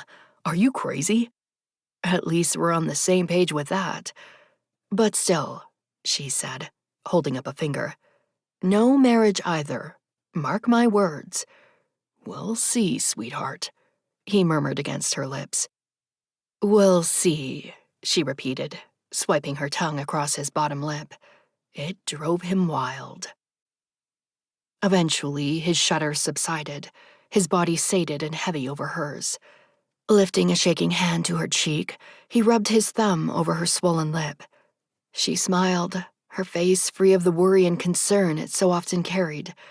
She looked young, happy. It shifted something inside him, knowing she could be so vulnerable with him. "I love you too," he said, stroking the hair at her temple. "So much, Lainey. Thank you for opening your heart to me. I promise I'll keep it safe." "I know you will," she said, kissing his thumb. She padded to the bathroom and came back to snuggle against his chest a few moments later. "You always go to the bathroom after we have sex. Should I be worried?" Lainey laughed, her fingers tracing a pattern over the hairs on his chest. "You should always pee after sex. It lowers the risk of getting a urinary tract infection. That's Science 101, Hunter." "Ah, yes," he said, hugging her to him. "How could we make love without you spouting science to me? I'm wondering if I can even get hard without you reciting equations first." She slapped his chest, rolling her eyes at his teasing. "It's sexy being with an intelligent woman. Just you wait. I'm going to make a science lover out of you yet." Smiling into her eyes, he pulled her close, loving how her nipples flattened against his chest. Gliding his hand over the soft skin of her inner thigh, his fingers searched for her folds. "I need to make you come," he said, circling his finger around her opening. "Let's see how long you can spout science while I play with you." Giving him a mischievous grin, she parted her thighs. "I like this game. Let's do it." She waggled her eyebrows. Loving how unguarded she was, the protective walls she'd built all but shattered, he undertook the challenge. And Hunter was thrilled to note his stunning physicist exploded in his arms rather quickly, seemingly unbothered that science was long forgotten. Lainey trailed her fingers over the scratchy hairs on Hunter's pecs, reveling in the rise and fall of his chest while he snored beneath her. For the first time in her life, she had two missions: to save the world and to build a future with someone. Letting the dual purpose settle over her, she contemplated the road ahead. She and Nelson were close to rebuilding the sphere. If all went well, it would be capable of time travel in both the future and the past. This opened up a world of possibility for her to save her family at the hub. Since Cyrus had instructed her not to travel to 2002, she reluctantly accepted his assertion that he and Claire had built a life where they were happy and whole. Love for her two dearest friends washed over her, and she wondered how they'd fallen in love. Perhaps she would hear the story one day. Oh, how she longed to hear the ways in which Claire had worn down the stoic soldier. No one was as determined as Claire when she set her mind on something. Her brow furrowed as she thought of Alora, Zach, Sarah, Marie, Ellen, Eli, still trapped in the 2075 timeline. Cyrus's warning had been ominous, and Lainey was desperate to save them. That would be her first mission, once she and Nelson had recreated a functioning sphere. After that, the future was unknown, or perhaps the past was unknown. In truth, it was all quite maddening if she focused on it for too long. There were so many possibilities, so many timelines that could be created. Were they destined to see the rise of the new establishment, no matter her efforts to prevent it at all costs? She didn't know. In the end, all Lainey could do was try her damnedest, forge ahead with everything she'd learned and everything still unknown, in hopes of creating a better Earth, a brighter future for humanity. In the past, she'd always been so consumed with fear that she would fail. Now, for some unfathomable reason, she felt calm, assured, confident even. Hunter stirred below her and his hand swept over her hair. "Hey," he murmured, his eyes swollen from sleep. "What you thinking?" "That we have a lot of work to do." Her tone was solemn but firm, indicating her resolve. "Then we should probably get to it, Duchess." She nodded. "We should. Hunter?" she called softly, running her fingers over his chin. "Yes, sweetheart," he said, his thumb trailing over her cheek. "Let's go save the damn world." As his soft laughter washed over her, she realized why she felt so assured. He was the reason she felt so confident. She now had a partner on her journey to fulfill her destiny, and neither of them would stop until they accomplished their goal. The new establishment be damned. Dr. Elaine Randolph was armed and ready for battle. Epilogue. The year 2039. Lainey stood under the thick oak tree, watching the children play. It was a warm day in Florida, perfect for the pickup soccer game that had begun spontaneously. One of the children kicked the ball with might, and it rolled toward Lainey on the ground. Crouching, she picked it up as the boy approached her. "Thanks, miss," he said, holding out his hands. "You're welcome," she said, smiling and handing him the soccer ball. "What's your name?" "Eli," he said, his dark eyes curious. "Do you live here?" "Nope," she said. "I live in Virginia.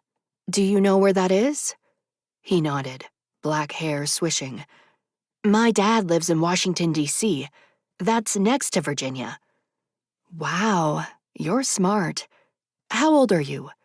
"7," he said, glancing over his shoulder. "I'm not supposed to speak to strangers.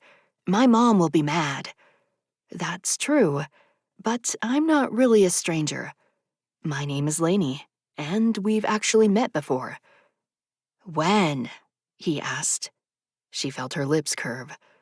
"It's a long story, but a really good one. Do you come to this park a lot?" "Yes. My friends and I play soccer here. Our mom said it's okay if we stay in a group." One of the children called his name from across the meadow. "I have to go," she nodded. "I'd like to tell you my stories one day. I'll be here tomorrow and hope I see you then. My husband will probably be here too." Lainey gestured with her head to Hunter, sitting on a bench about 20 feet away. "His name's Hunter, and he loves soccer." "Cool," Eli said. "See ya." Pivoting, he ran back to join his friends. Lainey stood, wondering how many times she'd done this before.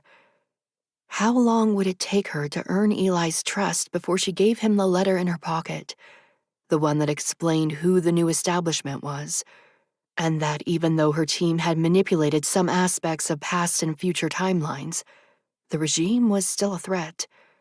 Eli was a huge part of preventing their rise to prominence, and must follow a specific trajectory. Only time would tell. Hearing the ground crunch beneath her, she felt Hunter's arm snake across her waist. "You made first contact," he said, drawing her close. "Yep. I'll come back for the next few days and slowly explain everything to him. Then I'll give him the letter filled with stories from the future. A future that is no longer certain but still needs to be managed. Such a paradox." "Yes," he said, placing a kiss to her temple. "All we can do is follow the leads we have and do our best to produce a favorable outcome. I have faith it will happen." Inhaling a deep breath, she lifted her gaze to his. "I told him you were my husband." A slow smile curled across his face. "Did you now?" She shrugged. "When Eli told me about our meeting, he said I called you my husband. It's important I try to recreate past events with exact precision." "But I'm not your husband. Yet," he said, winking. Turning in his arms, she aligned her front with his, palming his cheek. "Well, don't make a liar out of me, Hunter," he growled, pulling her tight against his muscled body. "What are you saying, Lainey?" "Marry me, you damn fool. I'm asking you to marry me." Throwing his head back, he laughed, the rumbling shakes washing over their bodies. Locking his gaze with hers, he arched a dark eyebrow and said, "Well, Duchess, a romantic you are not." Chuckling, she shook her head. "Nope, but I think you'll still marry me anyway." Placing his forehead against hers, he pressed a soft kiss to her lips. "My brilliant scientist. I love it when you're right." There, under the white clouds and blue sky, they sealed the commitment with a kiss, sweet and full of promise. Lainey had never been enamored with the idea of marriage, but during their time together, she'd come to understand it held great meaning for Hunter. In the end, she so desperately wanted to make him happy, and was honored he craved that level of commitment with her. Love was a series of compromises, each person striving to place the other's happiness above their own. He'd taught her that and so much more, and she was extremely thankful for every lesson learned. His strength was her guidepost, his love for her more magnificent than anything she'd ever imagined. Knowing that together they would shape the future, she kissed him with every ounce of emotion in her pounding heart. Lifting her lid, she murmured against his mouth, "Let's get it over with. We've still got to prep Eli for the future, and travel to a different timeline to ensure the world doesn't fall apart." "Yes, ma'am, Mrs. Rhodes," he said, nipping her lips. "That's Dr. Rhodes to you." The boom of his laughter echoed across the open meadow, filled with joy and love. Fingers entwined, they began a slow walk across the field, thus beginning the next chapter of their lives. Thanks so much for listening to A Paradox of Fates. I hope you enjoyed Lainey and Hunter's journey as much as I enjoyed writing it. Want to know how Cyrus and Claire fell in love in 2002? Dying to know what happened to Alora, Zach, Eli, Elle, and the others stranded in 2075? Make sure you check out the next audiobooks in the Prevent the Past trilogy. Want to listen to another one of my audiobooks? Check out my fantasy romance series. Book 1 is called The End of Hatred, and is about a Metallica-loving Slayer princess who must align with a sexy, stoic vampire king. Their attraction is forbidden, but they both crave peace. The End of Hatred is available on all audiobook platforms. Please consider leaving a review on your audiobook retailer site, Goodreads, and/or BookBub. Indie authors survive on reviews, and they are so appreciated. Your friendly neighborhood author thanks you from the bottom of her heart. About the author. Rebecca Hefner grew up in western North Carolina and now calls the Hudson River of New York City home. In her youth, she would sneak into her mother's bedroom and raid the bookshelf, falling in love with the stories of Judith McNaught, Sandra Brown, and Nora Roberts. Years later, that love of a good romance, with lots of great characters and conflicts, has extended to her other favorite authors such as J.R. Ward and Lisa Kleypas. Also a huge Game of Thrones and Star Wars fan, she loves an epic fantasy and a surprise twist. Luke, he is your father. Rebecca published her first book in November of 2018. Before that, she had an extensive 12-year medical device sales career, where she fought to shatter the glass ceiling in a corporate America world dominated by men. After saving up for years, she left her established career to follow the long, winding, and scary path of becoming a full-time author. Due to her experience, you'll find her books filled with strong, smart heroines on a personal journey to find inner fortitude and peace, while combating sexism and misogyny. She would be thrilled to hear from you anytime at rebecca@rebeccahefner.com. Don't forget to follow Rebecca on Goodreads, BookBub, Facebook, and Instagram. This has been A Paradox of Fates, Prevent the Past, Book 1. Written by Rebecca Hefner. Narrated by Heather Firth. Copyright 2020 by Rebecca Hefner. Production copyright by Rebecca Hefner.